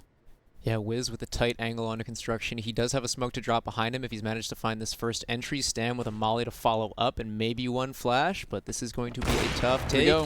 There it is. The first one is found. He goes for a second. Nice snap. Wiz! 3 for Wiz. Can he find the 4th? Do it! No, I can't get the leg. But now it's 2. The man advantage has been completely reversed by Wiz and Wiz alone. Huge. One more player remaining, and he just bursts out of the smoke dead. EG, what a way to get back into the game. That's all on Wiz. Yeah, steadfast, man. Split it up 2-2. They know the T's are going to reset there. Just hope for an over-aggression off of the antsy CT side, trying to gain that info, and it pans out in their favor. Nice static hold. The good opping from Wiz to pick those 3 up. Definitely securing the round. Snake Den, you guys are facing Evil Geniuses. Yes, it's a 5-0 scoreline, but that could easily evaporate. It's their last gun round for a decent bit if they end up going out. And wow. What a stack going back over towards mid. Case and down at 11. I'm learning a lot. I'll tell you that much. The IM play of our Vertigo does not match the caliber. Again, Case and poor guy. Yo. Jeez, guy goes down in mid and goes down back over in ramp, and now Chu making his way up construction. Only gets one back for Snake Den. He may have the audio cue off of that sandbag player. I think he did get dinked through the wall, but maybe they're not aware. The nades are coming out. X-ray is not. Nah, they're not aiming on him. And they have nades. They would have thrown it at him if they had known. Rush capitalizes it, and he takes down Lester. You still have 3 players trying to somehow navigate their way through the smoke. That's a decent idea. Chop on the front side, of course, hearing that plan. Needed to go for the frag. Somehow Pat takes it back, but what a shot from Chop. And of course, Wiz is there for the cleanup. Evil Geniuses Stacking up again. Yeah, that was an interesting take. I mean, it was kind of surprising that they didn't hard clear the sandbags out after that one spray shot, but that's the strength of the A1S, right? That silenced fire rate is not one to easily track, and if you can get it off in the madness, in the chaos, chances are your Ts are not going to be aware. So well played. Yeah. Holding there, and see here a hard eco for Snake Den as they edge into the 8th round. Hardest of ecos. Full Glocks on the board, but again, Snake Den, the only thing that you really can do in a round like this, stack up, combine your efforts. Ooh, 0 damage. Close to being chunky, but just didn't get deep enough. But this is good here for Snake Den. This is realistically all you really want out of your eco. You're trying to isolate 1v1s. And at this point, them cutting noise, they're trying to tract at least a contact back over towards that mid side, but Evil Genius is clearly not showing that. Finally, the exec in mid. Yeah, and they're totally aware of the econ here. 2 stacked in mid, definitely geared towards the eco position. The sandbags play getting a little sticky with the boost and the swings from lower, and here we have Wiz pinned with the op. Well, they're going to play against some block wide swings. It's looking rough. He gets 2, and Pat takes him down. The op in hand, able to turn around, whipping, finding that kill onto elevator. And Pat in a 1v2 with an op. This is actually doable. Yeah, Pat's a sharpshooter. Nice shot. Still quite a bit of work to do. He has no idea about this coverage. And Stanislaw pops up Goes at for the perfect fake as well time for the info, but yeah, Stan's timing impeccable. Glad you picked up on that. So there you go, EG. Basing on the Glocks. They go down to 2. So not good for their own economy. Now you're seeing, finally, both teams an extremely similar place in terms of economy. AKA the future is relatively the same for either one of these teams, depending on the loss. This one's important. Here comes EG. Double push back over towards stairs. There's only one here. Snake Den playing more of a default. Wow. Frag's going back and forth, but that first one was so huge, but they needed that trade.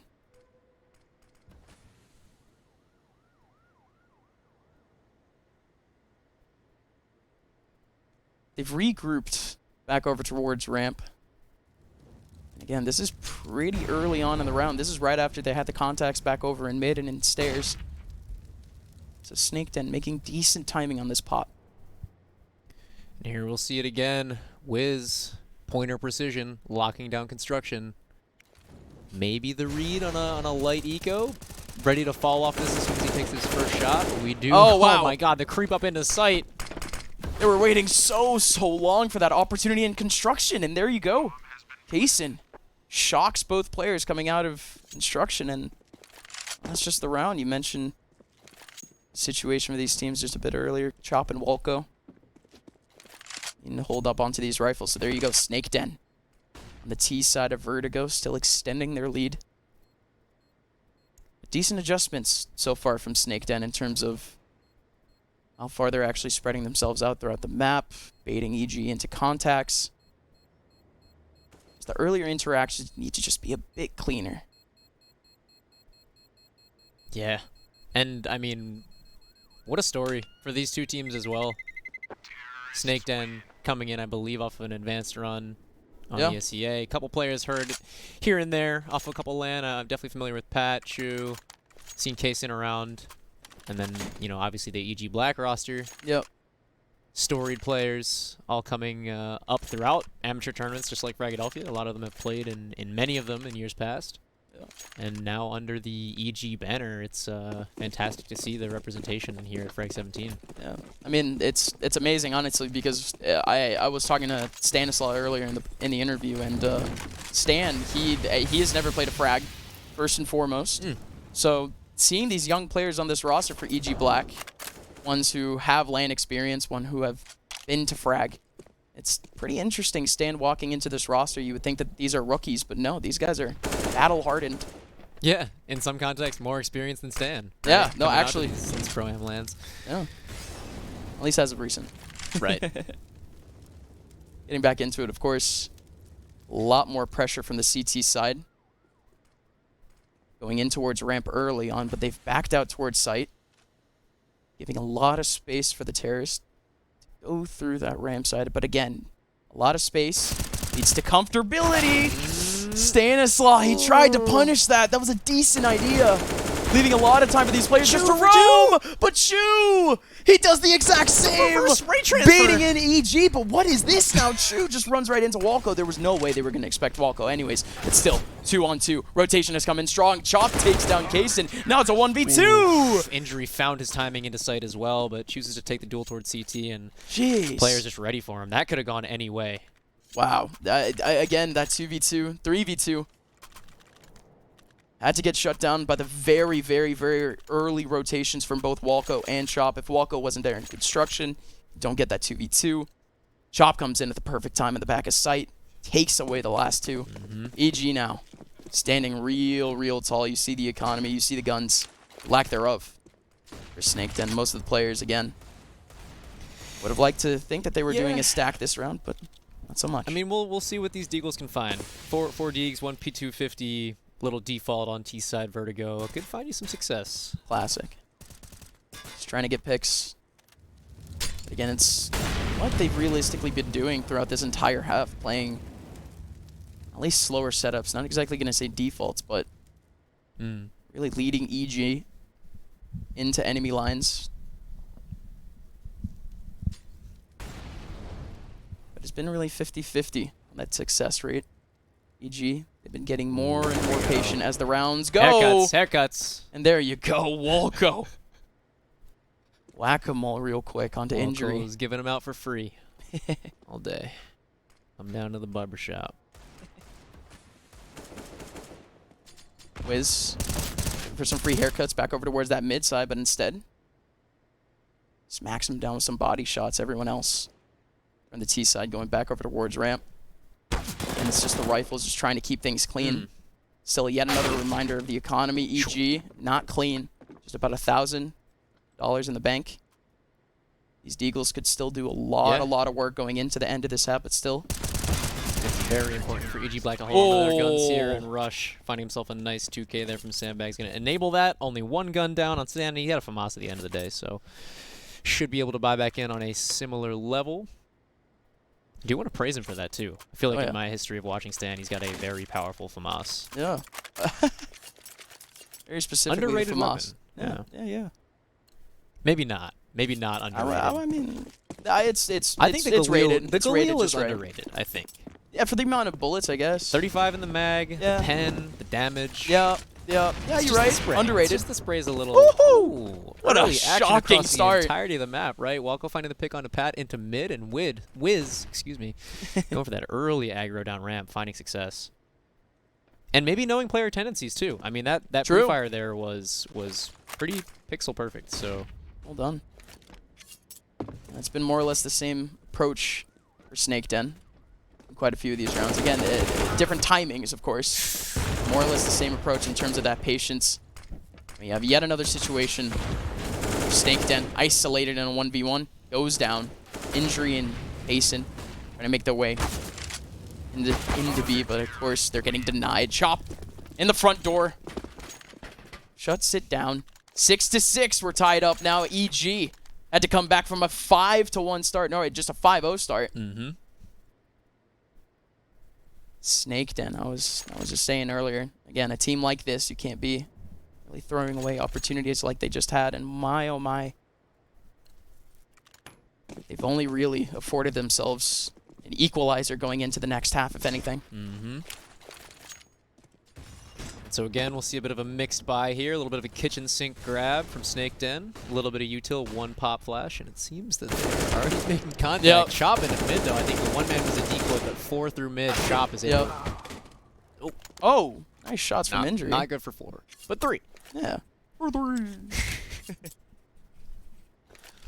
Decent work early on from Snake Den. I mean, not a terrible idea. You put the one back over towards ramp. You have literally just the one flash for you to pop out of mid. It could work. Now you have to rely on injury going in now. Has an off angle to deal with. Rush. Waiting in spawn. Who's going to get spotted first? Injury gets spotted. 7-6. Lead now for Evil Geniuses. Something that we're expecting going into this game, but now familiar territory. Snake Den. We were witnessing for the first time in this match. Yeah. Snake Den up against the ropes. Next round, of course, they lose this one. Completely dry. This half might just be slipping out of their fingers. It feels like the momentum is sort of picking up here for EG Black. They're gaining their senses, perhaps a little bit of early aggression from Snake Den catching EG Black on the back foot. But now that they have regained composure, they're looking very, very immaculate. And that nade is going to be good for it. If not, Rush is spammed through the smoke. Jeez, Rush. I love the follow-up. Throws out the nade, immediately starts spraying. Legend. 3v4 still. And at this point, they're just relying on Lesser. Get this one pick, allow your teammates to run away. Maybe bait in a rotation. Lesser. Baiting for a pixel, making a whole lot of noise. Doesn't spot the man in construction. Neither vice versa. And there's the contact. That's the contact that Lesser was dreading. Walko catches his two teammates. Bomb currently still in the control of Kaysen behind him, but it's only Kaysen. 20 HP as he goes down to Chop. Still 1v3 to go. Let's see what sort of moves he can make back over towards mid. He had a smoke. Still has a nade to use. But again, realistically speaking, there's a lot of risks being taken here by Kaysen. Still has an AK to save up for that next round. But it's going to be Rush. In his face. Shuts it down. 8-6, EG. Lining up for pretty decent half here. Decent end to the half. 8 rounds out of the last 9 going their way. Yep. And of course, Snake Den on maximum loss here. Going into the tail end of this half with full AK buys. Moderate to good utility. Yeah. Get enough for an exec with these Way smokes. better than what I thought their cash was initially going to get. Here we go, early peek. Chu is just running on forward. You still have the man in sandbags that he hasn't spotted. And Rush is going to take him down instead. And Rush can maybe run away. He's trying to smoke himself off. Nobody in construction needs to help out because nobody is peeking. So there you go. Snake Den losing out on a huge opportunity for a trade frag. Down to a man. Down a man. Good nade coming in. Utility from EG Black, still staggering this ever-slowing hit. We got some utility trade-offs here for Pat. Looks like he'll be smoking down left and right mid-sight. And supposedly some pop flashes for the entry, but Rush is in a prime position. I've seen a lot of EG Black sort of posting up on these double boxes mid-sight, sitting on top of these smokes. Such a sick off angle. Rush is going to easily get his first. The Eagle on his perch strikes down and takes down one. We still have 3. Pat, injury, Lesser. Holding it down, though. This is the most decent chance we've gotten for Snake Den in a long time. It's a 3v4 post plant. Not a lot of util to use, but they finally have guns. They finally have space. It's their final chance to get around here on the T side, but it's a decent chance. Here comes Chop. Takes down Pat, but you have injury sliding into sandbags, trying to get a better angle. He still has his teammate over in construction, and it's only going to be Lesser now who goes down. EG, what a way to sweep up the last round. All 3 players go down in an instant. 9-6. 9 out of the last 10 rounds going towards the side of EG after a poor start. That's what you like to see from the boys. Yeah, man. Well struck on the whole. Like I had mentioned, Rush perching up on that A site. You've got Kaysen flying up back, completely turned, waiting for the pop flash. Rush is just all the more ready. And even with their singular retake molly being extinguished by the wall of smokes being thrown by Snake Den, didn't matter. They didn't need the time. A couple good pop flashes through the smokes that were still up there and able to retake the rest of the site. Nice little pinch from the flank, but here we are, fast into the pistol round. I'm still in the last half. EG Black just running it down mid. Glocks finding 2. Stand through the wall onto Lesser's dome. Jeez, Chu.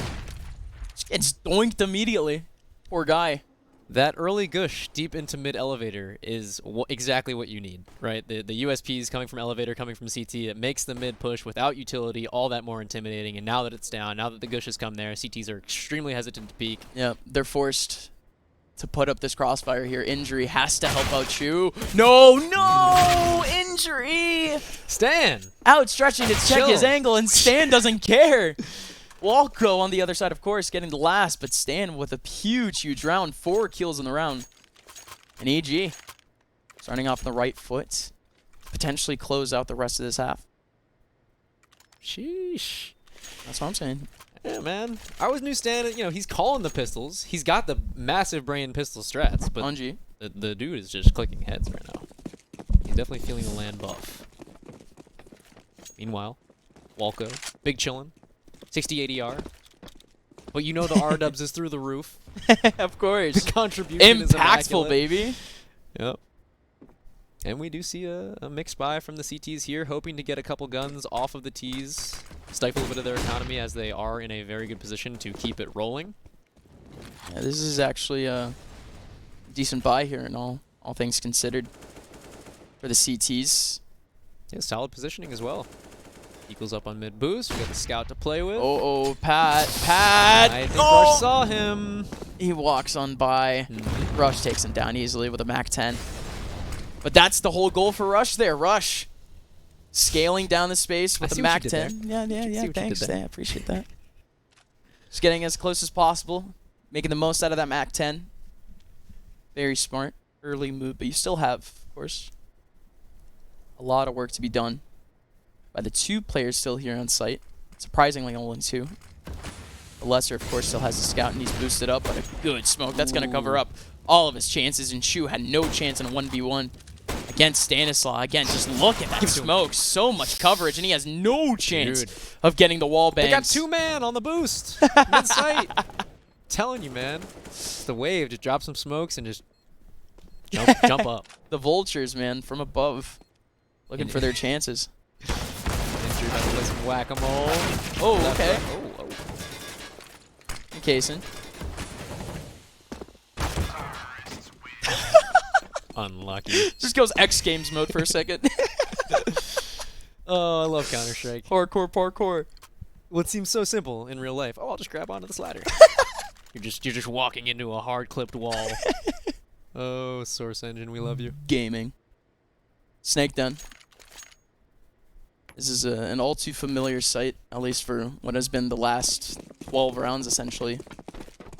Back down to an eco. Back down to yet another reset.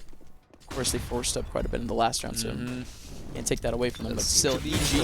Full A committal. Yeah, this is fun. A lot of CTs lining up around A. But nobody's going to be on the other side to receive that. Unfortunate. Yeah, the one lurk that was playing info.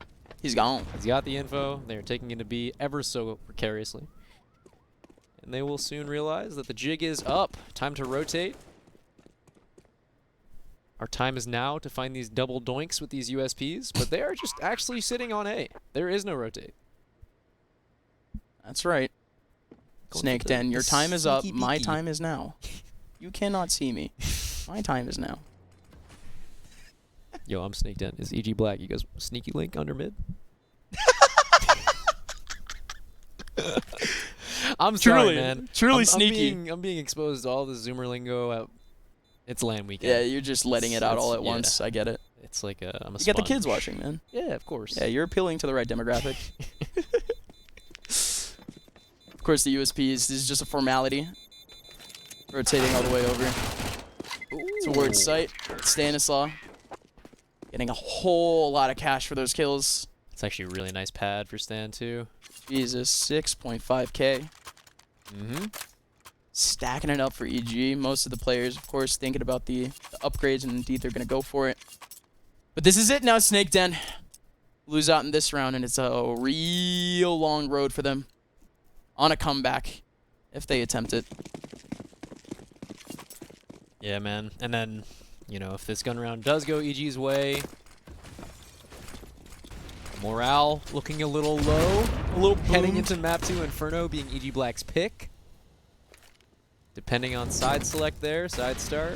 I don't know. How that fares. Chew. Already down to 50 HP. The early util from Evil Geniuses has been so good. I don't think I've seen a single nade from them. For sure. Not hit their mark.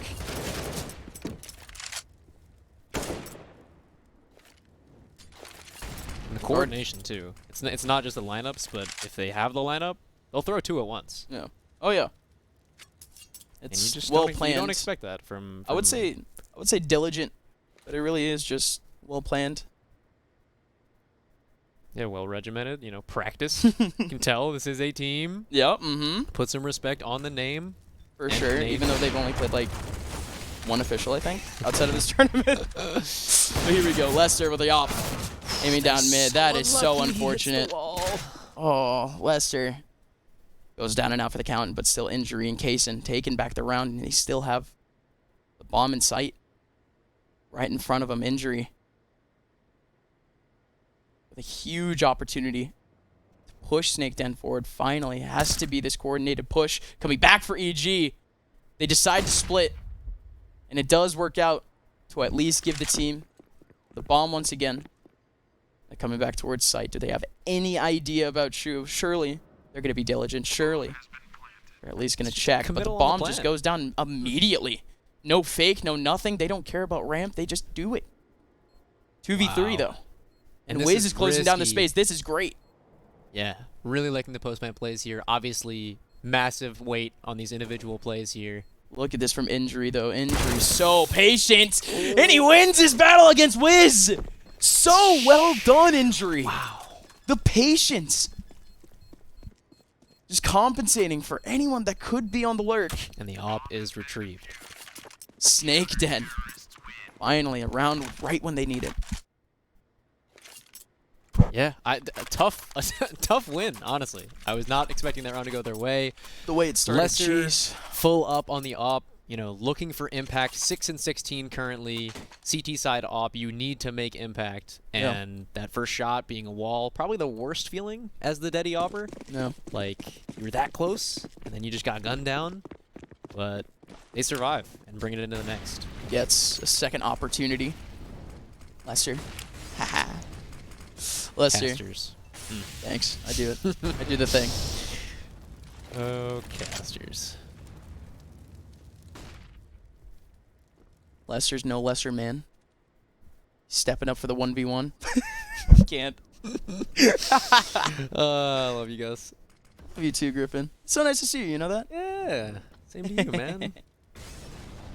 Definitely been too long. Especially now that we're in an approximate similar We location. are actually in the same city. This is unfortunate. We'll make some magic. Yeah. Well, we'll make something happen. Over towards mid. Snake Den.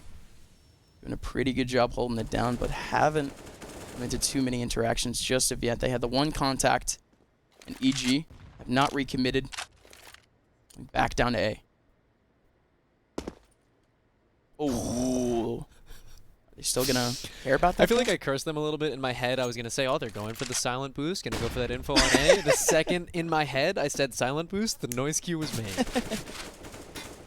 And caster cursing without even casting. That's the real producer curse. You think I thought. Oh, true. You think I thought, true. and it becomes manifested. Pat stepping up for the first contact. Got to be able to take down Walco. You still have 3 from EG stepping up, make that 2. Lester with an easy angle. Stanislaus still trying to fight back, but this has just become tragic here for EG. 1 by 1 by 1, they go down, going into the middle of sight. Not a single person for Snake Den actually in the middle of sight during that interaction. It was all just crossfires. It was all just deep contact. Very safely well done from Snake Den. Yeah, Pat going down first off the top of the round, but gleans all of the information necessary for his team to come in off the rotate and hold it down. Good util to defend the site, and some nice shots. Secure the 8th for Snake Den. But we're back into it. Full buys on both ends. Oh, huge ramp play.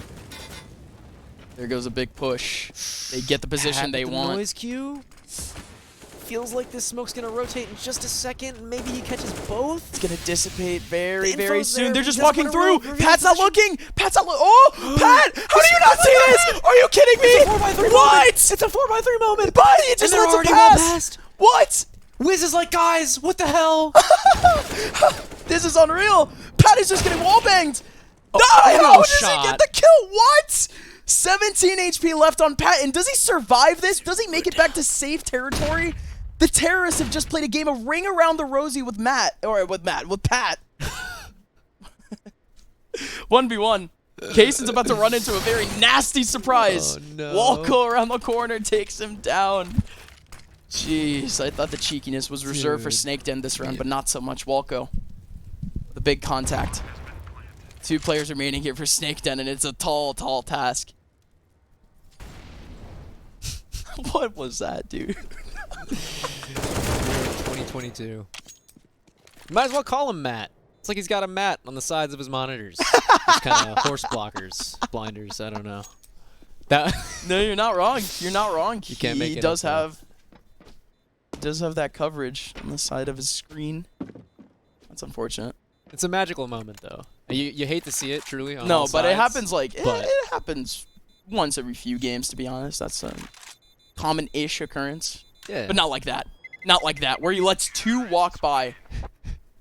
Both players off of the completely- spam too, like Yeah. fully aware of the info. They are directly close in the vicinity, and they just 2 ships in the night, whatever that. I don't know, man. I'm trying. It's a blind thing. That's what you're trying to say? Yeah, right? Yeah. All right, cool. Yeah, Yeah, got it. yeah. I understood it. Just so you know. 13-8. Snake Den. Still in this game. At least for this round. EG Black on the verge of that reset again. But again, I have EG. We've been going quite spread throughout each round. Defaults almost every single time. Not a single full exec. And indeed, we're seeing that again. Attention back over towards ramp. And a whole lot of util back over towards stairs. It's going to be a 3-man push. Kaysen getting pressured, but he still gets a massive frag. Yeah, sort of a staggered molly there to have the CT playing on that default stack or potentially behind pillar to have no rotation out and the timing off of it. Smoke's going to go. Ooh, Chu. Oh, the timing! Chu, And you're he's so jiggling good. Chu for info play. Oh, and the jiggle peaks. Playing around with the soul of Stan. Uses the FAMAS against him. Yeah, forcing Stan to take that wide swing, readjusting his aim. Much easier for Chu to just kind of jiggle back into his Classic same game of pre-aim. cat and mouse. Exactly. And now Chu has a whole lot more pitches to face on. 3 players coming back over towards ramp, and he takes down one of them. Both are still stuck. 40 seconds. So Well a little played. bit of time Well for the played. redirection.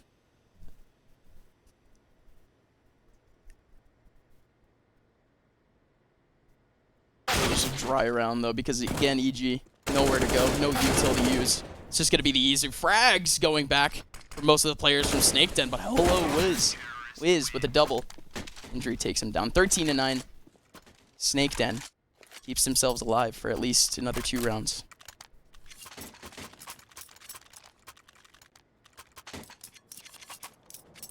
More or less. They invested a lot this round, never mind. Thought that maybe the economy of Snake Den would be enough for maybe a fallback buy in the next round, but it won't really matter.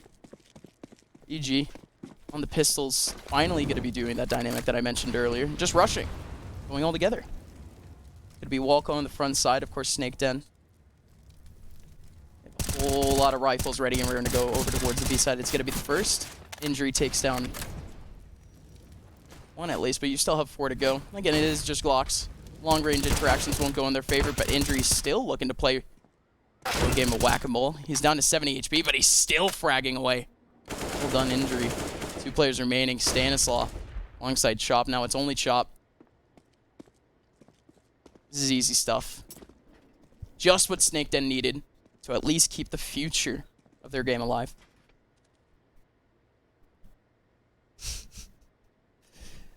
I can hear the echoes of Ryan. I can hear him in the venue. Dust 2 has arrived. The Ryan? Yeah. Oh gosh. Yeah. The party has arrived.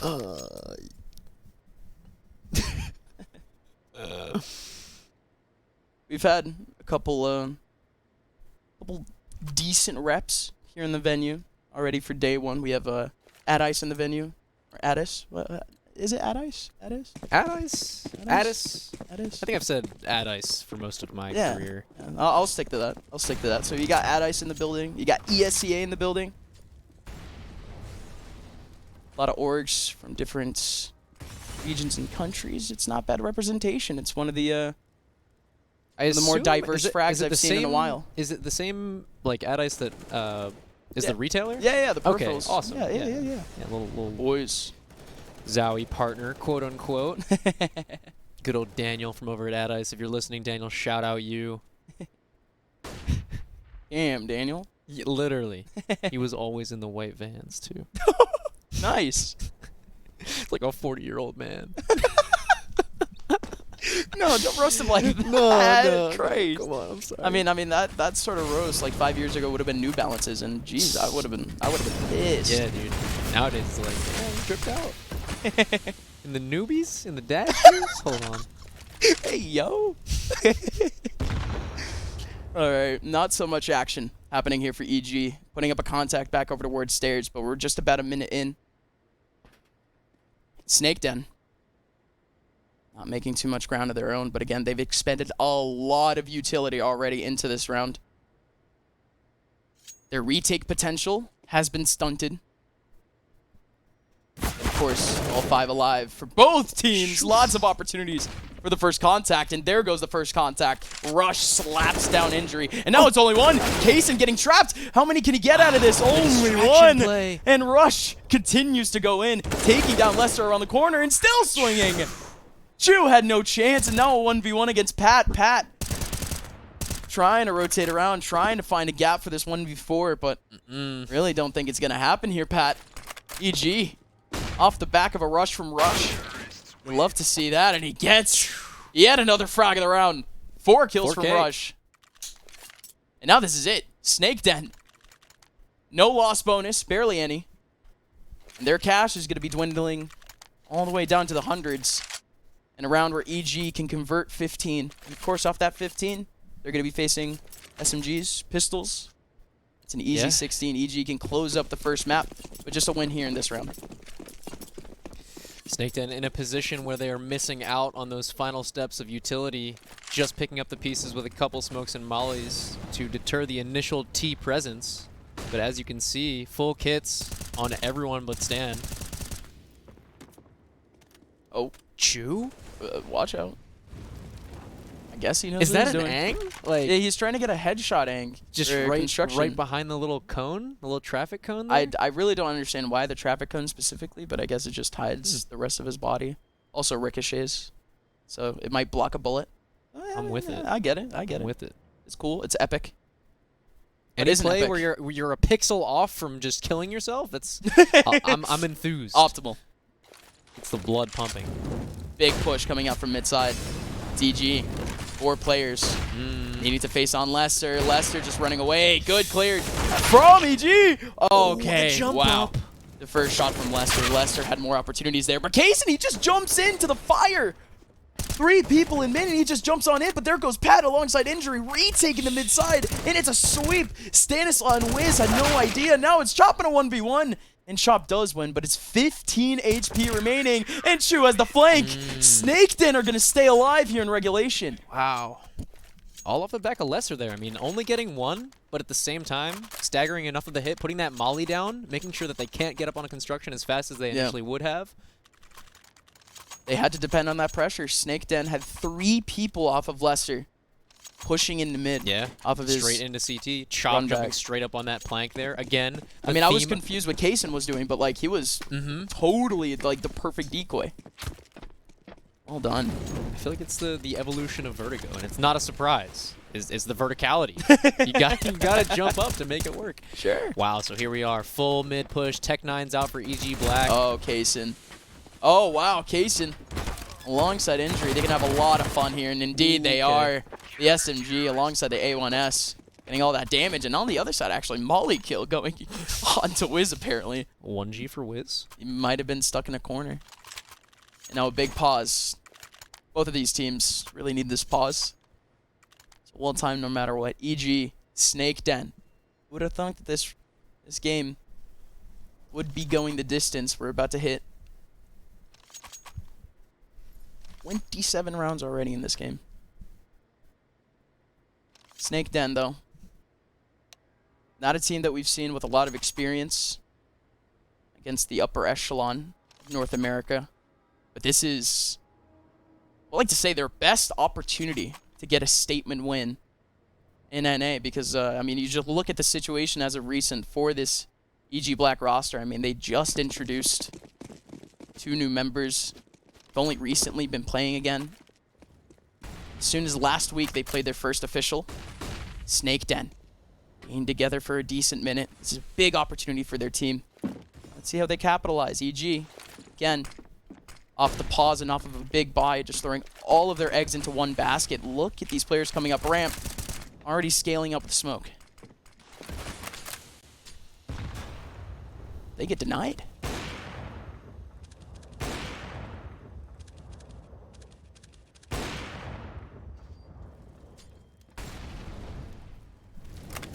Not afraid to show presence.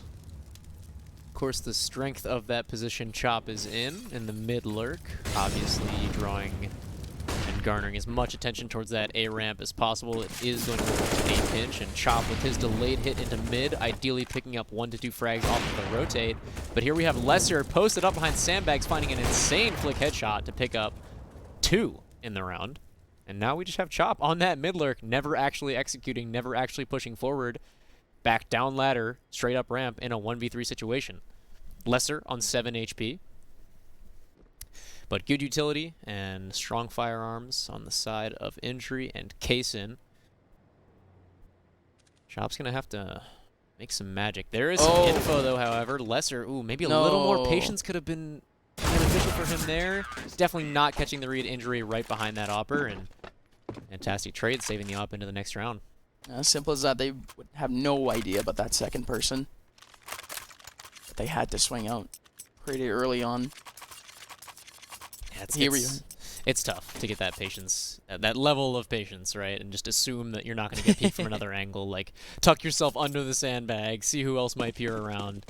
They don't know he's 7 HP, right? So. Of course, you have all the confidence in the world at a level like this, but... Oh, yeah. Here we go again now. Snake Den might have just done what was possible to at least get a tie scoreline here, but look at that flash. Pretty much getting everyone. EG. Stunted. They know the God Pop. Back over towards ramp. All these players from EG stopped and halted. You have some decent coverage from the CT side here, but the Tech 9s might be able to overwhelm. If they can get past Lester here, their position is not going to be too great with the smoke up.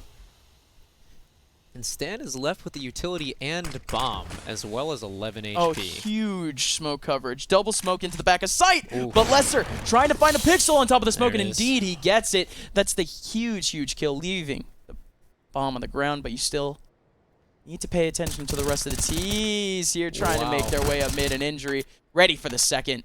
Well done, Injury. Good eye, walk up on a 1v5, and there's the tie scoreline. Snake Den taking EG the distance, 14-14. You still have some regulation to go. Snake Den, EG. There it is. I mean, we were mentioning earlier how fragile all of these economic situations have been for Snake Den. But EG, now it's their turn to be facing the edge of the cliff. One more round loss and it's over. T side, 2 smokes to deal. Fi, 3 I know. flashes in its entirety. Fi, what are your thoughts? Fi has stepped in the room. How has this game gotten to be 14-14? I checked on them live and they were looking great. 13-8. It's looking pretty. They did start 5. Mm-hmm. Why? Lose 5. Snake Den was up on the T side. What's happening, guys? Back to you, Upmine. Thank you, Fi. We'll see a little more of Fi later on today. A little less of me, hopefully. This is it now. Snake Den. They're going to have 2 chances to try to pull off at least 1 round to push overtime. EG, this is it. It's going to be the push coming back for Pat, but you still have a lot of coverage for the T's back over towards that mid side. It's a triple push. Here we go. Chop. Ever comfortable in his mid lurk. This Oh is my. a much quicker tempo though. Molly's coming down from injury a little bit flubbed there and not able to get the angle actually into sight. Rush finding the entry, and now the B site so huge is foregone. That's the first time that we've really seen a clean exec from Evil Geniuses, and what a time to do it. Snake Den now. Left to just try their absolute hardest going into this next one. They still have a buy in the next. They might as well. Here comes True on the front side. Got to be able to find the first contact in the back. And finds one behind double boxes. Everyone from EG now stuck over towards stairs. And the smoke is there. True finally going for the defuse. It's going to be a ninja defuse, but Rush gets him. And now it's Lester trying to make his way out, but finally gets found out by Rush. And Pat, he has no time. He needs to run. EG. A clean take and a clean dismount. And he saves the op. I would have thought that maybe the bomb would have taken it away. Is it disrespectful to say that they just threw strategy out of the window and just said, run it up mid, let's take B? They haven't done that though. They haven't. They haven't. So Yeah, that's legitimately like there is tactic there. The tempo is a complete shift. Chop with one pop flash, able to clear every single angle into sight. No one is aware until they've already got the first entry, and there's 3 Ts in the B site. Double ops on CT side Vertigo. Kaysen, Lesser, stepping up to the plate to try to push this one into overtime. Wiz finds Pat though. Doesn't find the kill. Just tippy toes. Right, exactly. Gets out. Ankle toes makes his way out. 16 HP. Chu is fearless, man. His teammate gets legged, just hangs out. I'm good for one. Don't care, didn't ask. But now is where it becomes a little more scary for Snake Den. So EG scary. Black in this tempo stall. Lesser going for info. Lesser! He just walks on by, but there's still a player in construction. Rush hasn't peeked. And is Lesser checking? I think Rush is just giving off the effect that he's not there. He's just gonna walk by. Oh, Rush! Still a minute left in the round. His teammates freeze. Has a lot of time to play with. And has a lot of space to give his team. But needs to find the kill here on to Lester. No, yeah, Lester's just not going to find anything. Wraps around to find the kill on to Lester, and he's telling his teammates, A ramp is clean. Yep. Run it up. We've got A site, Molly CT, Heaven, what have you. But where's the rotation? How fast is this? The CTs might have made it in time before them. Yeah, they're waiting for the smokes to go down. There's one for Ellie, maybe one for back site. There are. A little nervous for that Heaven peak, but the Molly to deter. Oh, they're just committing to it. They're going to use the smoke late. You're going to try to create some chaos here in sight, and they indeed. Onto elevator, drawing out more and more time. The pop flash from Heaven, they're pushing straight through. Rush full blind, puts 50 down. Walco in a 1v3, the tap comes through, but can he Line find up? 3? No! We're going to overtime. Snake Den, the equalizer. We're really watching. Snake Den taking Evil Geniuses to overtime. I'm really casting this match. You're casting. I'm casting this You're match. casting, period. Why aren't I producing? Welcome to the Frag B stream, folks. The best time in Counter-Strike. EG, Snake Den, pure vibes. You'll have to see it.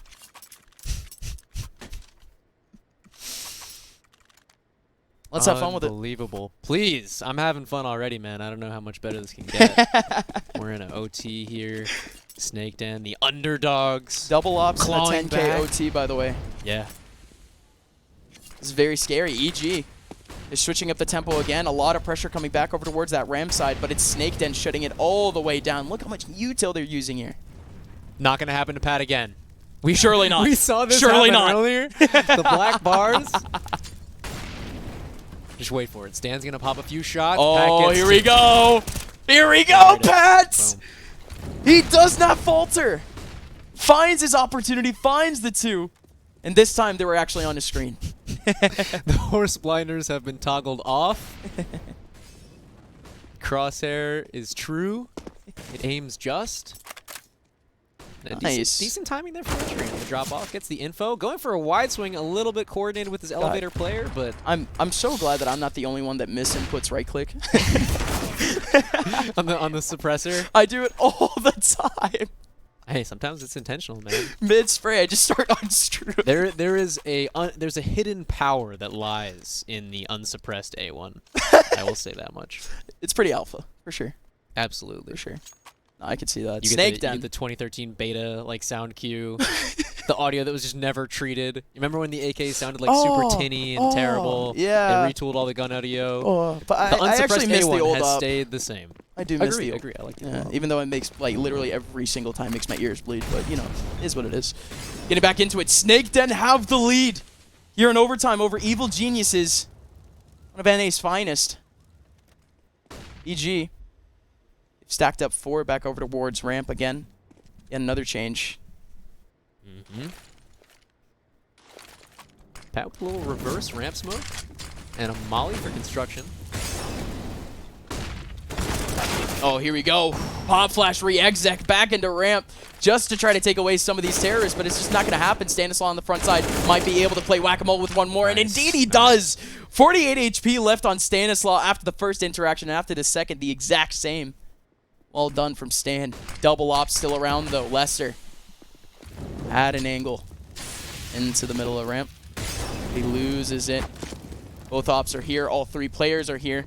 The op is trying to find an angle, but you gotta watch out for construction. These players are so close. Stanislaw going for the plant. It's gonna be the takedown from injury, but he outstretches.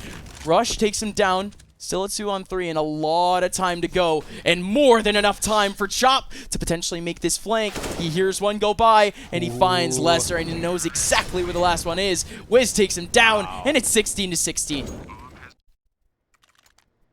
Stan putting that round on his back a little bit. A little bit. Playing super aggro. He's the spear and the brain, and he's playing for info. He's finding 2 off the start. It's not like that was his plan, though. Snake Den fully pushed into ramp there. Fully tried to re-exec. Just didn't work. Stan shuts him down, and now we're back once again. Final round of the first half of OT. It's going to be Snake Den. It was a good gamble for what it's worth, but we are now into round 33, 16-16. This was supposed to be just an extra, Griffin. Yeah. Just a little treat. Let's go all night, baby. Let's go. Fragadelphia, what Frag is all about. 24/7. Come through at the block, 401 North Broad in Philadelphia. FNN Fragadelphia News Network. 24/7 coverage. I don't know about News Network. Maybe no, like I mean, yeah, we haven't really given a lot of news. Vibes. Ah, yeah. Perhaps. Yeah. Vibes on all the time.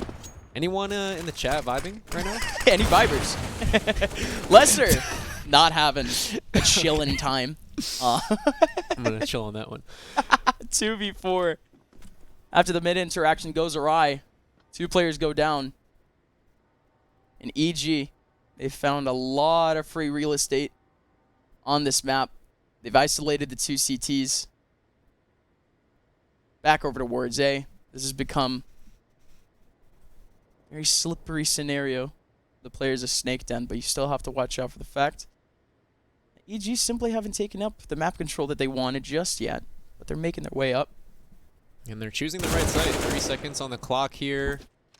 Definitely the right instinct from Snake Den to start edging for that info. Close on picking up the mid lurk there. We do maybe have a player DC. Potential pause coming in next. Uh-oh. Stand to find Pat there, and we go into our second half of OT? Yeah. Second half of OT potentially. Wait. Yeah, no, we are not good. Okay, a little tacky here. Yeah. Oh, good. A little tic-tac-toe. I mean, who would have expected already? First map here on Vertigo. EG, they have a decent history on Vertigo, but again, we're talking about a different structure potentially. We do get our man back. Thankfully, no long pause. Yeah, that's the Frag special. I thought I was already gonna get that in my first map here, and I'm like, all right, great, awesome. Literally exactly what I signed up for. Yeah, I knew what I was signing up for. So wait, so this was Snake Den's pick. EG Black started on CT. Snake Den took a nice T tempo. Yep. Inferno, EG Black's pick. Do we assume Snake Den takes CT, right? That sounds about right. I just don't know like what the meta is on Inferno now. If you'd rather just get the T side out, I don't know what it's ever been. Let's be real. I mean, obviously you prefer the CT side, but prefer to start CT. In all honesty. Sometimes you want to take that tempo though. If you're really feeling the whole dub. I mean, I would rather take CT then. That's true. It gives me momentum I need going into the T side. Wow. Speaking of momentum, Shu trying to pick some up, and the pop flash. It's just not gonna happen. Shu, fast and furious, up into construction, but he gets shut down anyways. 1 HP remaining for Pat, by the way. Okay, I was about to say that Molly could easily stretch and just get a sliver of Pat's, but it's a sliver of Lester. Jeez whiz. Smacks down the left side of the smoke, barely finding a pixel, but you still need to worry about 3 players. Ooh, good for another. No way! Wiz peeks on back, and he still takes down Case, and of course Pat down to 1 HP. The Molly takes him down, but it's a very possible 1v2 here for Injury. Full util going into this one.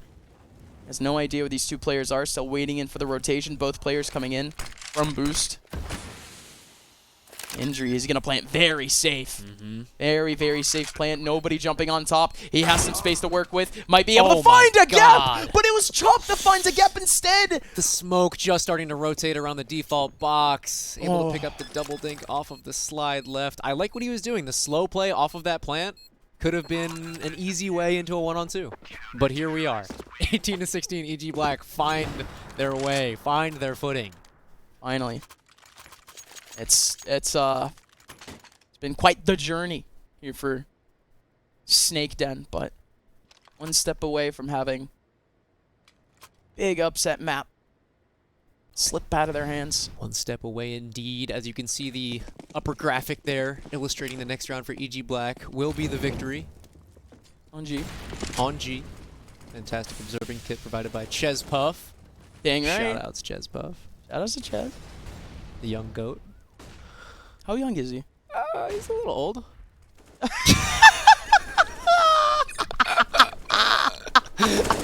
Yeah, for sure. Oh, Chop! man. Huge damage, though. Finds 1, doesn't matter, doesn't pick up 2. Big knee arm. There you go, Chop. Wiz, okay. Classic Wiz plays. So aggressive. Coming out from the smoke, taking down Lester. Walked in, walked out. Pat, Shu, Injury. The last 3 remaining potentially here for Snake Den on Vertigo. It's about the readjustment now. They had the first contact back over towards mid.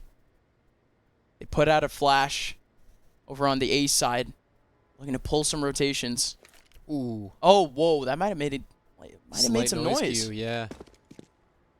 Is there someone deep enough in mid for that to happen? I don't think so. Wiz.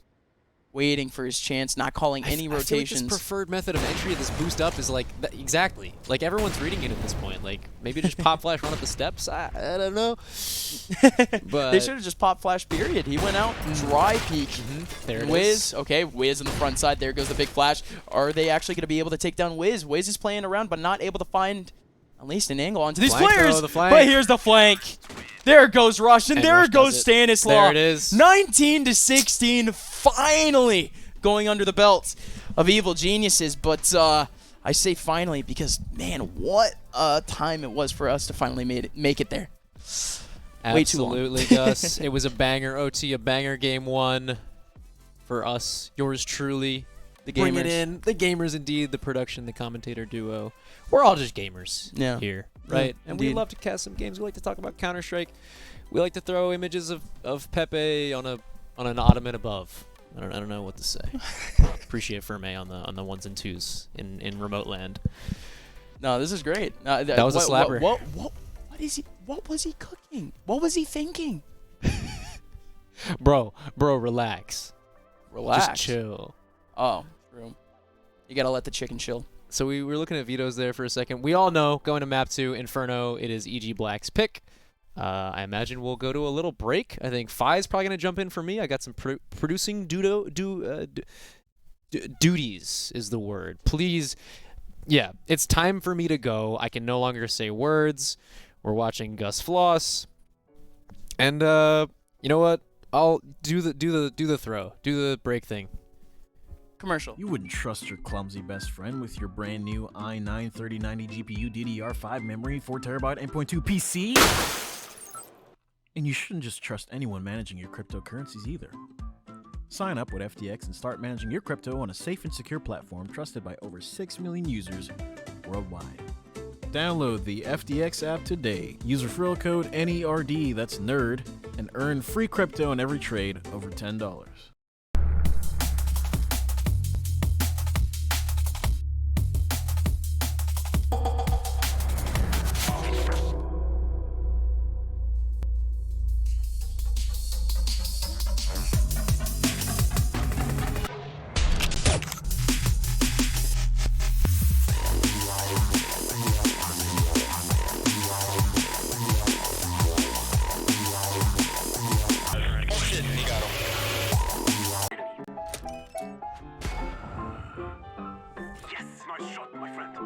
Cheaters ruining your plays? I have eyes on the enemy.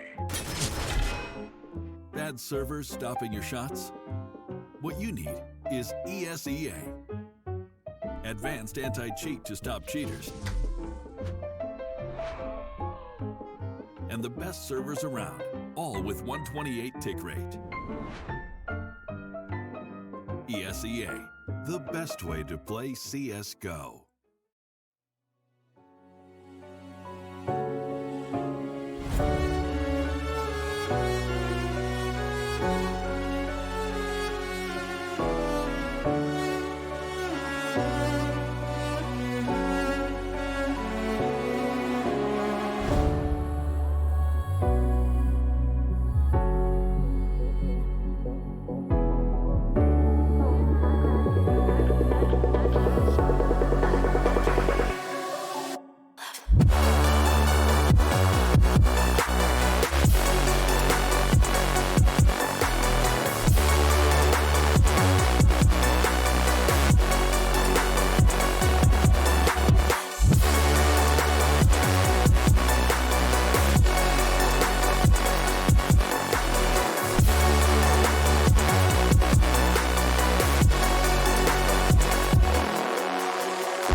Hey team, welcome back to the stream. It's Fragadelphia. It's the Bree stream. I'm up mine. This is Phi. We switched out casters because it's the B stream and we can do what we want. Welcome back to the game though. We just witnessed a map 1.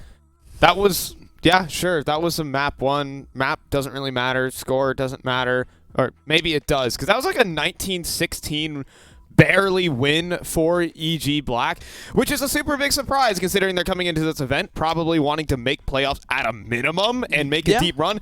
And I'm going to be frank with you, I probably only know 2 to 3 players who are playing for that Snake Den team. That was that's a bit of a worrying loss, maybe. Yeah, and it wasn't exactly like either team doing anything special. It really was just due diligence. It was about putting off rotations. It was really about some individual mistakes here and there for both teams. But that's kind of what you expect more or less at that level. But EG isn't that level. You know what I mean? They are supposed to be better. They are supposed to be making at least top 4 this weekend, to be completely honest. Yeah. But yeah, not exactly the best of starts for this best of 3. But yeah, at least they've won. At least they're in the lead. And we'll be seeing them on Inferno next. Yeah, I mean, okay, so... Oh, wow. And we're transported in here. It's like some weird like Instagram filter, but it's still inside the server.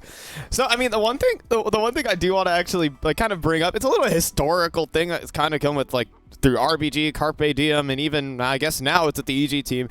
They do kind of like cough up a couple of these, maps against teams that shouldn't really happen. I'm sure it happened back in Frag 16 where they let a couple games definitely get away from them when they were in the pit. Not necessarily on stage, but when they were in the pit, things got down and dirty. It's Frag. There are so many different teams, and no one's just here to like lie down and take it. Okay, they want to go ahead and take a map off a major winner, and apparently when they go to their advanced sign-up tryouts, like, hey, I beat Rush on LAN, so, and you're in, right? So, I mean, look, people fighting for their resumes out here on Snake's Den, or maybe a series victory. You know what? I just hope we get a competitive Inferno out of this one. Yeah, that's the only hope, because Snake Den, they ended up taking a lot of advantage of the early T side. They ended up getting up their 5 straight rounds to start off the game. And I mean, EG never really fully recovered from there. They were keeping the score at least between 3 realistically the entire game. And at this point, it's really just trying to see if EG can just get off to the right start and just prevent any of that situation happening. Yeah, I mean, you come into this like a whole event and you kind of like, you look at EG and you say, okay, they have they have an S tier IGL from North America. I mean, maybe Stan's not in like tip top form, right? But like, look at the trophy cabinet. He's been here with the team for only about a month anyways. Exactly. So let's give it some time before we see that full form back. But in terms of fragging form, he was actually doing insanely well. Yeah, even then, like I saw some of his like his ECL games kind of returning back into the the lower divisions in North America. But he was actually just like fragging up a storm. He was like CT side opping like a beast and stuff like that. I mean, of course, now he's in a much more structured system where he has a very strong primary in Wiz who can definitely be developed into a star level opper. And you're adding in Rush, probably one of the best support players to ever come out of North America. So I mean, theoretically, it's supposed to be the greatest team to develop these players, right? Of Chop, Wiz, and Walco. But of course, at the same time, it's a completely new role swap. Just remember, like Walco was initially an IGL for the last 2.5 years, and now that calling duty is no longer his. He is more into a fragging / rotator role.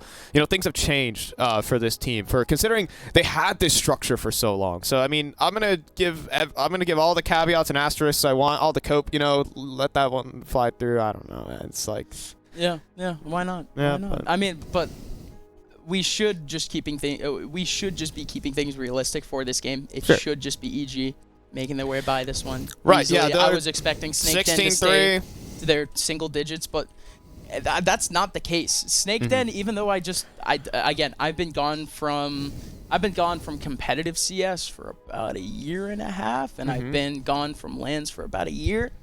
And to say the least, I just haven't seen these guys play. You know what I mean? Ever. Yeah. So just going into it, you could already tell that EG, longer standing players, Snake Den, not so much. Just should be the easy line of that 2-0. But from what I saw on Vertigo, from the play style that should be played on Inferno, the push and pull, we saw a lot of pro activity from a lot of players from Snake Den all over the map doing some of these. And but to be honest, like I really do see Snake Den giving EG a lot of issues on the T side, just keeping them mobile in terms of those rotations. But again, otherwise, that's really the only reason I can give them so far, because I haven't seen anyone be like an insane fragger yet, and I haven't really seen any sort of X factor to really make the team strategically better than EG. Yeah, there were a lot of micro mistakes I was catching from EG. I was actually sitting behind them, and they were a little frustrated towards getting into that overtime. Only now when they, when they started into overtime, though, I think things definitely eased up for the team, and they were able to actually close out with a pretty decent sheet, 19-16, not too bad. But there were some moments like when Pat got that double kill over towards ramp. They were pretty pissed off over there at the EG camp. Like, who's not watching ramp? Like, who's not watching the scaffolding, right? There's a lot of, question marks that are going up in the air. That was a second-time play, by the way. He made that exact same play just a few rounds ago, but just didn't see the guys because of 4x3. Oh. Yeah, but they were pretty, angry right there. Yeah. Is the thing when I was down there in the pit, and there's like these small micro mistakes that are happening for EG. Just can't. That's just a team at this caliber. Those type of things just cannot be happening when someone's just not watching an angle, right? And someone's going to exploit that, and it turns out Snake Den were. There's reason to say that they could have just taken this map, and it would have been easy done. They were up 13-8 for goodness sakes. Yeah. There's a lot of mental factors going into this one, but you've got over the biggest hurdle. You've denied them the comeback. So now you're here on Inferno. We should just close this one out. Yeah. At least that's the hope. Because again, Inferno is a little bit more of an even map than per se Vertigo. Vertigo does give off a little bit of that edge of RNG, maybe, perhaps just that bit of unpredictability. Maybe Inferno is just something that EG can just confidently actually stick together. Maybe it's just a map that they've practiced more. Because again, Vertigo is usually just a counter pick.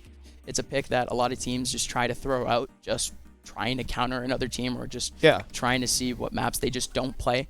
So again, just something a little bit more comfortable. I wouldn't be surprised if that was the exact idea that Snake Den had going into that pick.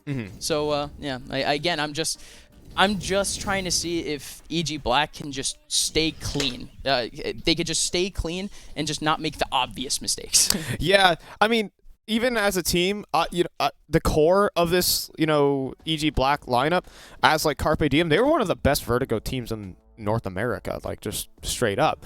But what I think has certainly happened is they've swapped a lot of roles around. They have. I think, and that's a big problem because when someone gets comfortable playing the same position for 2 years, they're good playing that position for 2 years with the same calling, right?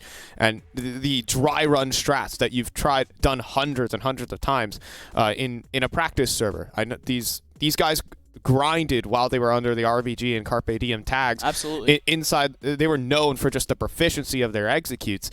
But then, when things get swapped around, you got all that information and knowledge just kind of goes out the window, and you have to start again from scratch. So, I'm going to make these caveats for EG is that, things get mixed up. And now going into Inferno, it's a map they pick, and even then, Stanislaw said they're kind of revitalizing their map pool in his winner's interview today. So that was, Mirage was an interesting choice when I looked at it from EG in their last series they picked up. Now they're going back to an Inferno, which is just generally said a map where the best team wins. That's what a lot of, I talked to the PA players, that's like, we're just going to pick Inferno every time because that's just how it goes. Better team wins typically. So if you manage utility and map positioning, all that good stuff, if you're just the more well-rounded team, you should be able to take this map. So hoping to jump into this one soon. Yeah. Should just be ready in just a little bit as we're here live from the Fragadelphia B stream. We are chilling backstage. We're literally on Inferno, actually. We're not on the backstage. We're riding through Inferno. We can't. Whoa. Look at this warm up. Whoa. Yeah. Look, you can't break the image to the viewer. Come on. We're in Inferno. They believed us. They thought we were in Inferno. They did believe us. Wait, we're about. Whoa, let's go. We're getting into Inferno. It's a pause. Oh. Man, I was like so excited. I was a little. Okay, wait. We can do this again. Okay. I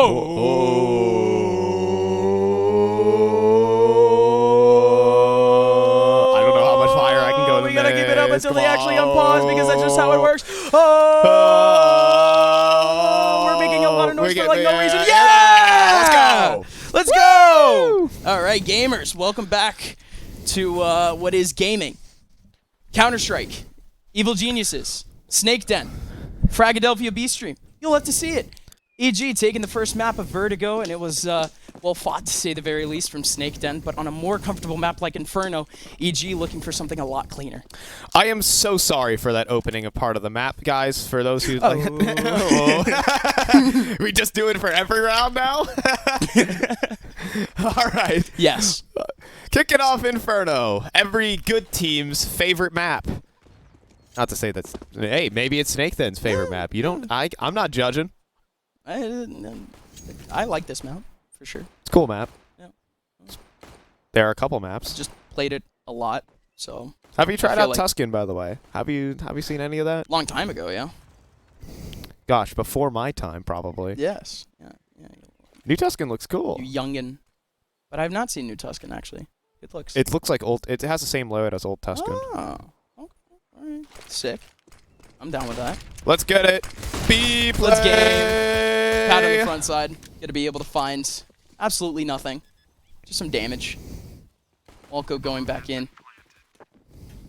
56 HP. Oh my. They're gonna commit. They're gonna commit. 4 players into church. There goes Lester. No chance for any of the CTs, but here comes the retake. Back over and Banana. Bye-bye. Rush takes them both down. EG. Flawless ending to the pistol. No more funny business. EG, you've had enough. Almost literally. We've had enough. It's too late. What time is it? It's like okay, it's 7. It's 7. It's 7 but this PM. is our 4th best of 3. This, yeah. Well, yeah. This is technically EG's. This is only EG's No, this second. is their 3rd. This is their 3rd BO3 right? of the day. I And think this is only their second. Is on this stream our 4th best of 3. 4th best of 3. Yeah. Right. It's been a long day. Okay. I think Snake Den, I believe, took their time with one of their best of 3s. It seemed, and I mean, they took their time with this one. I'm going to be honest. Yeah.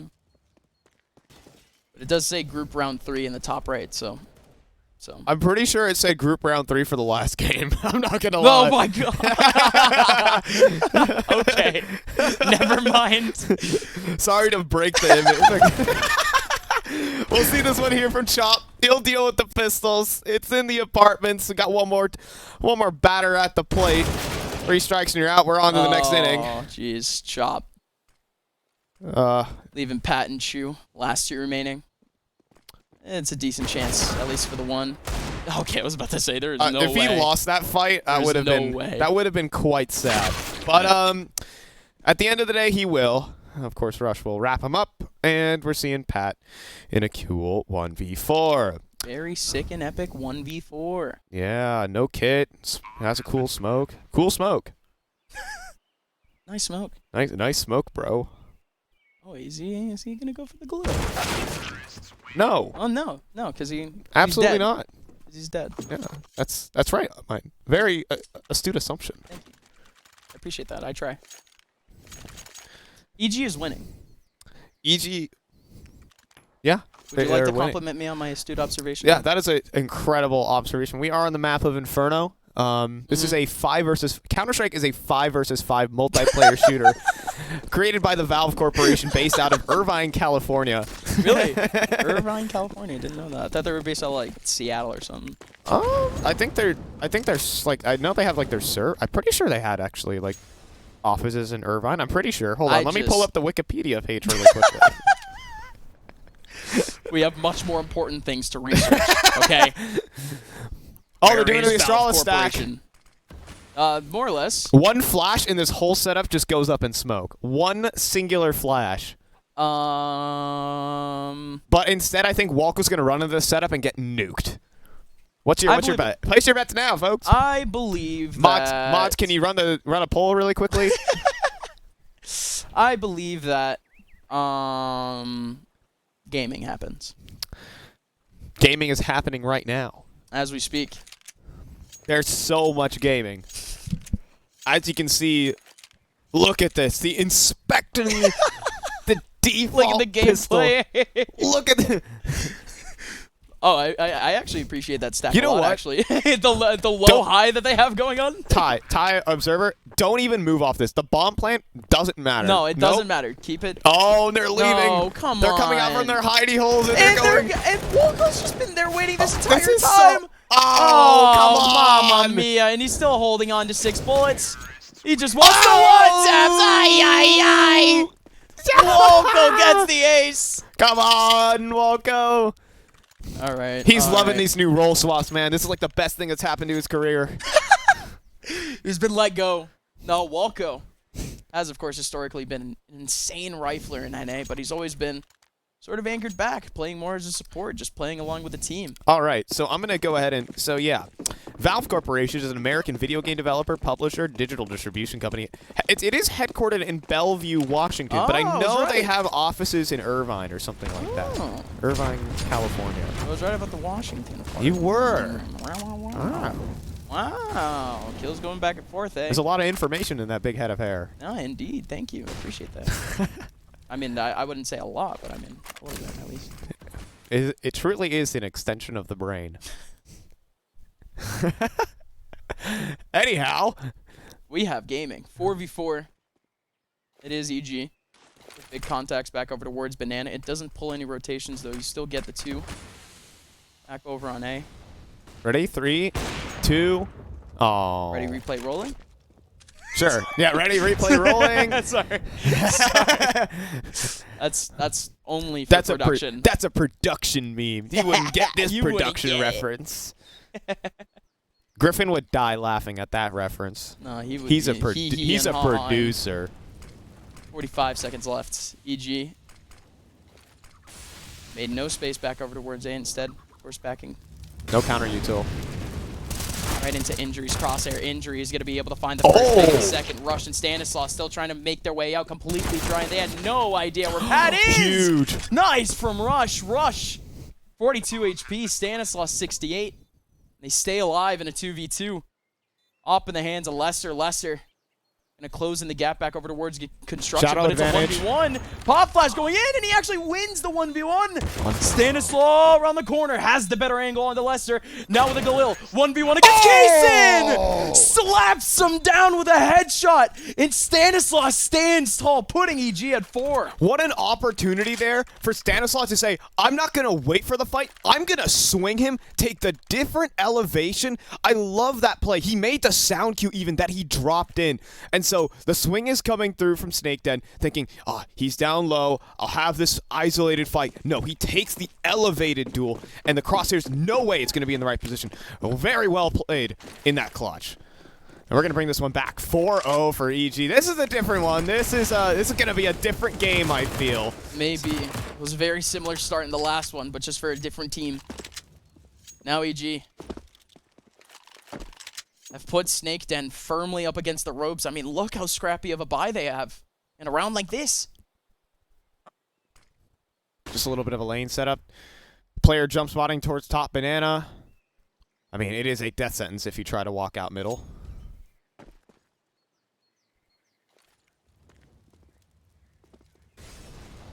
And, well, guess what? They believe it or not, guys, they won't walk out middle. Very surprising. Very surprising. I mean, even with the pop flash, though, you would have actually assumed that something would have happened. But no. Indeed, they are booting back over towards Banana. You have a player making noise back over in apartments. Chop, you need to make some noise here, buddy. You got to pull in these rotations. No, he's just listening to him. He's just hearing him go. He's calling for his teammates to come back. But the CTs, they aren't committing for the rotation just yet entirely. One of them is slowly going back, thinking about it. But Kaysen is stuck around over towards Arches. And look at Injury's no, Injury. Just gets destroyed by Chop. But here comes Kaysen! How does nobody check? Kaysen gets so much damage, and now it's Lesser here to farm, here to clean up. Stanislaus down to 47, has a lot of bullets still to go. Lester's able to get one out of it. Wiz and Walco both down to half. What a hold. But the T side still has control of the site and will be able to get the bomb down. Big deal, though, because, well, gun retrieved up for Pat. And Chu also gets himself an MP9. This low HP could definitely pay dividends here on the side of Inferno, but it's a lot of headshot angles, keep that in mind. Uh-oh. So it can still be difficult. Mollies go in, but Walco's able to hold. Now swinging in from pit. Such an awkward angle. Still down a half. And he's still... Oh, the timing was so good on Chu, but it does not matter. Wiz takes down Pets. He could have used his sidearm against Chu, but he just didn't know it. 19 HP left on Chu, but his reaction, pinpoint. 1-4. Snakedown are going to enjoy that win. That was a really impactful one, considering the way it started as well, with Intra just looking the wrong way on the boost. It started so terribly for them, but they still brought it back, still holding some resilience in this game for Snakedown. It's resilience that brought them back on Vertigo. Yeah, not just, of course, the way the round started, the way this game started. Geez, Snakedown. You lose that round, you easily have the exact same deficit that EG left you guys with in the last map. So Lester, he steps up with an op. Wiz does the same in this round. But it's a rush on the front side, already with space, but the man in apartments backs out. So taking a lot of this control can exert some pressure. The next target here for EG is going to be top banana. Working that part of the map, they press the CT side back, they burn some utility from the defender's belts, and then they won't have the proper utility to take a counter into. At the same time, Injury playing up close though towards middle. Big kill there for Rush, but a nade goes back in towards Banana that finds Walco. So technically traded on both fronts, but it's EG who have this map advantage. More or less. Map control. Not brain. Neurons, fire. Yeah, but it's more or less. Because look at the amount of pressure the CTs put onto these specific angles. You have the crossfire back over in B. You have yet another crossfire in the middle of A. To be honest, mid-site smoke? They're not. Whoa. Mid-site smoke. Are they looking to isolate CT here? That's Pat. Pat's been multi-killing this series. For sure, for Snakedown. And Chu can help out here. It just has to be Pat to get that first contact to distract for Chu. Here comes the pop flash, here comes the take. Stanislaw on the front side. The smoke in the middle of the side actually dissipates, and Chu is just backed on out into construction, leaving this to a retake. Chu just goes in for the spray, though. Well done. 27 HP left on Chop, 29 left on Rush. But the problem is no utility here for the CT side. It's going to be tough. Chu. Oh! Great 50-50 for Stanislaw, playing peekaboo through the smoke. A 3v4 now, but the man advantage makes up for HP. 1 HP left on Stan, and he still gets the headshot. Pat and Lesser, do they know that they have a chance? Do they know that all this HP is gone? They're still trying. Pat on the front side, able to get the first, but he backs on out of construction, and he runs right into the crosshair of Wiz. Lesser, my boy, you see that HP. If he had seen that HP, there is no way those players don't make one last push. But he has to back on out with time. 1-5 going towards the side of EG Black. And really in a round where actually had the least amount of odds really winning. Stan the man.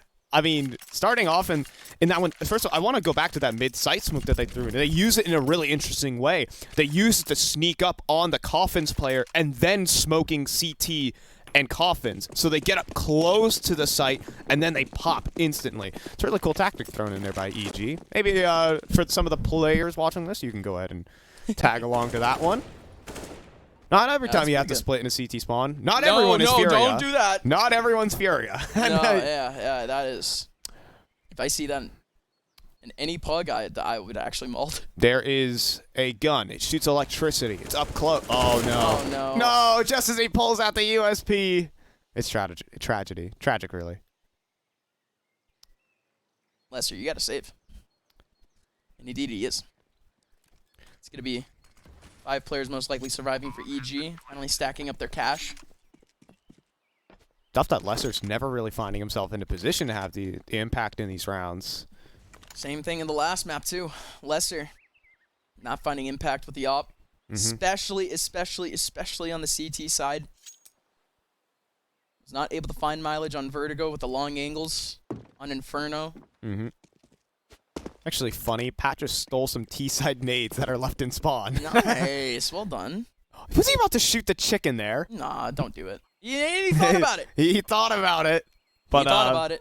No! He befriended it. He befriended it. My man! Pat, good man. I'm going to go out and shake his hand really quickly. He's like, sir. I want to shake that man's hand. No, purely you just want to shake that man's hand out of honor. Let me shake your hand. 6-1. Snake Den. Now looking at a deficit, farther than what they put EG on the last map. Should easily slip out of their hands starting this round though. Look at the economy. Look at the score. Lester's going for the run boost middle, and nothing goes awry. It's a little action happening on the mid map. This is happening. Walko up banana, wow. And that's an instant first. It puts everything down here on the Pat. Walko 48 HP, and Pat finds too. It was indeed all on his shoulders, and he lifts it up with might. 3v4, excuse me, for EG. Not with a lot of map control. Definitely being proactive. Chop. The front side of apartments as the CT smoke goes down. Oh. That is so risky from injury. But it works out for him. Chop, though. On his venture. Over towards A. Finds one now. And still has Kaysen to deal with. Kaysen sitting in the middle of pit. Finds one. Still has a smoke to deal with right below him. And a molly right in front of him to just leave these T players confused. And the flash goes out too. Chop fully flashed. He's still stuck. He can't make it out. Finally wide swings. And Kaysen slaps down Chop. A 1v2. Wiz looking for a quick scope. And indeed he finds it. And Pat, he's all the way out in the open. A1S picked up for Wiz. Both players extremely low on HP. And Wiz knows it. It comes down to the duel. Pat knows he's stuck in pit. And he picks his timing wonderfully. My, oh my, what a swing from Pat. Oh, man, and that's going to be another huge clutch coming up for Snakes. That another 1v1 and a round and a half from Pat even. Jeez, all right. This man's a multi-fragger, man. I'm telling you, that map of Vertigo, he was bringing those CT rounds home on Vertigo, and now he's here on Inferno doing the same. I mean, more of that, please. Right, you always talk about positions being one and done, but Matt always gets more than one. Always extends the mileage. Pat. Alongside the push from mid. Finally. Crunching down on EG. EG has nowhere to go, and they actually get the first pick. Walko. Oh, buddy. Looking for a pixel. Pat. More or less compensating for it. More or less knows that Walko could be making that space. You got to be kidding me. You have got to be kidding me. What Pat, a read. Dry through the smoke. Takes down Walko. Now you have Kaysen needing to find a few of his own. Oh, the spray from Kaysen. Good for the second, but not for the first. But Chop finally goes down to the op, and now Wiz holding on to potentially the last rifle that EG will have for another 2 rounds. This is a different round. This is a different look. These rounds coming down to the wire. Needed, no clutch needed. Just the contacts finally working for Snake Den. Wiz has gotten surprised. He has a 1v1 on the site versus injury. He does. What is going on? I don't want to even consider the opportunity. Wait, no, he needs boosted. This is clear pixels. I think they know. They're starting to close down. Yeah. They cleared out mid. He's dead. Now they're about to clear short. Well done, Lester. Well done. Snake Den, due diligence. Get a 3rd round. Like I said before, EG were on the verge of dropping their last gun for 2 rounds, and that's exactly what you're about to see. Pistols in the hands of evil geniuses. A Snake Den have actually put a dent into the attack of EG here in Inferno. But this is the type of round where you can just turn up the tempo, where, maybe Snake Den have been a little bit lazy on their molly usage in a couple of their rounds. This is where it can just quickly just turn on its head, and you're just going to see a Tech 9 rush out the gates that's just going to blow past all of this early utility. There is a significant chance. If they overstep the mark here, Snake Den could get caught in a crossfire. For now, we're just seeing it go straight to the apartments. I think this is a one-way street. Up mind. It's a meat grinder. So many players here for Snake Den, and not a lot of places for EG to go. It's the crossfire, double crossfire from Arch. Injury steps up to the plate, gonna be able to get the first onto Stanislaw, but here comes 3 dropping out of apartments. It has to be Kaysen. Kaysen going big already with the first, but can't get more with the A1S. The pistols survive, and they're Not clean, though. They're not able to make it into the middle of sight. Lesser actually takes down What? Rush, and there's still a player stuck in pit, and the pistol works out for injury, actually. All right, I guess. 4 rounds going back towards the side of Snake Den. More importantly, 4 players stay alive, and they keep their guns. That was one of the engagements of Counter-Strike we just witnessed right there. That indeed was an interaction. That was, I mean, it was almost like akin to like a Valorant Classic fight. Just guys were burst firing around the corner, just inside a Not boiler. aiming in any direction. Yeah, just showing as much as a kneecap to his opponent, just trying to just cheese him out of a kill. That sounds like Counter-Strike, to be honest. Yeah, you know what? That actually sounds a bit more That actually does sound a bit more Counter-Strike. Lesser missing out on his shot over towards mid, and that leaves the Opper down to 12. Again, Lesser. Gotta find mileage off that op. Gotta find a first contact, but he just hasn't been able to get any clean interactions as of yet. Flash out towards middle, maybe to try and threaten a peek, but Rush can come through boiler at any time and punish Chu. But smoke into boiler just to stop any potential play. So trying really hard to hold onto their brackets control here. But now that they've kind of dropped that utility, they're not even really going to get the opportunity to play behind it. So someone could just say it's a bit of burned resources here for the Snake Den team. And it's EG who are up in the utility exchange, and they're ready to pounce on this A site. Full 5v5, but again, 3 players here for Snake Den, including a player in Library. Keeping a good watch on what is a triple push into Arch. Here comes Injury. Going to be able to get the first, not the second. Full control here for Evil Geniuses, but with 25 seconds left, they have to commit to A, but they have no idea what any of these players are. You have 2 players hiding in pit. Kaysen now playing time. He's the one that's been spotted. He can now play a little bit of a game of whack-a-mole, but he has to move, and Chu doesn't find an angle. The bomb is able to go down cleanly. 39 HP, though, here for Chu. They finally found one, but they still haven't found Chu, and Walko is just too good. The due diligence is there for him to take him down, and Lester now stuck in a 1v4, making a 1v3 off of the no-scope of all things. But that's realistically all that we could see Lester do in this round. A lot of cash still remaining for these guys, but the op preferably saved. Don't die of fall damage, please. Yeah, jeez. He could jump off the bridge here and die of fall damage. Do it. Yeah. What do you... Okay.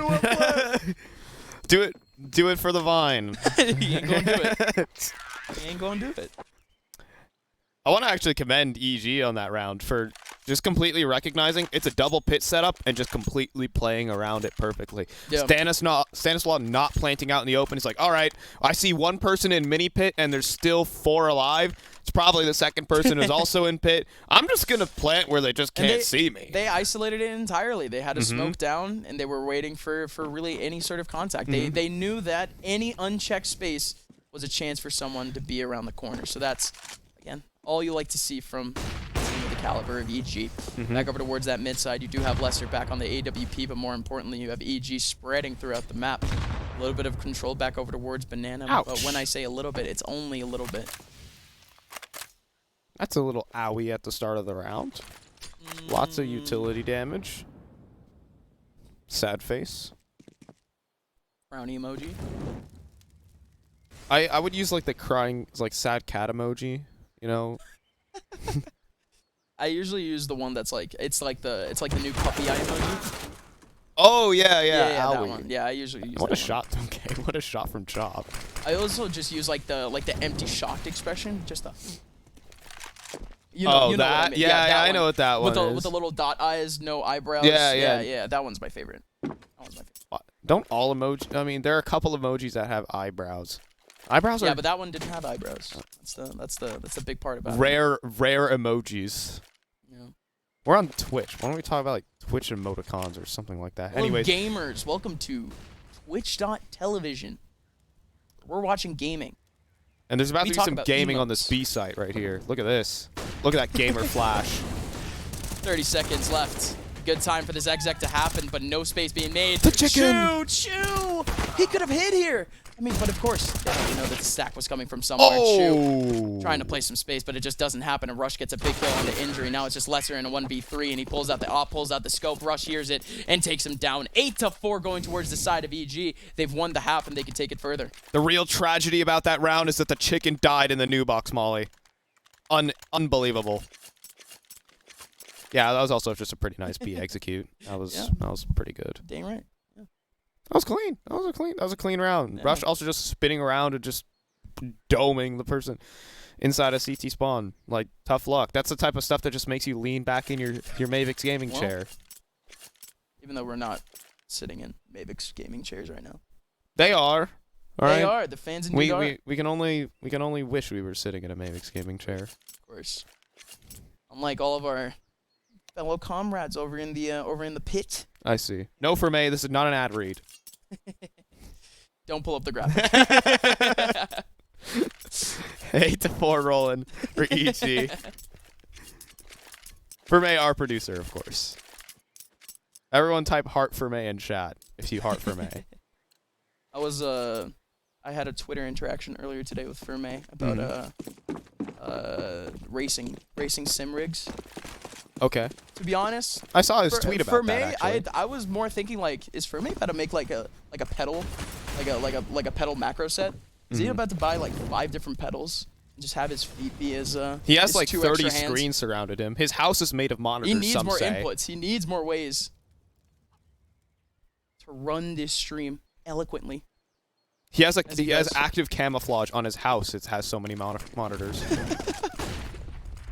And back into this round, we finally have guns in the hands of Snake Den, but it's going to be a push over towards Arches. Injury in the front side has a molly to deal with, but he definitely has a crossfire too.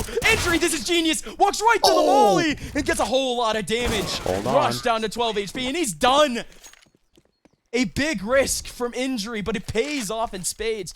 5-8 going back towards the side of EG still, but Snake Den closing down on EG before the half ends. Snake Den came through with that round, and they just put all their chips in towards mid-brackets. They funneled everyone in there, and it actually paid off. Even the bottom banana player is starting to push through. A very risky round from Snake Den, but the clutch up there from Injury just to save the round with a big multi-kill to cement the round there for Snake Den. Holding on to, a reasonable half, still staying competitive. Yeah, and I mean, they win this round. It's a golden ticket to a 7th because look at the cash of EG. Easily a reset after this, so here we go. About 15 seconds in at EG. Fully taking control of mid, but that's all they have for now. Finally putting up some utility to try to take a bit of A. But more importantly, what we've seen from Snake Den very consistently throughout this half has been patience. A lot of great patience. Individuals going for 1v1, staying confident. Everyone playing off of each other and going for the most optimal interactions possible.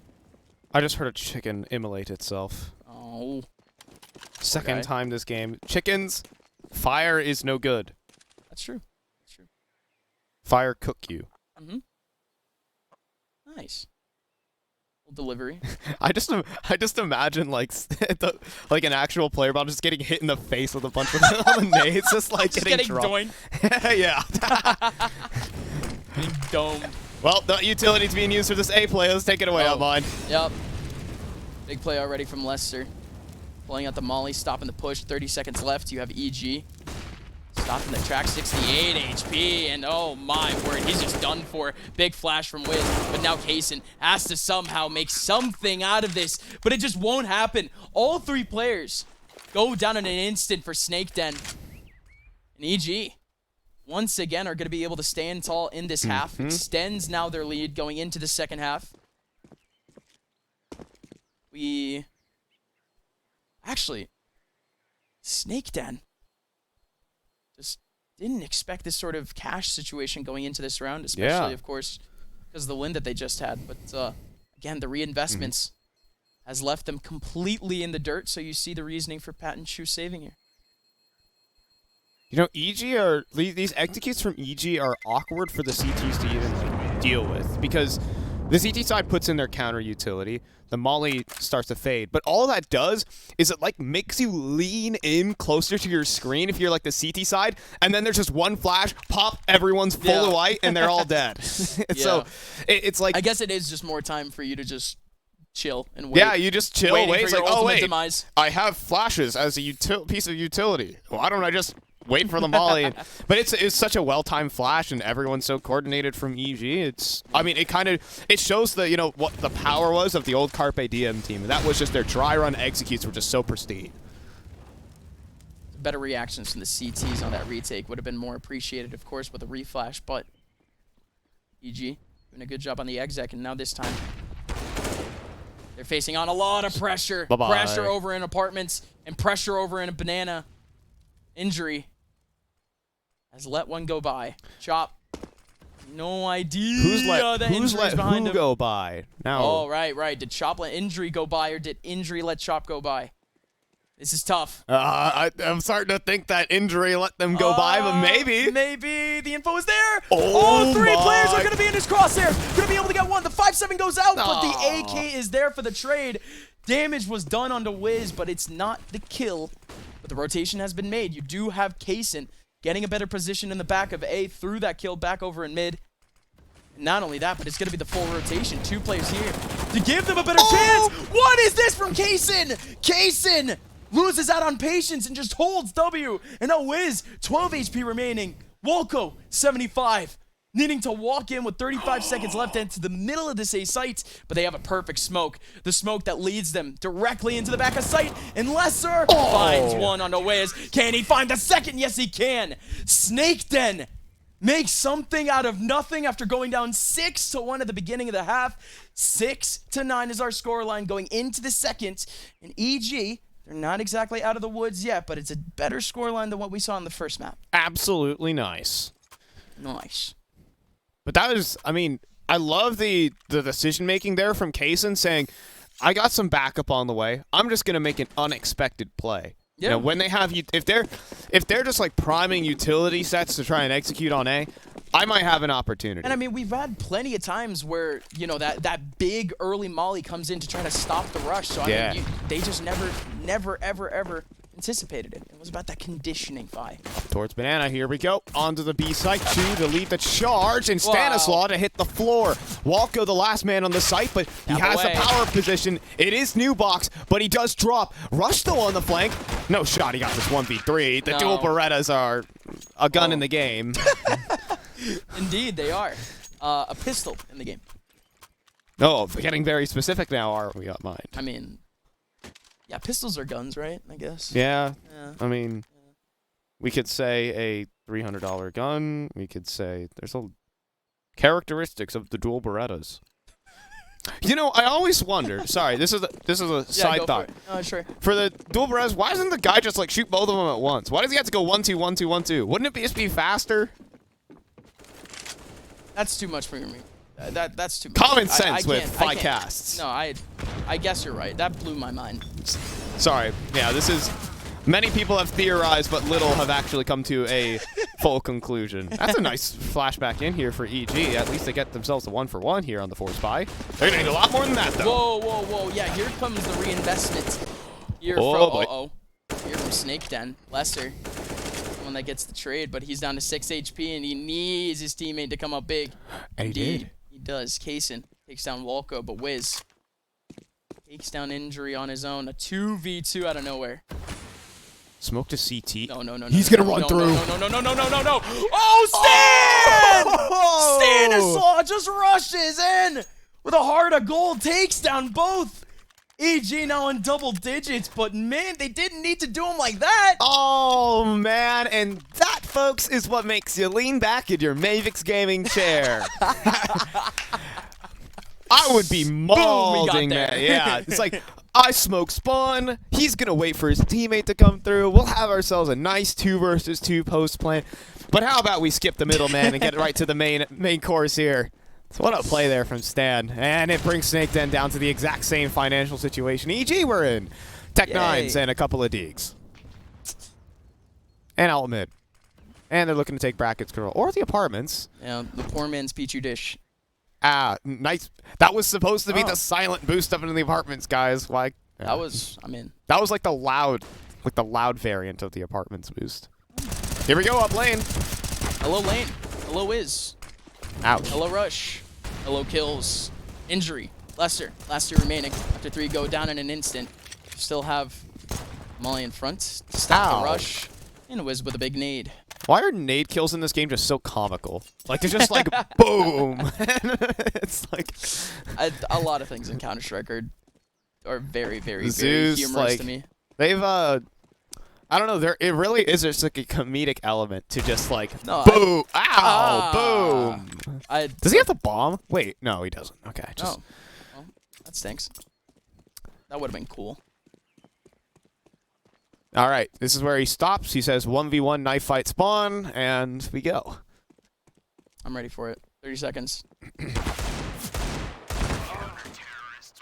NT. Do nothing to the economy. 11-7, just a formality.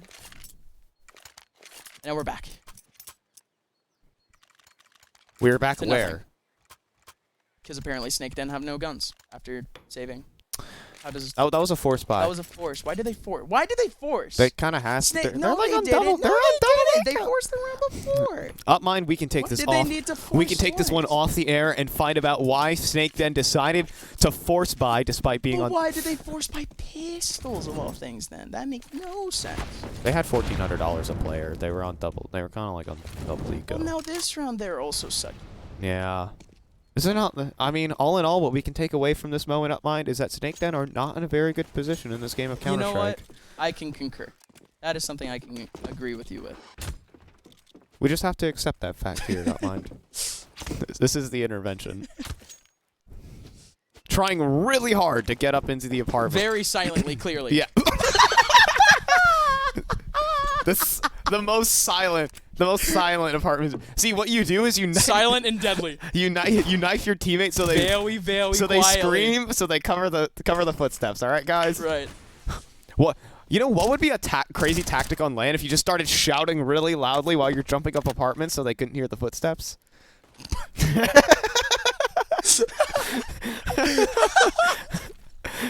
like right across from you, and you just like say, "It's like, guys, we're going B, while you're just like, it start just like, you have like a skillet and a wood spoon, and you just start like. I could see it. Yeah. I could see it, to be honest. I've honestly seen worse on LAN. Yeah, I've seen worse. That would be so frag. That would be so like, frag. to be honest, that actually wouldn't surprise me. They bring out the cymbals. There you go. There you go. We're done. 12-7. Now we're back, thankfully. Now we have no more pistols. Snap back to reality, or whatever that Eminem guy said. Yeah, yeah. I love M&Ms. Yeah. I don't know. What? Not that I haven't had, like, I'm not an Eminem listener, nor am I an Eminem consumer. Consumer. What do you mean? Have you ever tried an M&M? I mean, of course I have, but I'm like, okay. it's not like my candy of choice. Yeah, me neither. Me neither. I was about to say that, like, I thought, like, no way this guy just hasn't tried an M&M. That would suck. I would feel really bad. Yeah, that would be like, has like society left you behind, or like what's going on? I already assumed that of you in the first place. Oh wow, thanks, thanks, man. 15 seconds in, and we have pretty much run out of utility here for Snake Den. But they've landed themselves here in a default. Or EG.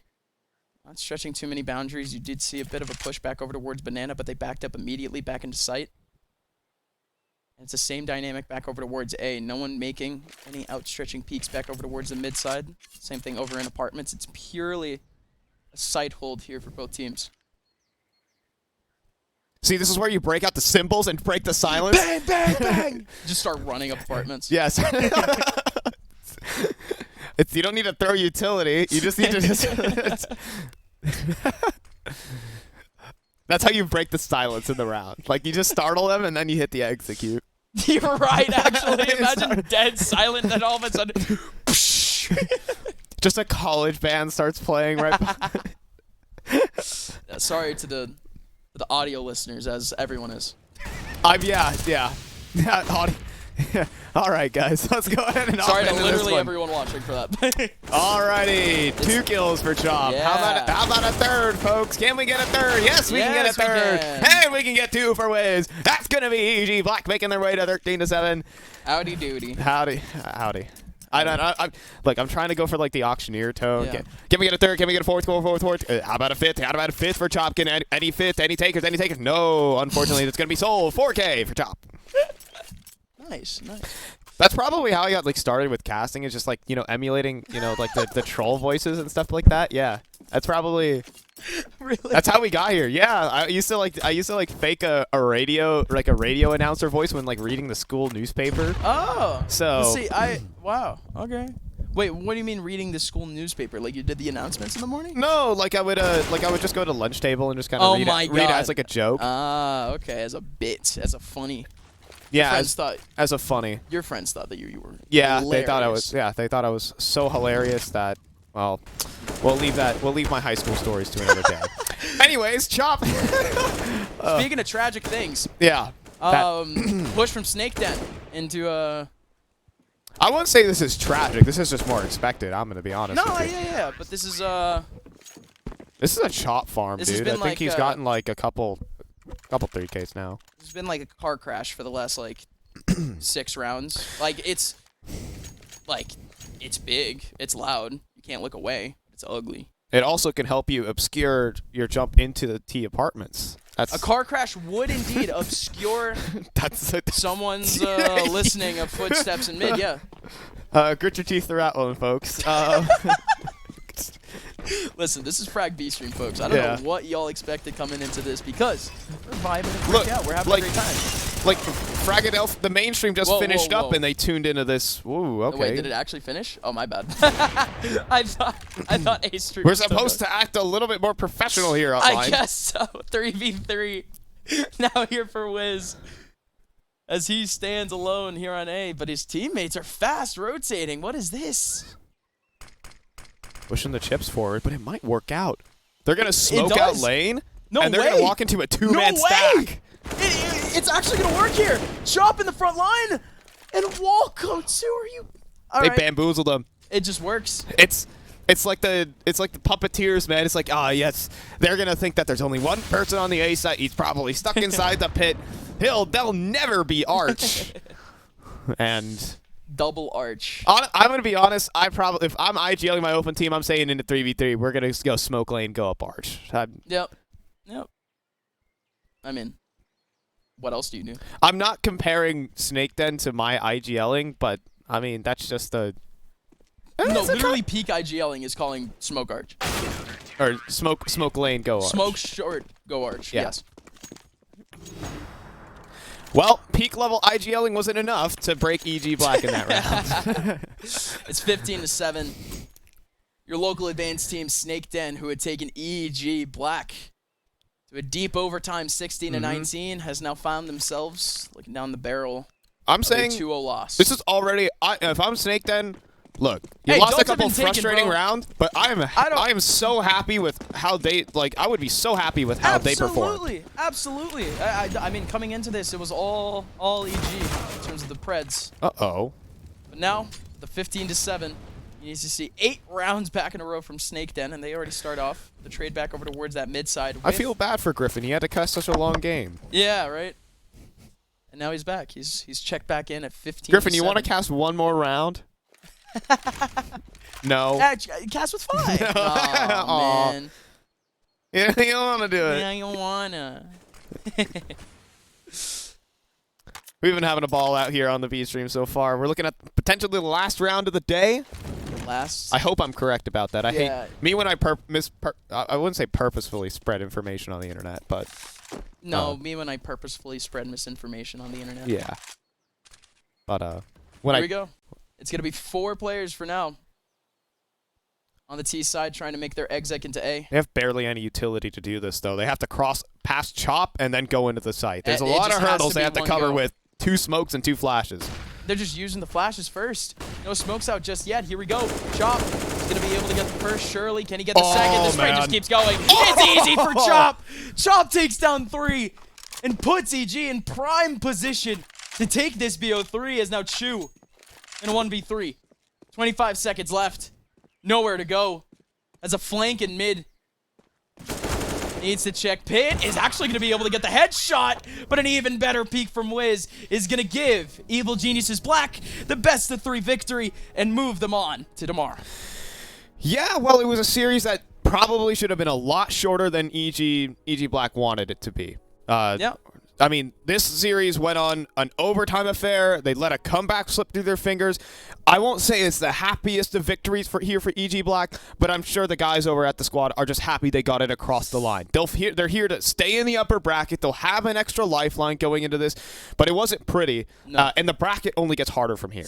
It absolutely does. Evil Geniuses Black, they have a lot of highly ranked teams throughout this bracket to still face, and that was on the lower bell curve of it. It's the same thing that we saw earlier, just some struggles from the top teams, but no losses just yet, so no big upsets. Yeah. But it's not looking like all the top teams are immortal, you know what I mean? Some of them can bleed, and that just means more entertainment for the next 3 days. Oh, yeah. I love it. We still got 3 more days of this stuff, too. This was only day 1, and dude, today was packed, too. Today was sick. Today was, I mean, first of all, venue was packed. Oh, yeah. Everything was popping. You had some top teams. You had a lot of representation just from the local NA community. And throughout the weekend, it's just about to get even more stacked because, of course, you get the top teams that participated here from LCQ and 8 teams being invited into the main event of Fragadelphia 17.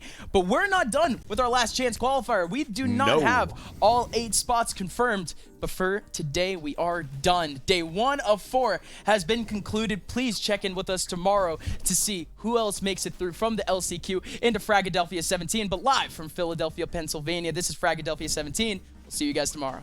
Commercial.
Cheaters ruining your plays? I have eyes on the enemy.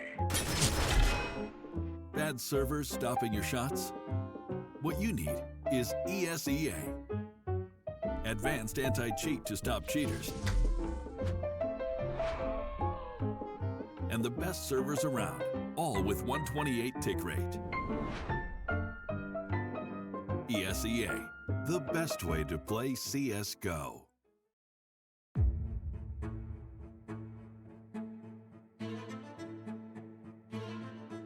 Video games were definitely a source of tension in my family. They weren't really happy that I'm like kind of starting to steer away from education and steer away from school. I had a grind. I came here from nothing. I was never in the spotlight. In fact, it's something that's very new to me.